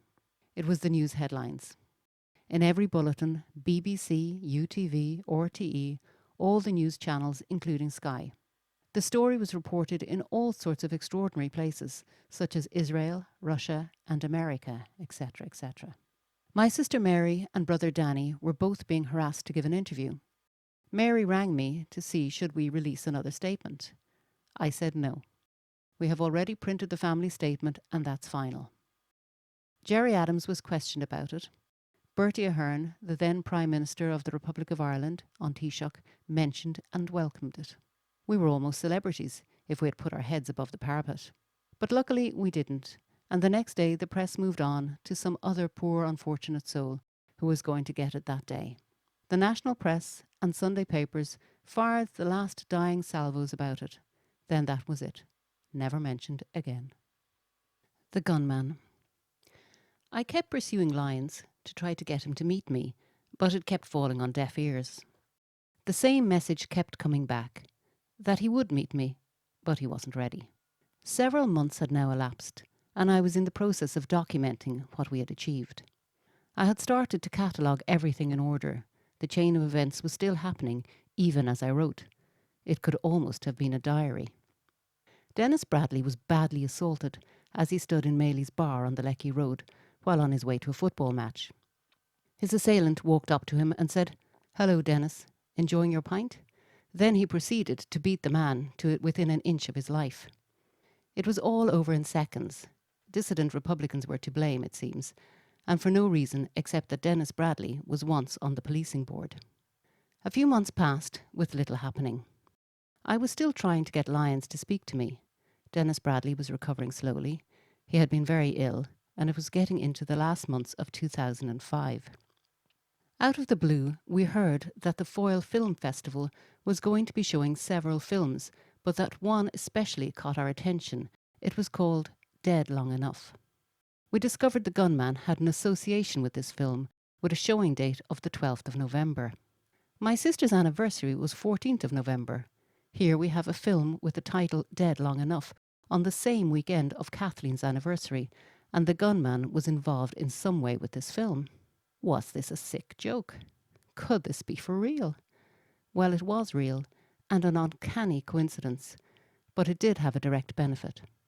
The Foyle Film Festival has been running for over 18 years, and we contacted the manager of the festival. My sister phoned to complain, explaining how insensitive this film title was, especially in the light of who was associated with it, and the release date was too close to the bone. I also rang the festival to complain, and I got talking to the manager, who was very sympathetic and also shocked. I asked, could the viewing of the film be moved until after the 14th of November? A meeting of the film committee was summoned, and they would get back to me later that day. Sometime later they phoned back and explained that all the invites had been issued, the media would be there, and the logistics of a cancellation at such short notice was just impossible. I accepted and understood their position, and I was then asked was there anything else they could do. I said yes, ask Colin Lyons to contact me. Whatever was said to him, and bear in mind he had been ignoring me for years, I got a phone call later that afternoon from him. I can only assume that they threatened to pull the film unless he contacted me. I was painting in my studio when my mobile phone rang. I didn't recognise the number. I answered and a voice said, "Hello, Harry, it's Colin Lyons here." I was astounded, but remained calm and composed. I said, "Hello," and we exchanged pleasantries for several minutes. We both knew this was a monumental ice-breaking exercise, so both of us chit-chatted about this and that. I then asked him to meet me, and he said he would, but he wasn't ready for it. I understood that, and we exchanged some emails. And over several months, we emailed, spoke on the phone, and all with the intention of getting together for a face-to-face meeting. Different dates came and went, and a couple of them were cancelled due to one thing or another. It was 2006 now, and his mother wasn't too well, but we decided to meet up on one of his return trips. He would be passing through Charlestown, which was only 20 minutes from where I lived, so it would be an ideal location for a meeting in public, which is what he wanted. Saturday, the 22nd of April 2006, early afternoon, we finally met. It was over 30 years since I had seen him, and I had no idea how he looked, so I arrived early to make sure I had a good vantage point. I waited outside the local supermarket with a lot of people coming and going about their daily business. I spotted him parking the car. I tracked him as we spoke to each other by mobile phone. We met, shook hands, and I recall thinking, this is the hand that pulled the trigger to kill my sister Kathleen. We went into a local coffee shop where we sat and discussed nothing for a few minutes, skirting around the inevitable. Here I was sitting face to face with not just a real-life murderer, but with one who killed my own sister. I mentioned that I was trying to meet him for 15 months through my cousin, and how he had had a hard time trying to arrange a meeting. I was totally blown away when he said he was never approached. It was a bit of a shock to learn that someone was being disingenuous with me. Lyons first apologised for my sister's death, saying he didn't set out to kill her, and it was a terrible accident. So I wrote the following version of his words as he proceeded to unfold the events of the 14th of November 1973. I stood outside Wee Lorney's shop on the Folly with 3 others. The British Army patrol was just passing by. If, at that moment, they had stopped and looked for ID or searched us, then everything would have been different. I had an arm-light rifle under my coat, the kind where the butt section folded over, which made it smaller, so it was easy to hide. We stood there and watched the last soldier of the foot patrol go around the Dogleg corner. Lookouts took up positions at the top and bottom of Lundy's Lane, and I ran across the road and down the steep hill. I then cocked the weapon and walked out from the parked cars and raised the rifle. There were 2 British soldiers standing outside the Christian Brothers school gates. I fired 1 shot, then 3 further shots. I then ran back up Lundy's Lane and down into Bennett Street to a safe house and hid the weapon. The lookouts melted away, and I then casually walked up Bishop Street. Lyons was part of a floating unit from the Brandywell that engaged with the British Army whenever an opportunity arose. He reported to his superiors that he didn't hit any of the soldiers, and was apparently shocked to realise the next day that my sister Kathleen was shot dead. The IRA had at that stage denied the killing. As far as they were concerned, it was the British Army who shot her. His superiors then told Lyons to forget it ever happened and never ever mention it again to anyone.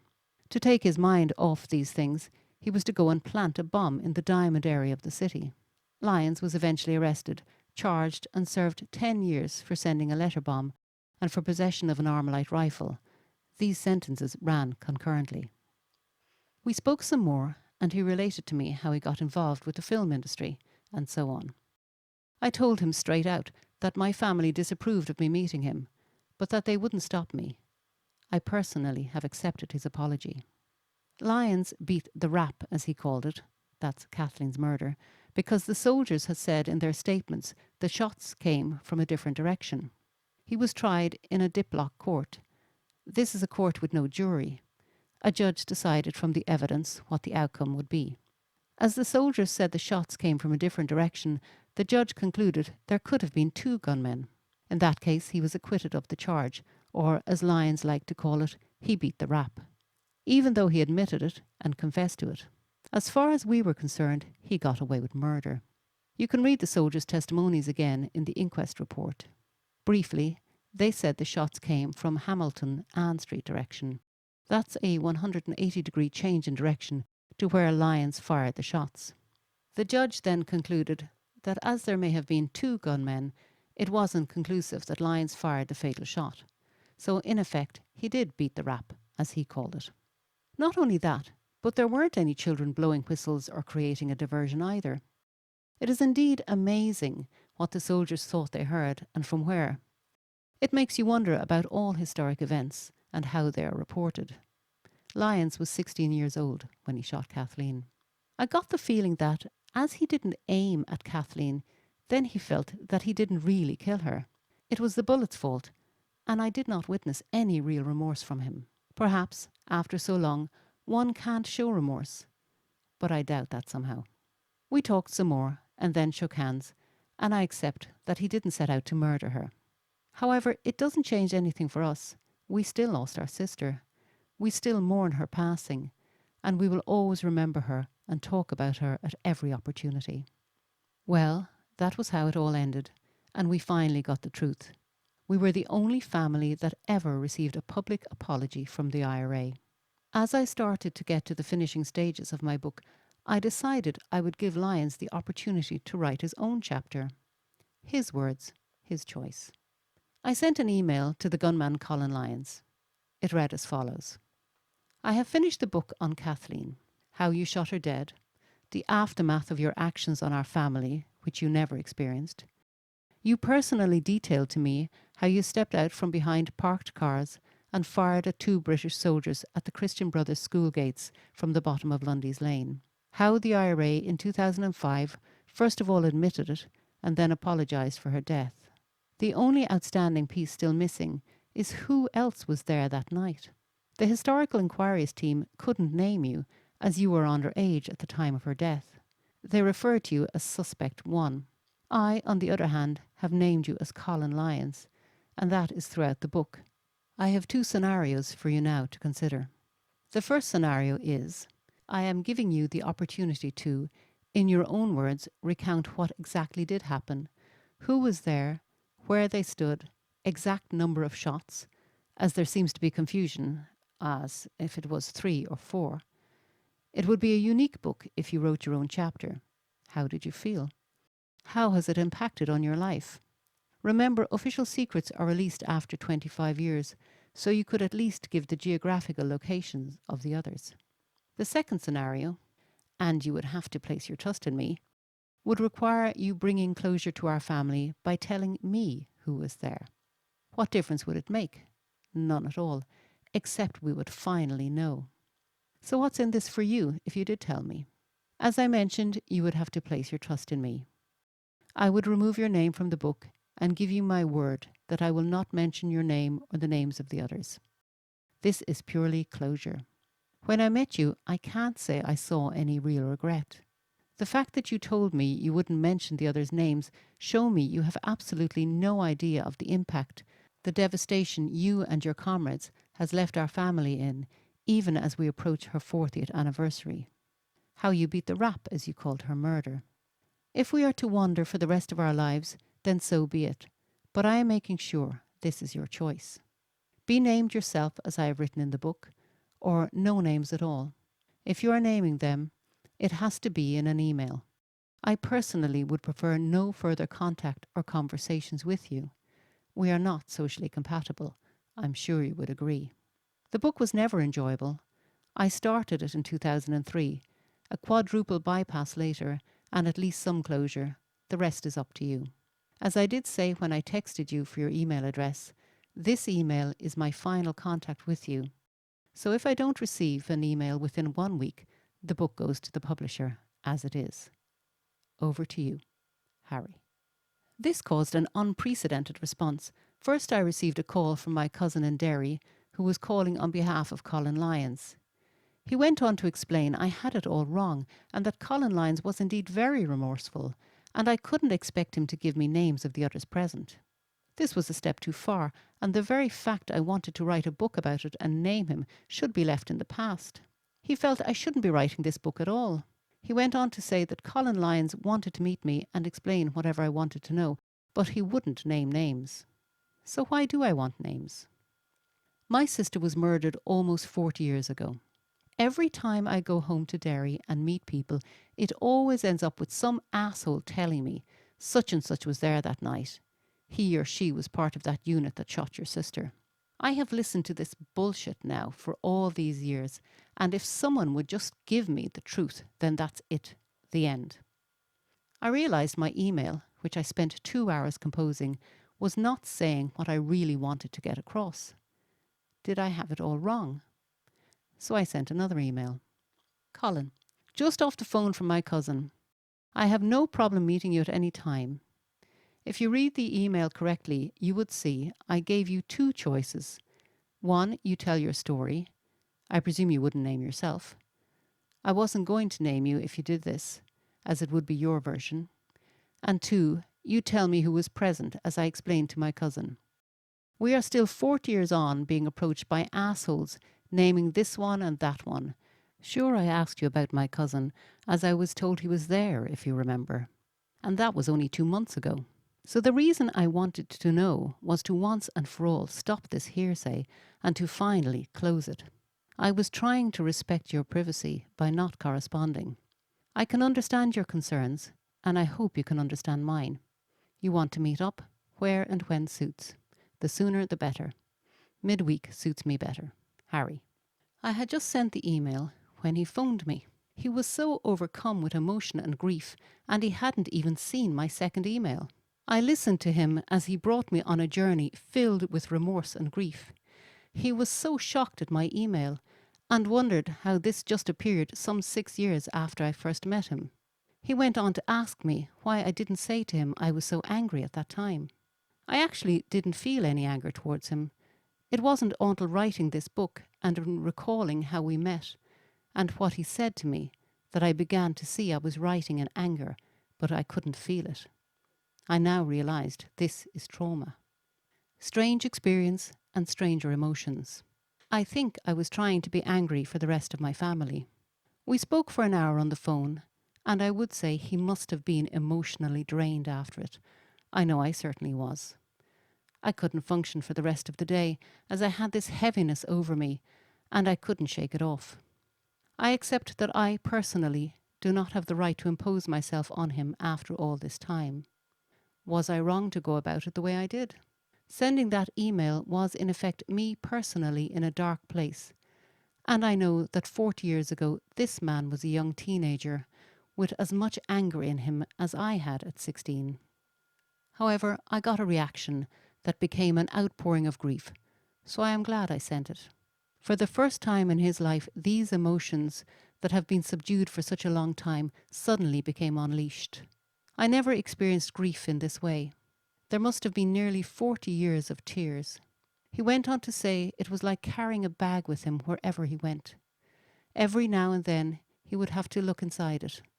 It would never go away, and he couldn't ever get rid of it. It is a comfort to know it really did affect him. He wasn't a psychopathic killer with no remorse. I know his family knows nothing of his past, so is he living a lie?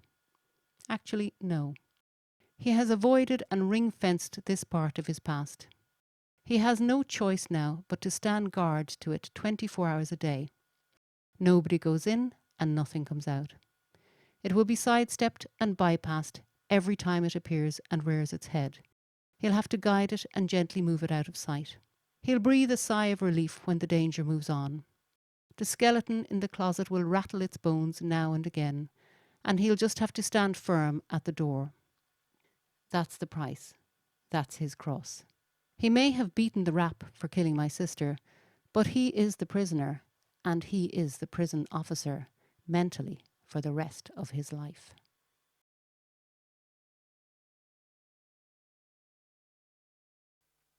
You cannot heal an open wound. 9th of July 2012, I got a phone call from Dave Hoare, one of the Historical Inquiries team. He explained to me that in the course of his work, he came across other people who were trying to get an apology from the IRA. He told them that there was only one family who ever did receive an apology, our family. He asked me if I would ring this particular family, as they wanted to speak to us. I, of course, agreed. So I rang that evening and spoke to a lady who began to recount her family's experiences. How they too wrote to Gerry Adams and Martin McGuinness looking for answers. If you removed the where, the how, and the who, it all sounded eerily identical to what our family went through. Right from the beginning of her story, she was very articulate and concise. She recounted the events leading up to her brother's death. Then the emotions and trauma kicked in. There was an explosion of grief. I sat and listened, and I understood. There is no need for me to give you the emotional blow-by-blow account from here. During the course of the conversation, we realised there is no place to go for families like us, no place for the innocent victims' families. So we decided that had to change.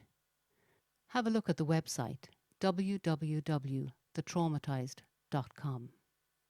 It's a small token gesture, but at least people can go there and leave a message or say a prayer. I just watched the news this evening on the 40th anniversary of the Claudy bombings. There it is again on the faces of those present, the complete bewilderment of how, why, who, and for what. People still looking for answers. I can see, feel, and understand that complete sense of loss. 40 years on, and proof that time doesn't always heal. This enormous void that is left in everyone's lives. That hateful word closure, or lack of it. A convenient word for journalists and medical people, but nothing closes by itself. Healing. There is some comfort when you can finally accept what happened to your loved one, but that only occurs after your mind and body shuts down and you have exhausted every ounce of grief and shed every single last teardrop. It is impossible to erase the pain and hurt of losing a loved one, especially a child. We are the traumatized. Some wounds can just be too deep. There may be some respite from the suffering, but it's temporary. You cannot heal an open wound. At the risk of repeating myself, it has got to be cleaned out before any healing can take place. More importantly, it has to be cleansed by the people who inflicted the wound. Why is that important? They inflicted the pain. They can tell you why they did and what they did, who decided it. No other person or persons can answer that most important question. Why? If everyone and all parties engaged on a healing process, then what a positive difference it would make. I hope too that many other families that have suffered as a result of the conflict find some resemblance of that word, closure. I realise this is all self-opinionated. The only qualification I have to write anything or to have an opinion is the fact that I was there and I witnessed it. I have been traumatised from the conflict in Northern Ireland. To those who banged the table with "Remember our dead" or "They didn't die in vain," for those of you who can influence others, who decide on the murals of paramilitaries, gunmen, martyrs, and plain old triumphalist bigotry, immortalising these things in paint is just as much an affront to the innocent victims as it is to their families. I am not being disrespectful to your dead. They made a choice in the name of whatever. Or to your loved ones. We remember our sister, and we generally do it privately. Occasionally, we recognise Kathleen's death in the local newspaper to commemorate a landmark year. The sooner people realise the fact, the innocent have died in vain. The Holocaust, Hiroshima, and any other conflict you care to mention, Northern Ireland is no different. Finally, they all sit around the table and talk. I am going to repeat this. They sit around the table and talk. The alternative, more people die in vain. As you see from history, nothing is learned from history. As for the paramilitaries, many of them are traumatised too. It manifests itself through alcoholism, drugs, illness, wheelchairs and walking sticks. It is also their trauma. In my own experience, I cannot stop or remove the trauma, but I can accept and deal with it through counselling, talking, writing and painting. It's a wonderful sense of relief. So as the only family to ever receive an apology, I can say that our family experienced some closure because the IRA admitted, apologised and engaged with us. They gave us answers. That sense of relief is overwhelming. It will come to others, and I hope it will be soon. I have also discovered I don't like the name given to families of victims, the survivors. Maybe if I was on a sinking ship and was saved, I would be a survivor, or returning from an expedition from the polar caps. Yes, that would qualify me as a survivor.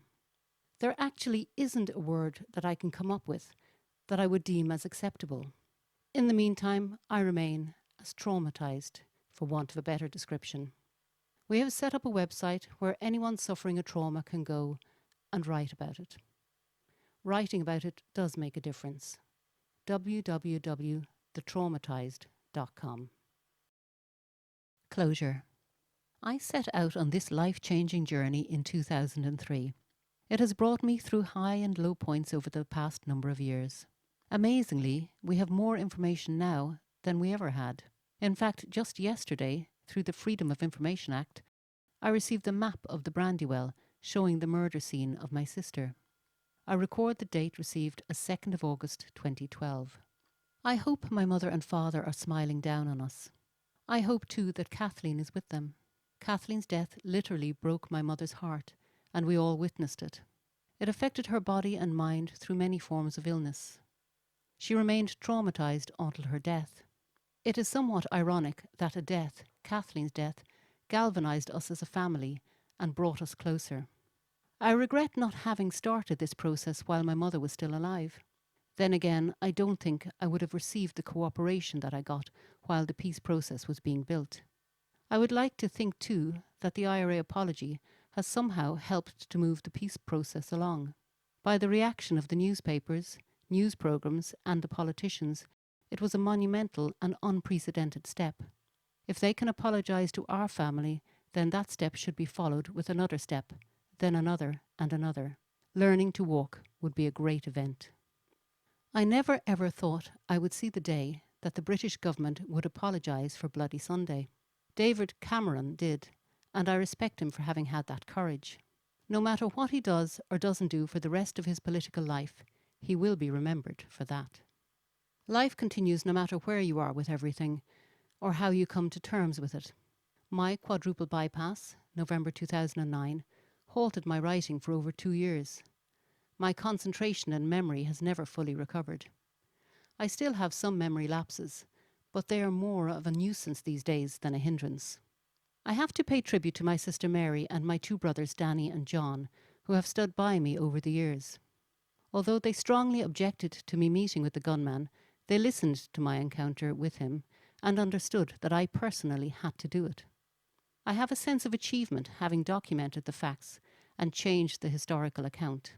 It was well documented by journalists and the establishment that the IRA killed Kathleen, but at that time the IRA denied it. Getting the IRA to first admit they shot and killed my sister Kathleen was one thing, but then to get them to apologise for their actions was indeed historic.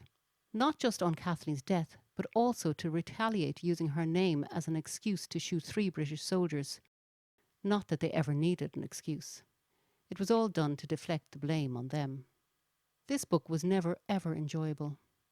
It was memorable and sad, and it reconciled me to my late father, and it's now my wish that he does rest in peace. After many long discussions over just as many nights with my good friend and mentor, KG, I personally experienced my road to Damascus. He had suggested I say a prayer for my father to forgive him for the past. I didn't particularly want to do that, as I still felt anger towards him. But one morning, out of the blue, I decided I would pray for him. I had written at least 2,000 words about my late father, and none of it good. So I learned how important the delete button is, and that by removing that negativity from the book, I also discovered that it removed a hatred from my mind. By writing it down, reading it, and then deleting it, it became consoling and peaceful. I then attended Mass that same morning, and I experienced a most extraordinary sense of relief. I began to deal with my anger for him by forgiving him. Listening to the scripture reading by Father Costello that morning became monumental and enlightening, as it was about the road to Damascus. I realised how significant it was to my situation as it dawned on me what I had just listened to. As I scanned the church with my eyes, I knew then this was a special moment just for me. I don't know how I managed to keep my composure. I wanted to jump up and punch the air, but the prude inside me held fast. Was it just a coincidence? I dearly want to think not. Thankfully, I feel a much better person for having the will to forgive and forget. I want to thank my wife Bridget, whom I love dearly, and who, when I was stuck for words, came to my rescue. Finally, thanks to all my friends for all their help, knowingly or unknowingly. Fortunately, just too many to mention. So history, take note. Make the changes. Epilogue.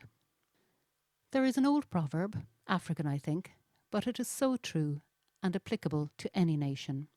When an old person dies, a library is burnt down. Every single person you meet has a story to tell. I gave you a snippet of mine. I discovered in writing this book a lot about anger, emotions, and how important it is to listen to others, not to be entrenched in my own stubborn rhetoric. I hate my father. Once I realised I could pass that milestone and millstone, it allowed me to let go of the past. That was an enormous revelation and relief to me, reconciling with my deceased father by just saying, I forgive you. It was a huge thing for me to even contemplate it. When I did, there was no thunder flashes or hallelujahs. I sat quietly and then said a prayer. It was done. It is a very powerful moment when you can understand and mean it. I hope I am man enough to continue to allow forgiveness when and if it is necessary again. I never intended this book to become a sort of mini autobiography. It turned out that way, I know. It does reflect the earlier part of my life, so I hope you can allow and forgive me for being the narrator, as what came after Kathleen's death would never have been told. All that aside, it was the story of her death, how it happened, and the aftermath that is important here, not me. I am just the padded envelope, the story within the story. I'm glad this book is over, and I wish everyone in this book, alive or dead, peace to you. I wish to acknowledge here too, on behalf of our family, the people of the Brandywell, who erected a memorial to Kathleen in 2006. It is a credit to everyone from the area, especially when flowers are placed at the memorial. No one ever touches or interferes with them. A lot of the time, there is so much bad publicity about the Brandywell, and like many areas countrywide, there is antisocial behaviour. But I have to say everyone can hold his or her heads up on this one. Thank you. I want to thank Willie Deary, who wrote the book Springtown Camp from the Inside, for allowing me to use some of his research. A well-documented book full of important memories for many people worldwide, including the many thousands of soldiers and sailors who passed through those Springtown Camp gates. I also want to thank Dennis Bradley. I won't elaborate, as I know him enough to know that he would prefer I didn't. Thank you, Dennis. The Historical Inquiries Team. Tuesday, 13th of July 2010, that's 37 years after Kathleen's death, I and my two brothers, Danny and John, met at my sister Mary's house. I was in recovery, having had a quadruple bypass some months earlier, and so this book was on hold. I couldn't concentrate or read, and my memory was giving me problems too. We had gathered to meet with two retired police detectives from the Historical Inquiries team. Dave Hoare and Bill Trotter arrived and explained who they were and how the investigation would be conducted. They outlined their remit to us. They asked relevant questions, and we agreed as a family to cooperate with their investigations. I was able to give them quite a bit of information, as I had researched and recorded a lot of material unknown to them. Several months passed, and they returned with their findings.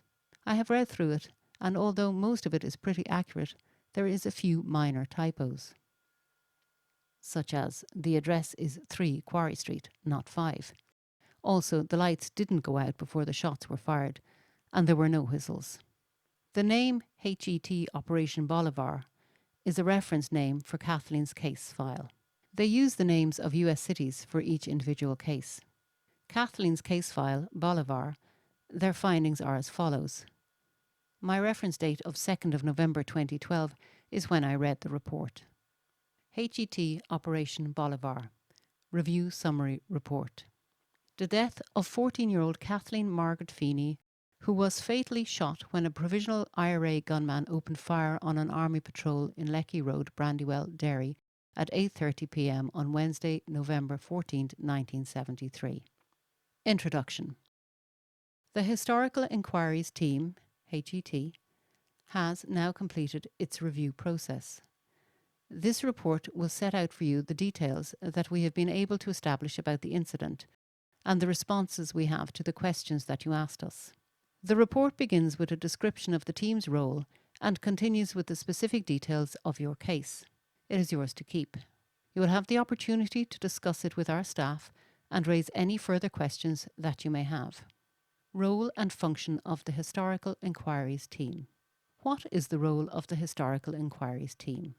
The HET was created in 2005 and began work at the end of January 2006. It has 3 objectives: to assist in bringing a measure of resolution to those families of victims whose deaths are attributable to the Troubles between 1969 and the signing of the Belfast Agreement in April 1998, to re-examine all deaths attributable to the Troubles and ensure that all investigative and evidential opportunities are subject to thorough and exhaustive examination in a manner that satisfies the obligation placed upon the Police Services of Northern Ireland, PSNI, of an effective investigation as outlined in Article 2, Code of Ethics for the PSNI, to do so in a way that commands the confidence of the wider community.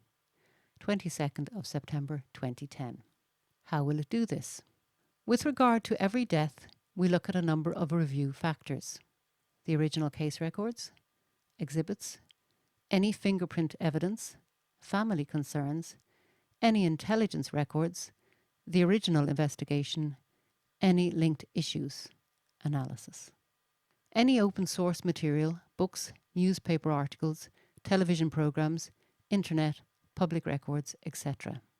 Our approach to the investigative process is designed to concentrate on what evidence, if any, exists, what potential remains for gathering new evidence, either from new lines of inquiry, missed opportunities, advances in forensic science, or any opportunities that exist for turning existing information or intelligence into evidence.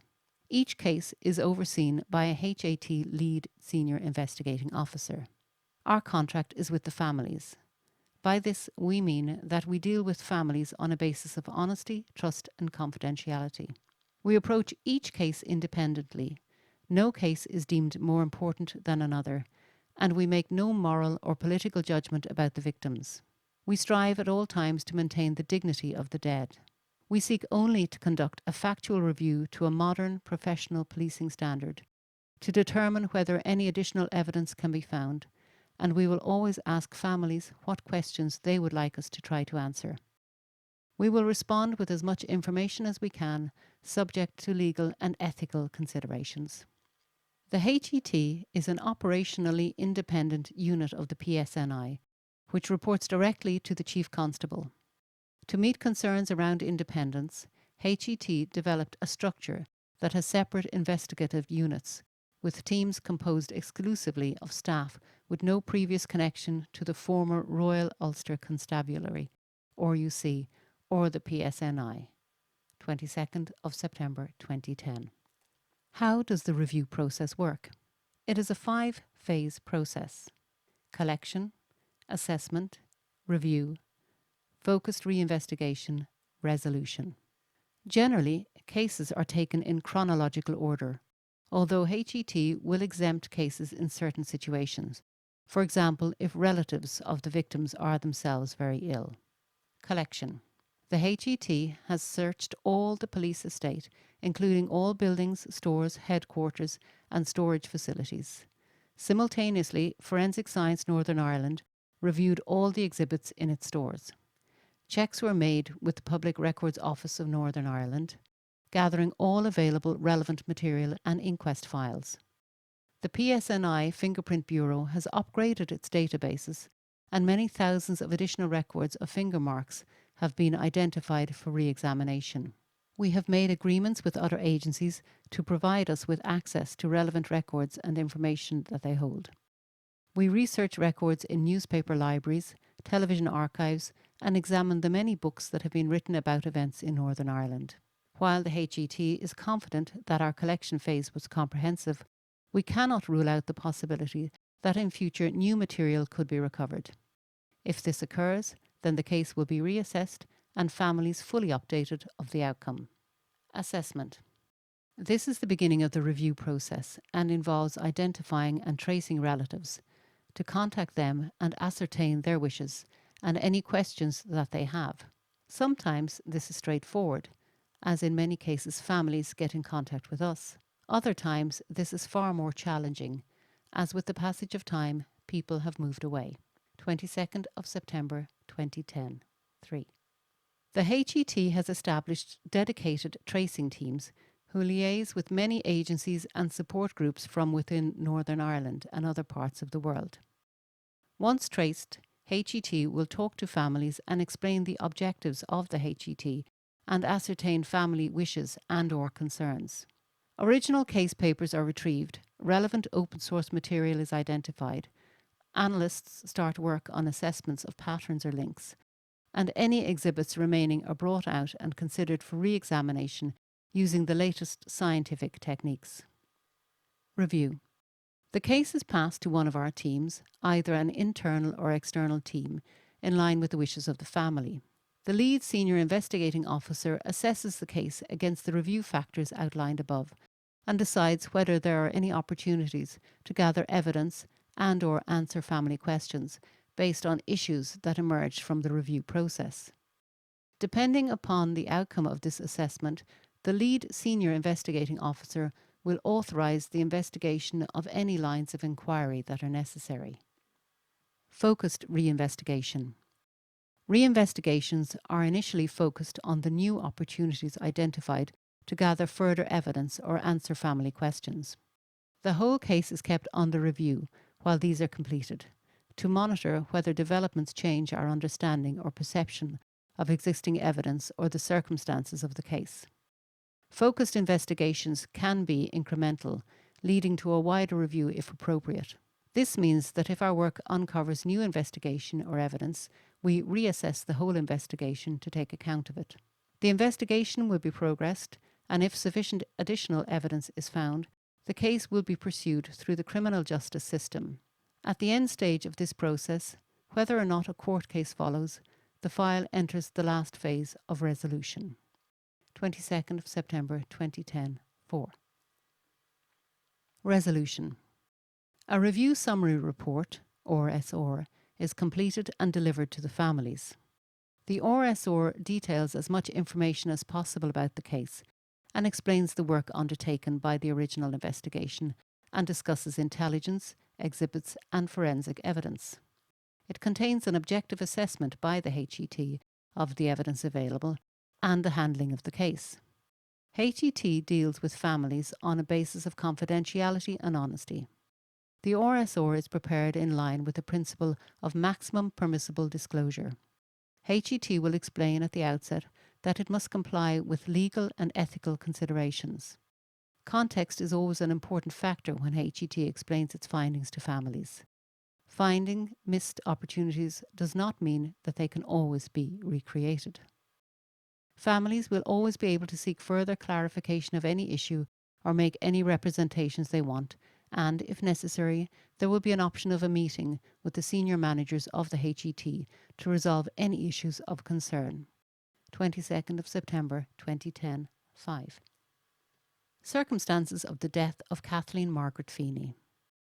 This part of the report explains the circumstances of the death of Kathleen Margaret Feeney, who was fatally shot by a member of the Provisional IRA when he opened fire on an army patrol in Lecky Road, Brandywell, Derry, at 8:30 p.m. on Wednesday, November 14, 1973.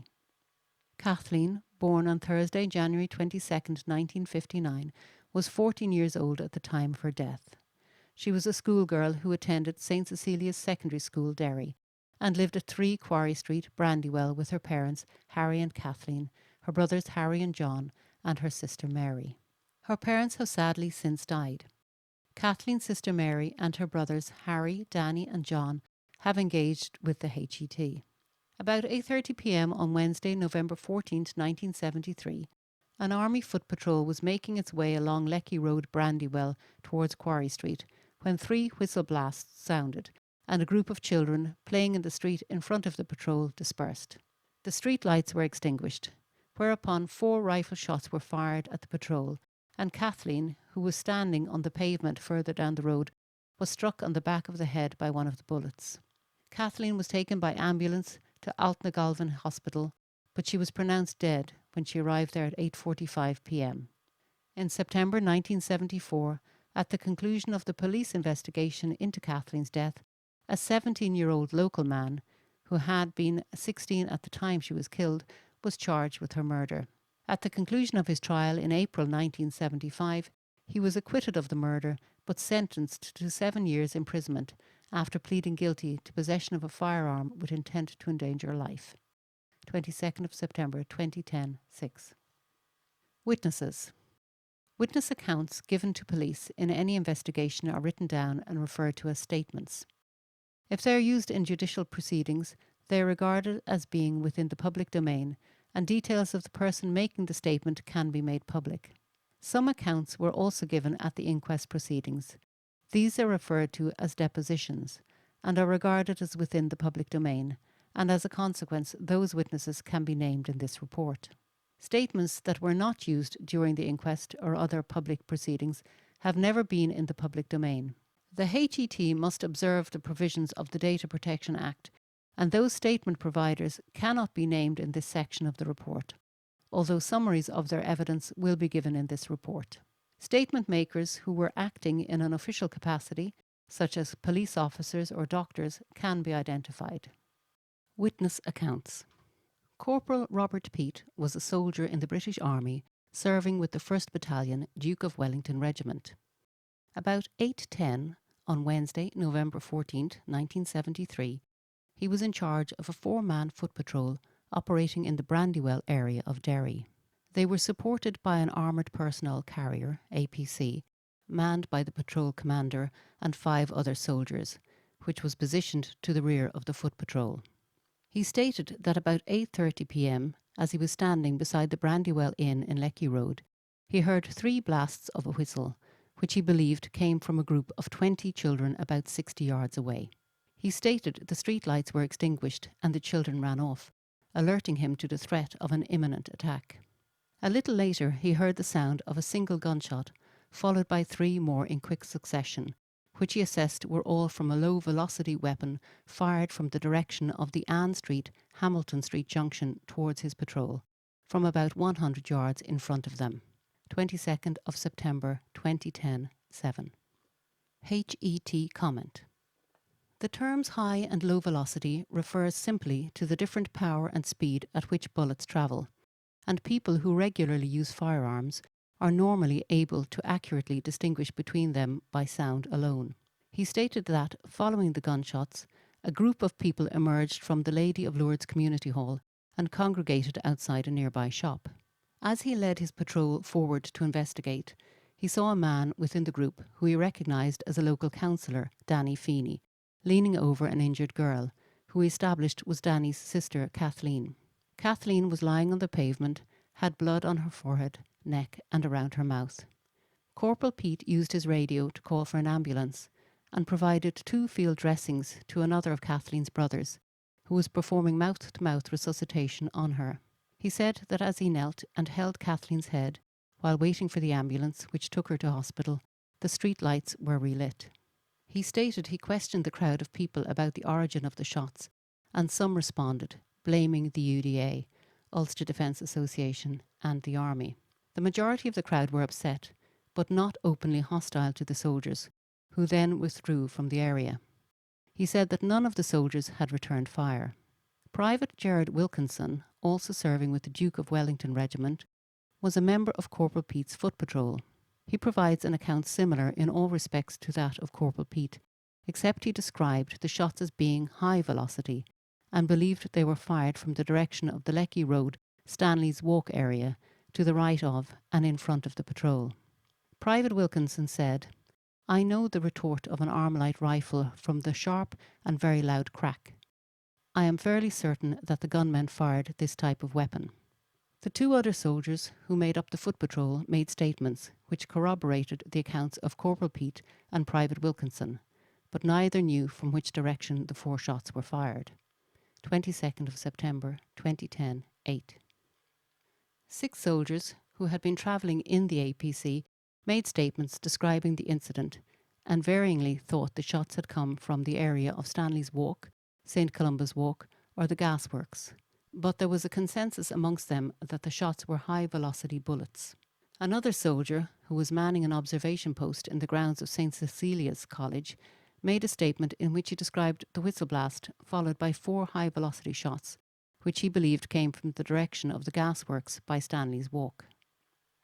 Christine Little was a 15-year-old friend of Kathleen, who stated she called at Kathleen's home in Quarry Street, but Kathleen was not there, so she made her way down the street and saw her at the junction with Lecky Road. She called out to Kathleen, who started to cross the road towards McBride's shop. Christine was going into the shop just as Kathleen stepped onto the footpath when she heard a shot and saw Kathleen fall to the ground. Kathleen lay still and Christine went and spoke to her, but she seemed to be unconscious. Christine went into the shop to summon help, and on going back outside, she saw a crowd which had started to gather around Kathleen, and she heard someone say she had been hit by a bullet. Christine was unable to say where the shot was fired from, but remarked it didn't seem too close. Danny Feeney, Kathleen's older brother, was in the Lady of Lourdes Hall on Lecky Road when he heard shots nearby, following which young people ran into the hall to take cover. Someone shouted that a girl had been shot, so he went outside, where he saw a crowd around McBride's shop. Danny went to assist a young girl lying on the pavement amongst the crowd, but not until he turned her over did he realise the girl was his sister Kathleen, who had blood on her neck and appeared unconscious. An ambulance was called, and when it arrived, Danny travelled with Kathleen to the hospital, where he was told she had died. 22nd of September 2010, 9. At 9:04 p.m. he identified Kathleen's body to Detective Constable McMullen. Dr. Mitchell was on duty at 8:45 p.m. when Kathleen was brought to the casualty department at Aldnagelvin Hospital. He examined her and found there was no respiration, no heartbeat, and her pupils were dilated and fixed. There were no signs of life, and he pronounced her dead. Constable Logan, a scenes of crime officer, attended the scene on Lecky Road at the junction with Quarry Street, accompanied by Constable Johnston, a police photographer, at 10:30 a.m. on Thursday, November 15th, 1973. He found nothing to indicate that a shooting had taken place, and a firing point could not be located.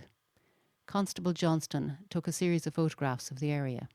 Later, Constable Logan was present at Aldnagelvin Hospital during a post-mortem examination of Kathleen, when the pathologist, Dr. Press, recovered 3 bullet fragments, which he handed to him, and he later forwarded them to the Department of Industrial and Forensic Science Laboratory for examination.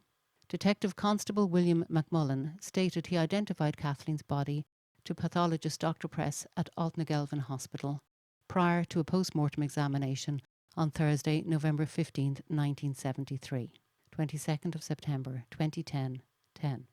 Post-mortem examination. At 11:30 a.m. on Thursday, November 15, 1973, Dr. John Orr Press, Assistant State Pathologist for Northern Ireland, began a post-mortem examination of Kathleen Margaret Feeney at Aldnagelvin Hospital, Derry. During the examination, he found a hole 1 centimetre in diameter just to the right of the midline of the occipital bone, which is the area above the rear base of the skull, just above the neck. He concluded that this was a bullet entry wound, and from around this location he recovered 3 fragments of a copper-jacketed bullet, which he handed to Constable Logan. Dr. Press recorded the cause of Kathleen's death as laceration of the brain and cerebellum due to gunshot wound of the head. Inquest proceedings. On Tuesday, August 20th, 1974, an inquest into the death of Kathleen Margaret Feeney was held before Mr. B. W. McCluskey, Deputy Coroner for the County, Borough and City of Londonderry, at the Courthouse, Derry. The inquest held before a jury returned an open verdict. The terminology open verdict was that used by the coroner's courts in Northern Ireland at the time. It was given when a death had not been through the criminal courts process. The coroner, having heard the evidence, would not apportion blame in the matter, but would be required to establish the time, day, date and cause of death. Consequently, an open verdict was often declared. 22nd of September 2010, 11. HET review of original investigation. As part of the review process, the HET recovered and considered the following documentation: 28 witness statements, forensic science report, post-mortem examination report, photograph album, maps and plans, intelligence reports, inquest file, report to the Director of Public Prosecutions, DPP, internal police reports, newspaper reports. The HET has conducted extensive searches to locate documents and exhibits that relate to all of the cases under review. Forensic Science Northern Ireland joined in this project, as did other agencies. The witness statements and internal police reports recovered in this case provide an account of Kathleen's death and the investigation which followed. Kathleen was shot dead in the Brandywell area of Derry, which was considered highly dangerous for the security forces at the time, and the Royal Ulster Constabulary (RUC) officers operating in the area were bound by a police directive that, for their personal safety, they could only do so when supported by the military.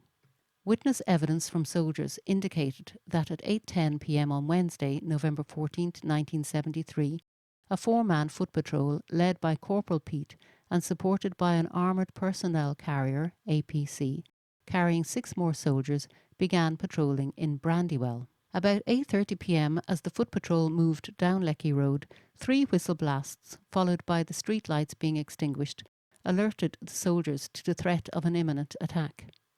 Their fears were realised as the sound of 4 shots rang out in the dark.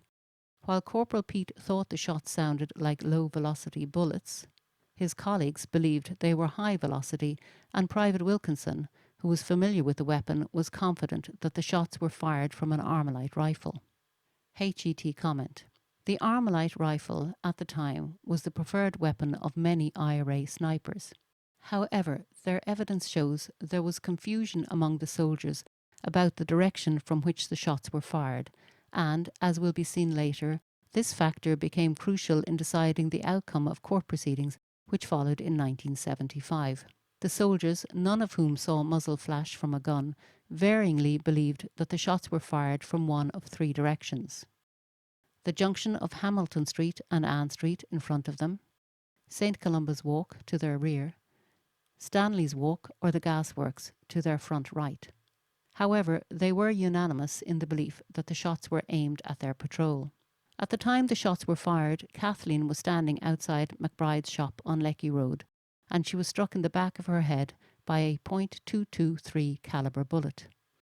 Despite efforts to treat Kathleen by her 2 brothers, Danny and Harry, she was pronounced dead on her arrival at Altnagelvin Hospital at 8:45 p.m.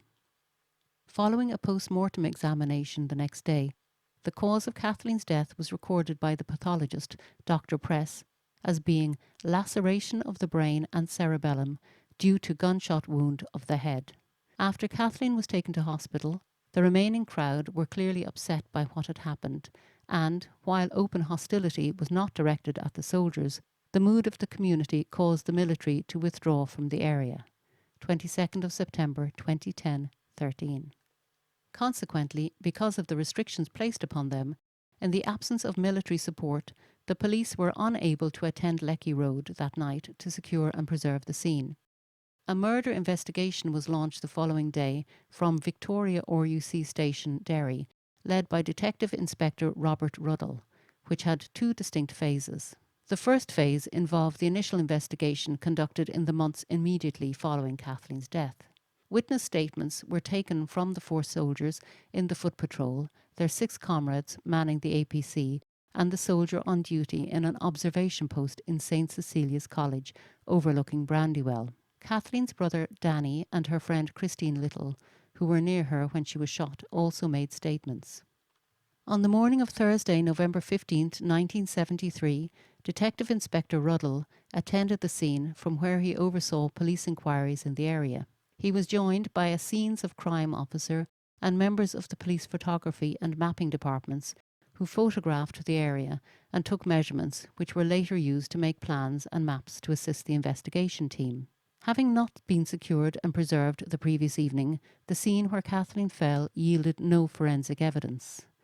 An internal police report described how an attempt to conduct house-to-house inquiries in Lecky Road and the surrounding area had to be curtailed due to the presence of a crowd hostile to the police and military, who consequently had to withdraw from the area. It is not recorded in the investigation file if the house-to-house inquiries were later completed. Because no bullets or spent bullet cases were found and no witnesses were identified who could assist, the gunman's position could not initially be established. The police appealed through media outlets for information about the attack and those responsible, the appeals being supplemented by a poster, which was distributed throughout Derry, but there is no record of any meaningful information being received. The 3 bullet fragments recovered during the post-mortem examination were submitted for forensic examination in an attempt to determine the calibre of the weapon used and whether the same weapon had been fired in previous incidents. The calibre of the bullet was established as .223, as fired from an Armalite rifle, but due to damage, the scientist was unable to compare it with others recovered in previous incidents.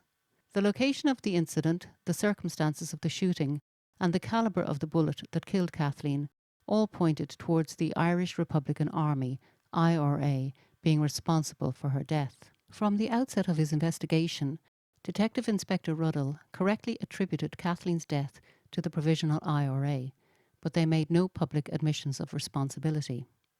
Instead, in a statement released to the media on November 16, 1973, the Derry Brigade alleged the security forces were responsible for the killing, using an Armalite rifle seized in a previous operation in a propaganda exercise designed to discredit the Republican movement. HET comment. The Armalite rifle was not a standard issue weapon of the British Army. The weapons carried by the soldiers were all self-loading rifles, SLR, of calibre 7.62, and there was no evidence that any of them had returned fire. Soon after Kathleen's death, 2 military intelligence reports were received, naming 2 men as being involved. Although there is no record of any action initially being taken against either man, one of them eventually stood trial for Kathleen's murder, a matter dealt with later in this report.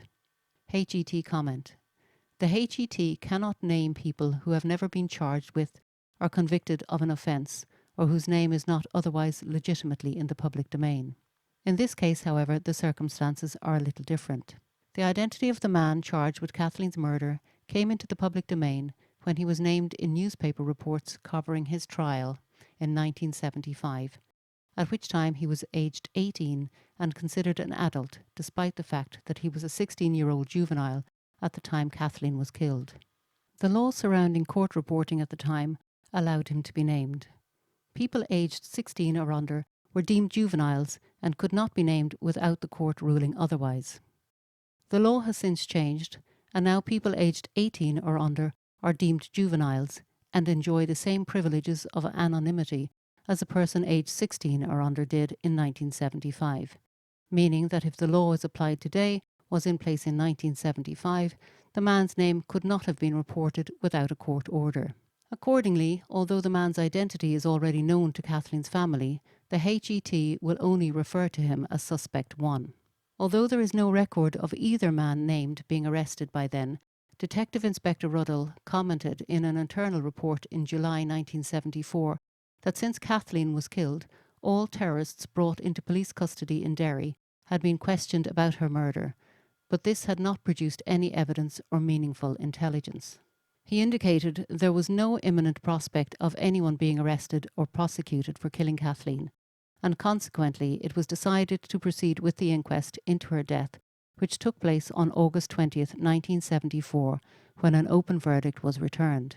However, soon after, the investigation moved into its second phase.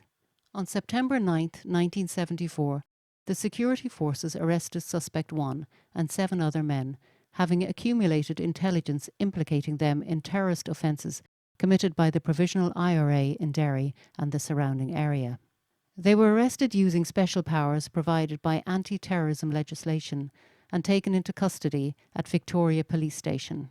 During the day, Suspect 1 was interviewed twice by 2 detective sergeants and a detective constable about a series of offences, including Kathleen's murder, which he denied. He was one of the men named in the intelligence reports received soon after she was killed.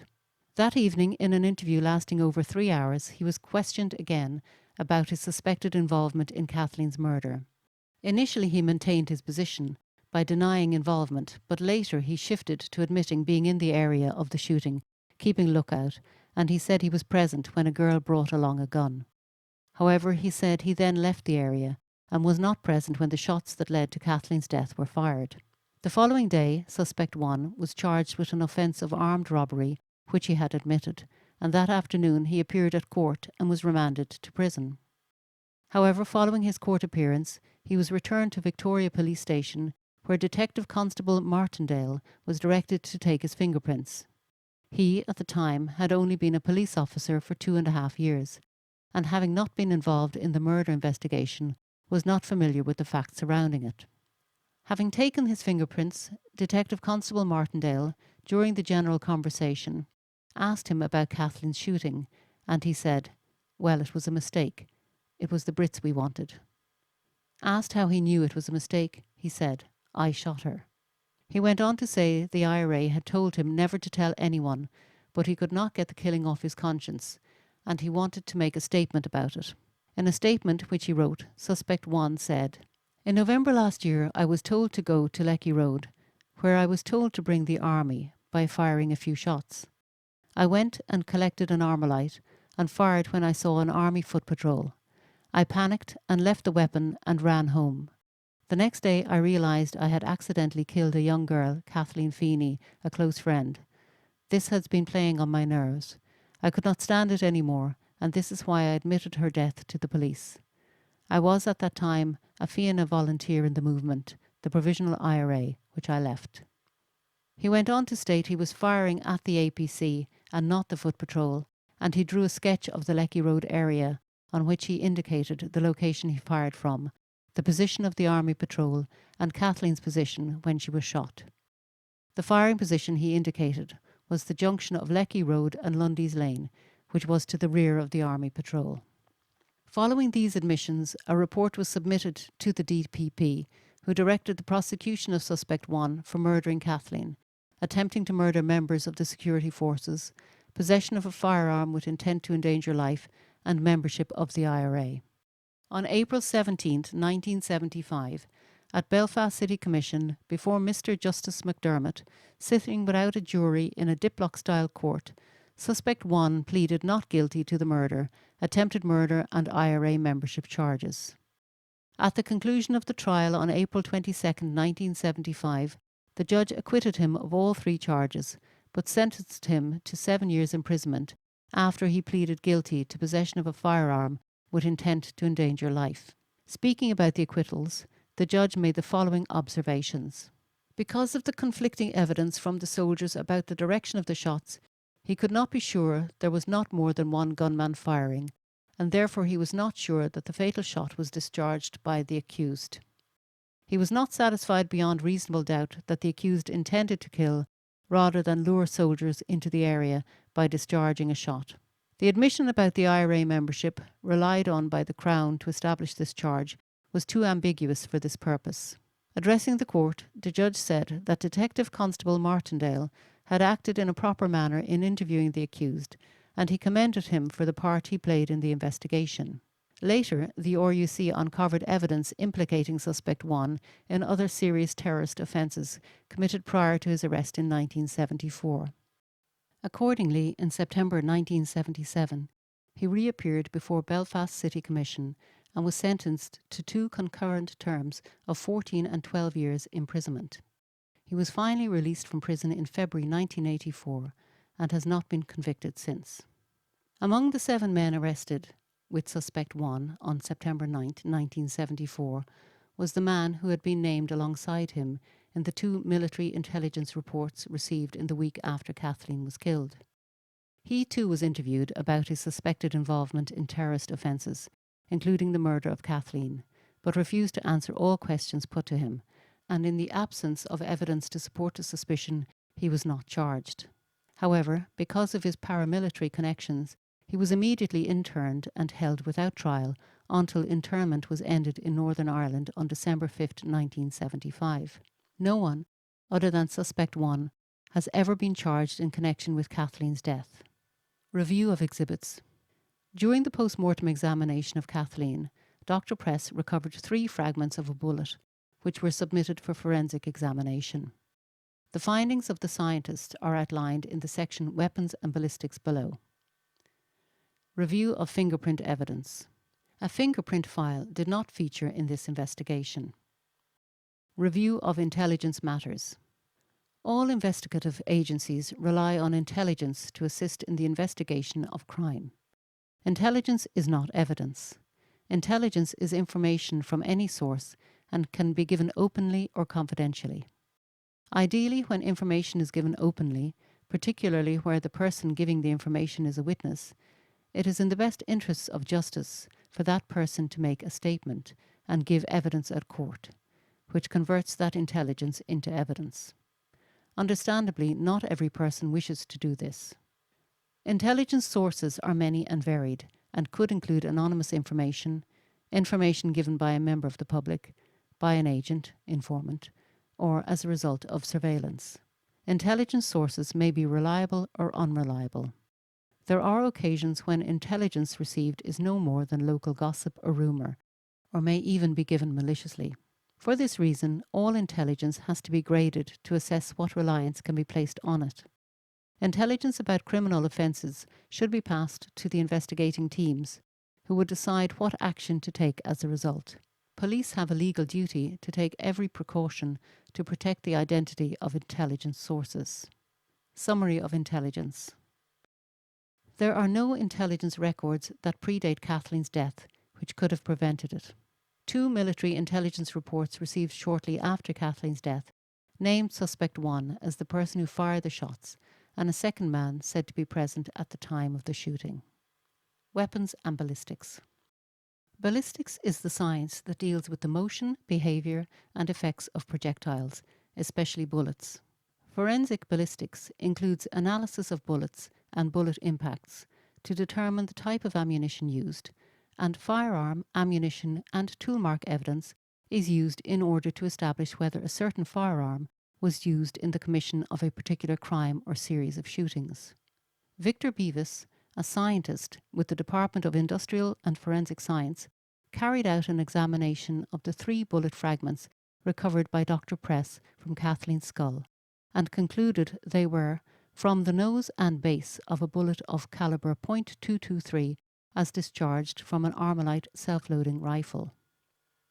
Test firing or ballistic fingerprinting, a subcategory of firearms examination, is a forensic method intended to help identify the firearm used in a crime by matching the bullet's striations with the rifled barrel through which it was fired, or by matching marks on the cartridge case to marks in the chamber and breech.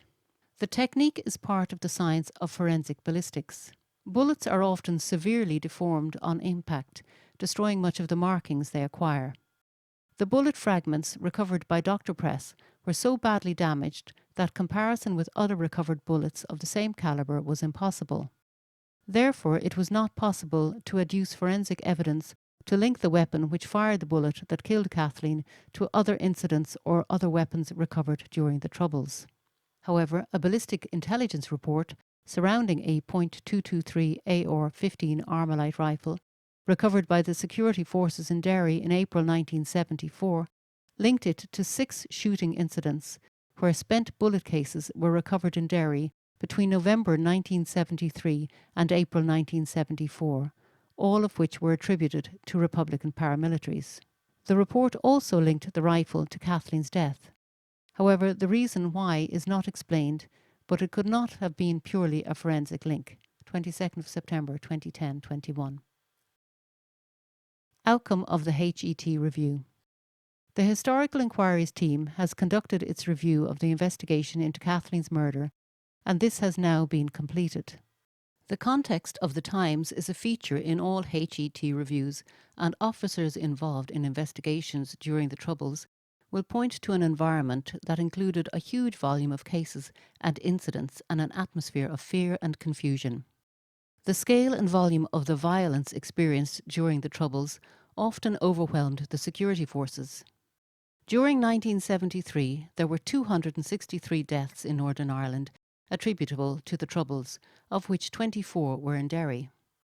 Many parts of Northern Ireland, including Brandywell and other areas of Derry, were hostile places for the security forces who were subjected to a persistent threat of attack. Consequently, the Royal Ulster Constabulary, RUC, dictated that the police would only operate within those areas with appropriate military support, and even then for as short periods as possible, to minimise the danger they faced. The population of Brandywell was almost entirely Catholic, and the threat to the security forces in Derry, at the time Kathleen was killed, was raised by outrage felt by many local residents following the deaths of 13 innocent Catholic men shot by soldiers from the Parachute Regiment on what became known as Bloody Sunday the previous year. Against this backdrop, the HET has considered the original investigation carried out by the RUC. The HET often seeks to engage directly with retired officers to discuss the investigations they conducted. In many cases, they have engaged enthusiastically, and their help is always greatly appreciated. Engagement with a HET is a voluntary undertaking. However, in some cases, retired officers choose not to engage for a variety of reasons. The officer who led this investigation, Detective Inspector Ruddle, now retired, has previously told the HET that he does not wish to engage in future reviews, and the HET respects his decision. 22nd of September 2010-22. From experience of other reviews, the HET is aware that many similar reviews were led by officers who were more junior in rank. Detective Inspector Ruddle was an officer of senior rank and experience, and the HET concludes that his appointment to lead the investigation was appropriate. The HET has considered the RUC initial response to Kathleen's death. On receiving the report of the shooting, Detective Constable MacMullen went immediately to Altnagelvin Hospital, where he learned that Kathleen had died. The police were unable to attend Lecky Road that night, but statements were taken from key witnesses, which provided an overview of the circumstances of Kathleen's death. The police visited Lecky Road the following morning and photographed and mapped the area, but found no forensic evidence. They were forced to curtail house-to-house inquiries and a search for the gunman's position when they had to withdraw from the area. While normal investigation was not possible, every effort was made to identify witnesses and gather evidence in the vicinity. Accordingly, the HET concludes that given the prevailing difficulties, the initial police response was appropriate. The HET has also considered the first phase of the murder investigation. Detective Inspector Ruddle directed his investigation from Victoria Police Station, but there is no record of how many officers were deployed in the investigation or what specific lines of inquiry were pursued. The fact that attempts were made to examine the crime scene and conduct house-to-house inquiries, witness statements were obtained, and an appeal for information was made through the media indicates normal lines of inquiries were pursued. The inquiry correctly focused on members of the Provisional IRA, albeit the organisation denied any involvement in Kathleen's death and maintained this position until 2005, a point which is outlined later in this section of the report. 22nd of September 2010-23. There is no record of any action being taken in respect of the intelligence naming suspect 1 and another man, which was received soon after Kathleen's death. However, the initial investigation did not reveal any evidence to support the intelligence, and it may be that action was simply not recorded. The IRA was a well-structured and disciplined organisation whose members were often schooled to withstand police interview techniques, and to arrest them without sufficient evidence to confront them was unlikely to succeed. However, intelligence accumulated about members of the IRA eventually brought about the arrests of 8 men, including suspect 1, for Kathleen's murder and other unrelated terrorist offences. 5 of the 8 were charged with a number of serious offences, and the other 3 were interned without trial. Furthermore, Detective Inspector Ruddle reported that all terrorists brought into police custody in Derry since she was killed had been questioned about Kathleen's murder. This indicates that despite no action being taken initially on the intelligence report, the inquiry had been pursued with determination and vigour. Accordingly, the HET concludes that the conduct of the first phase of the investigation was appropriate. On September 9, 1974, the investigation moved into its second phase with the arrests of the 8 provisional IRA suspects, including Suspect 1. After Suspect 1, charged with armed robbery, was remanded to prison by court, in a conversation with Detective Constable Martindale, he admitted shooting Kathleen. His confession was recorded, and this led to him ultimately being charged with her murder. Detective Constable Martindale, who has now retired from the police, has engaged with the HET and said that he remembers the case well, although recollection of some of the specific detail has faded with the passing of almost 40 years.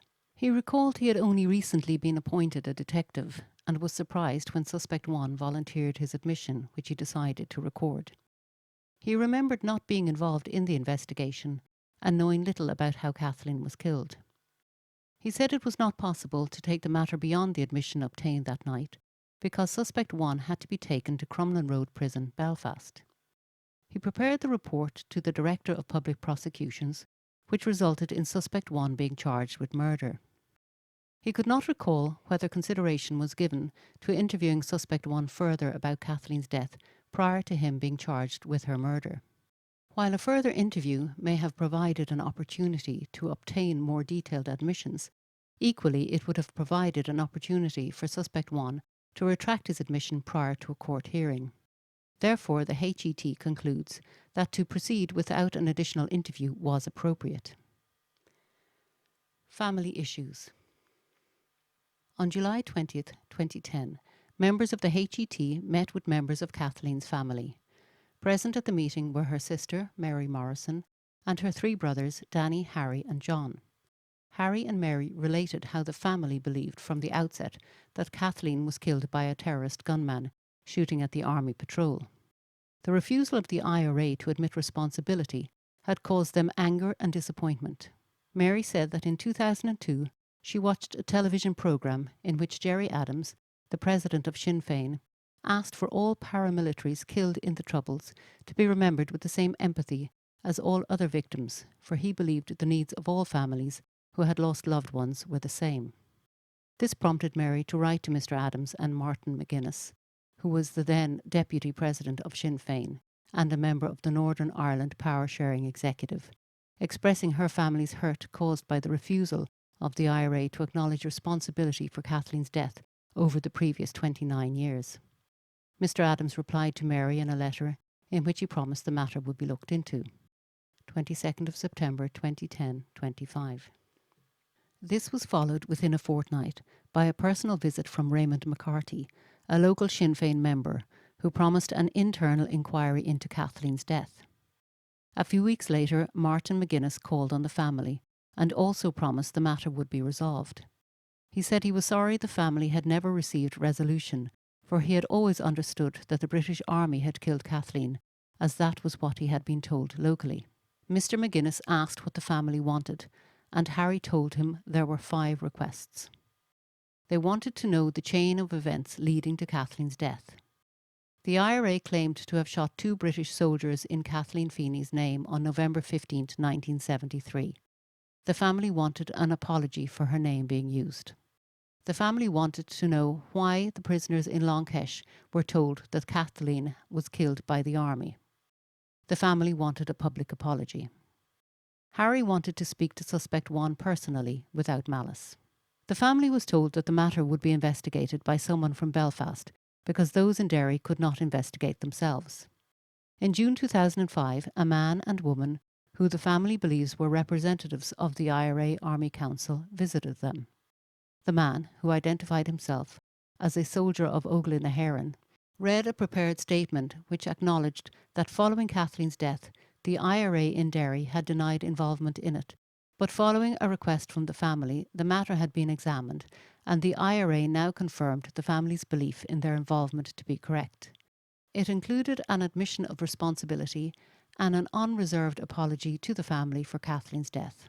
The family asked for a copy of the statement, but the man refused, promising that it would soon be issued to the media, and Harry was told it was not possible to arrange for him to meet with Suspect 1. 22nd of September 2010-26.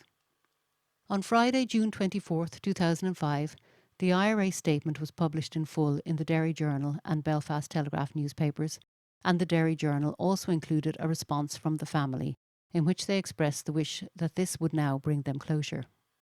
The full statement and response are included in the section Review of Open Source Material later in this report. The family made inquiries to trace suspect 1, and Harry spoke with him on several occasions by telephone, and by mutual agreement they met in April 2006, when Harry told him that he wanted to know what happened. Harry said suspect 1 told him that he shot Kathleen and that he had acted alone. He had been in an area known as Hog's Folly, carrying an Armalite rifle with a folding stock under his jacket, when the army patrol passed. He said that had the soldiers stopped him, they would have found the weapon. When the soldiers went past, he cut through Lundy's Lane onto Lecky Road and fired 3 shots at 2 of the soldiers, who were by St. Cecilia's College. He then got into a car and was taken to a safe house in Bennett Street, where the gun was hidden. He then walked away with another lad and 2 girls, but he did not discover that he had killed Kathleen until the next day. When he spoke to his superiors about it, he was told never to mention it again, and to take his mind off it, he was given a bomb and told to go and place it, which he did. He told Harry the only reason he was not convicted of murder was because the soldiers said in evidence they heard gunshots coming from different directions. Harry said he does not believe suspect 1 will speak to the HET, as his family does not know of his past, and he now wants to put it behind him. Harry said he has had no contact with him since their meeting. The family members were united in saying that, having received an unreserved apology from the IRA and what they believe is the truth from suspect 1, they do not want further proceedings in relation to Kathleen's death.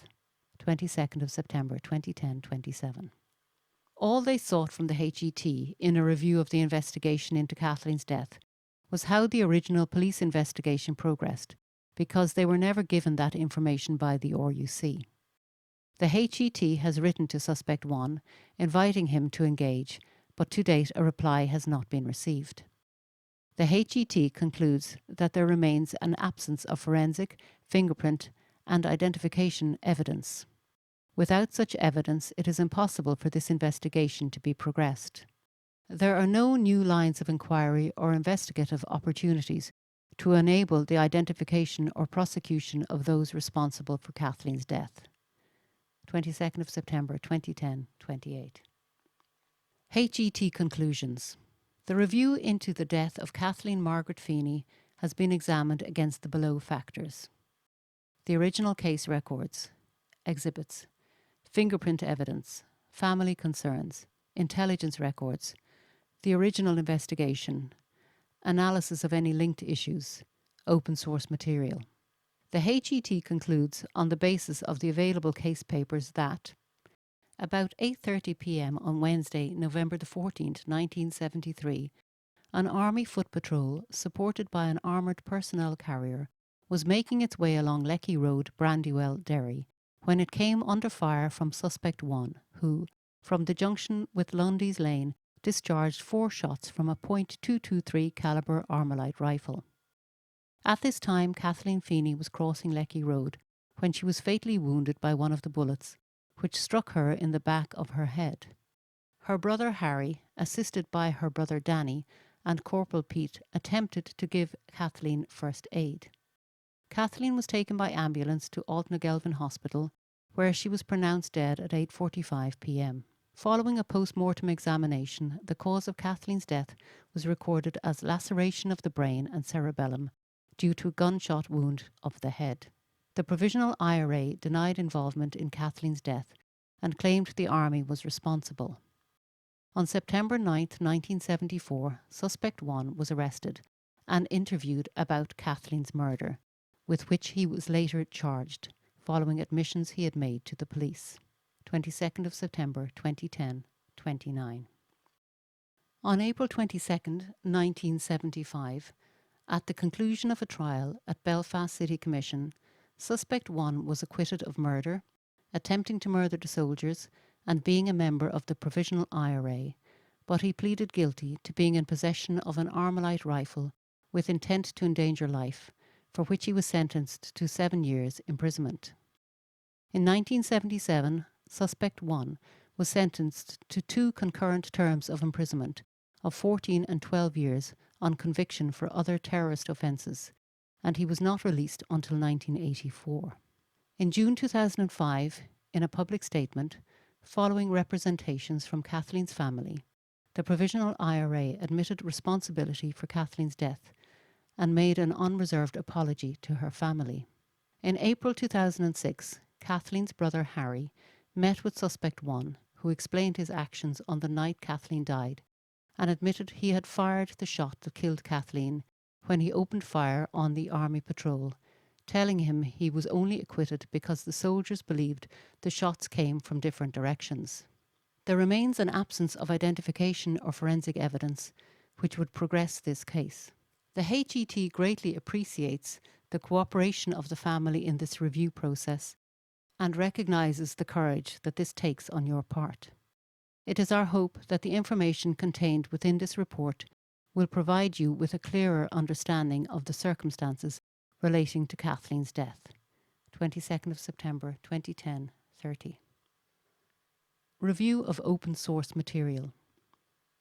Open source material, books, articles, public records, etc., in relation to this case has been traced and includes local newspaper articles, internet material, television news reports, and an entry in the book Lost Lives. It must always be borne in mind that entries may not be entirely accurate. Books. Lost Lives is a publication that chronicles for the first time accounts of all the deaths attributable to the Troubles between 1966 and 2006.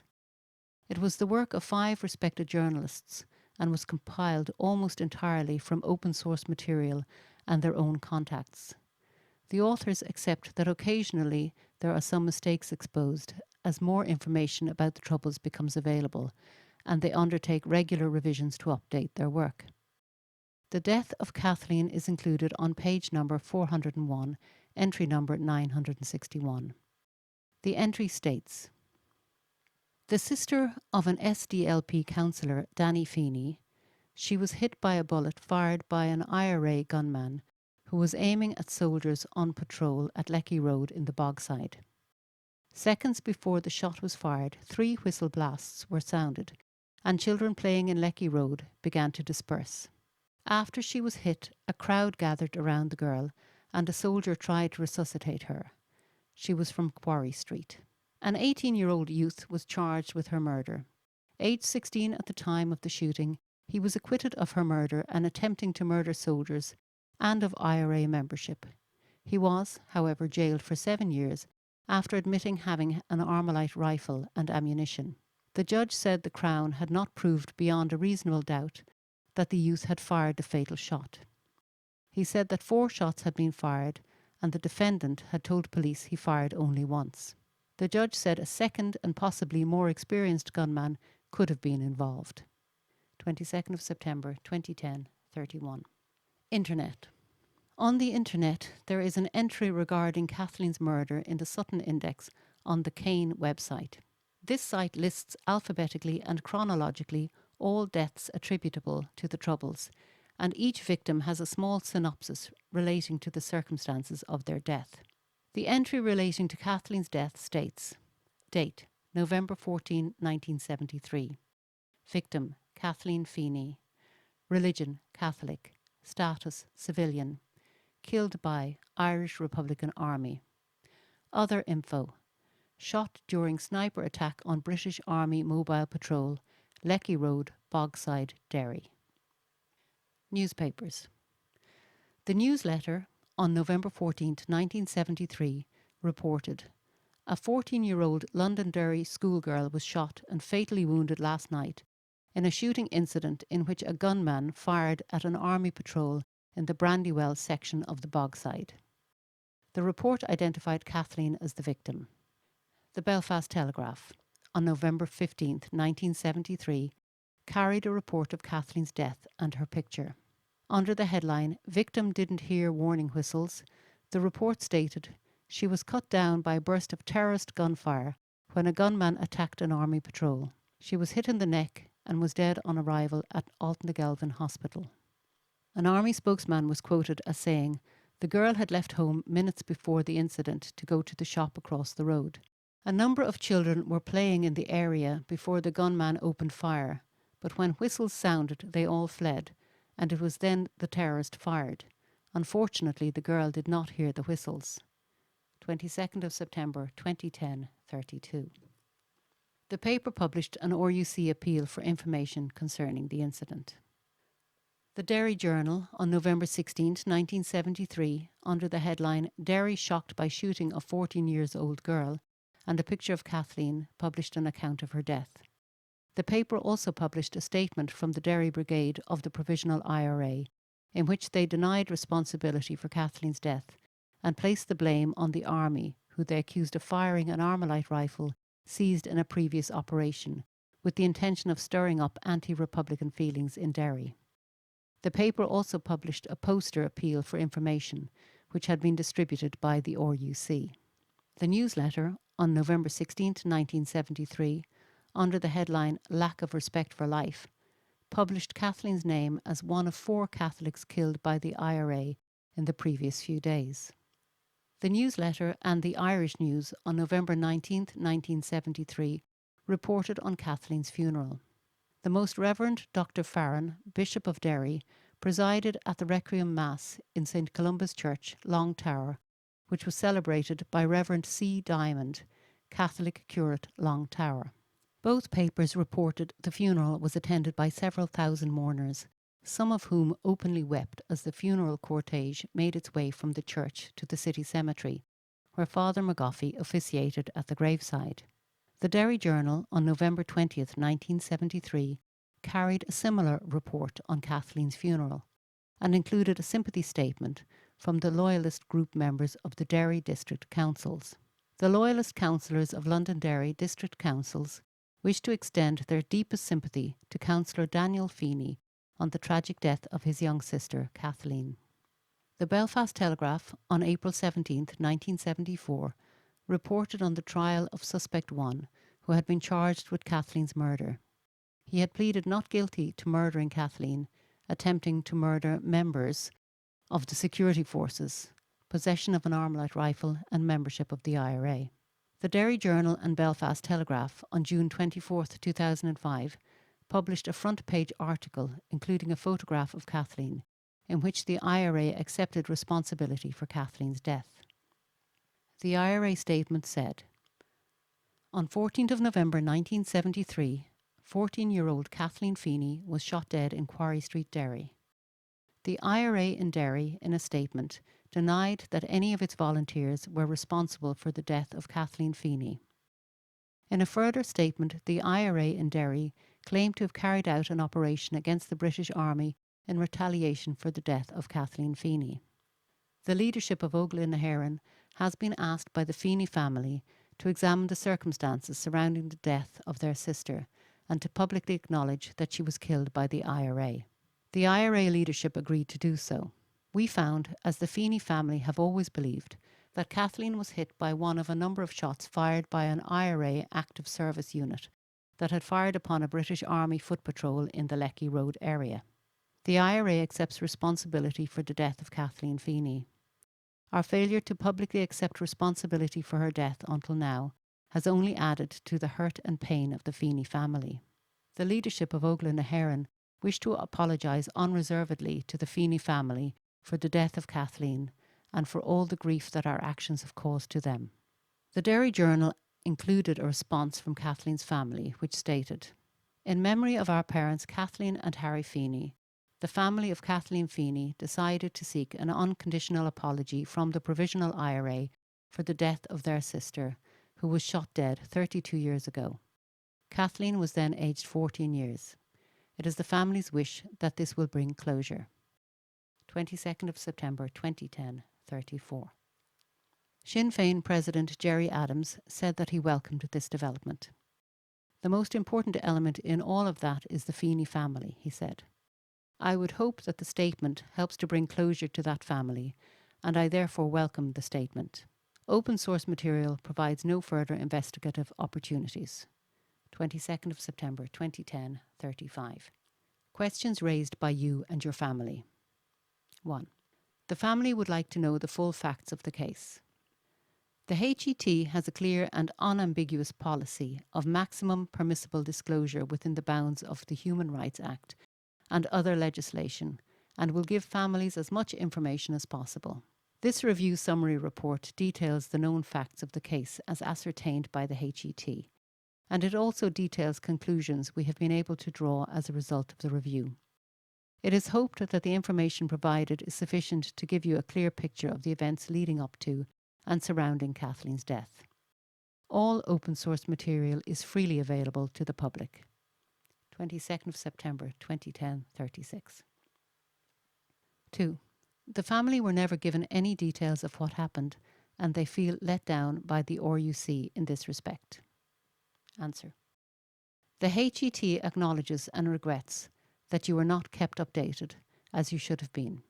This seems hugely insensitive and is a recurring theme in many HET reviews. Families were not kept informed or updated. Modern police investigations prioritise maintaining ties with victims' families, ensuring that they are kept informed of developments and supported. The HET hopes that this review report will enable the family to gain a full understanding of what happened at the time and what investigation took place. 22nd of September 2010, 37. What happens now? The Historical Inquiries team has now concluded its review into the death of Kathleen Margaret Feeney. The review has not uncovered any potential new lines of inquiry. Murder investigations are never officially closed, but with the passage of time since 1973, it is unlikely that new investigative opportunities will arise. All material gathered in this review and records of the review and the investigative process are being consolidated and will be filed in purpose-built PSNI storage facilities where they will be kept indefinitely. This report is a full summary of those papers and is yours to keep. We are very aware that concerns exist regarding the disclosure of information obtained by the HET during the review of the original investigation. In order to maintain the confidence of families and the integrity of the review of all those deaths linked to the Troubles, Freedom of Information Act and Data Protection Act requests will be resisted by the HET and the PSNI, who will seek, on a case-by-case basis, to impose legal exemptions. In the opening paragraphs, the HET objectives were set out. Of these, the primary concern is the interests of the family.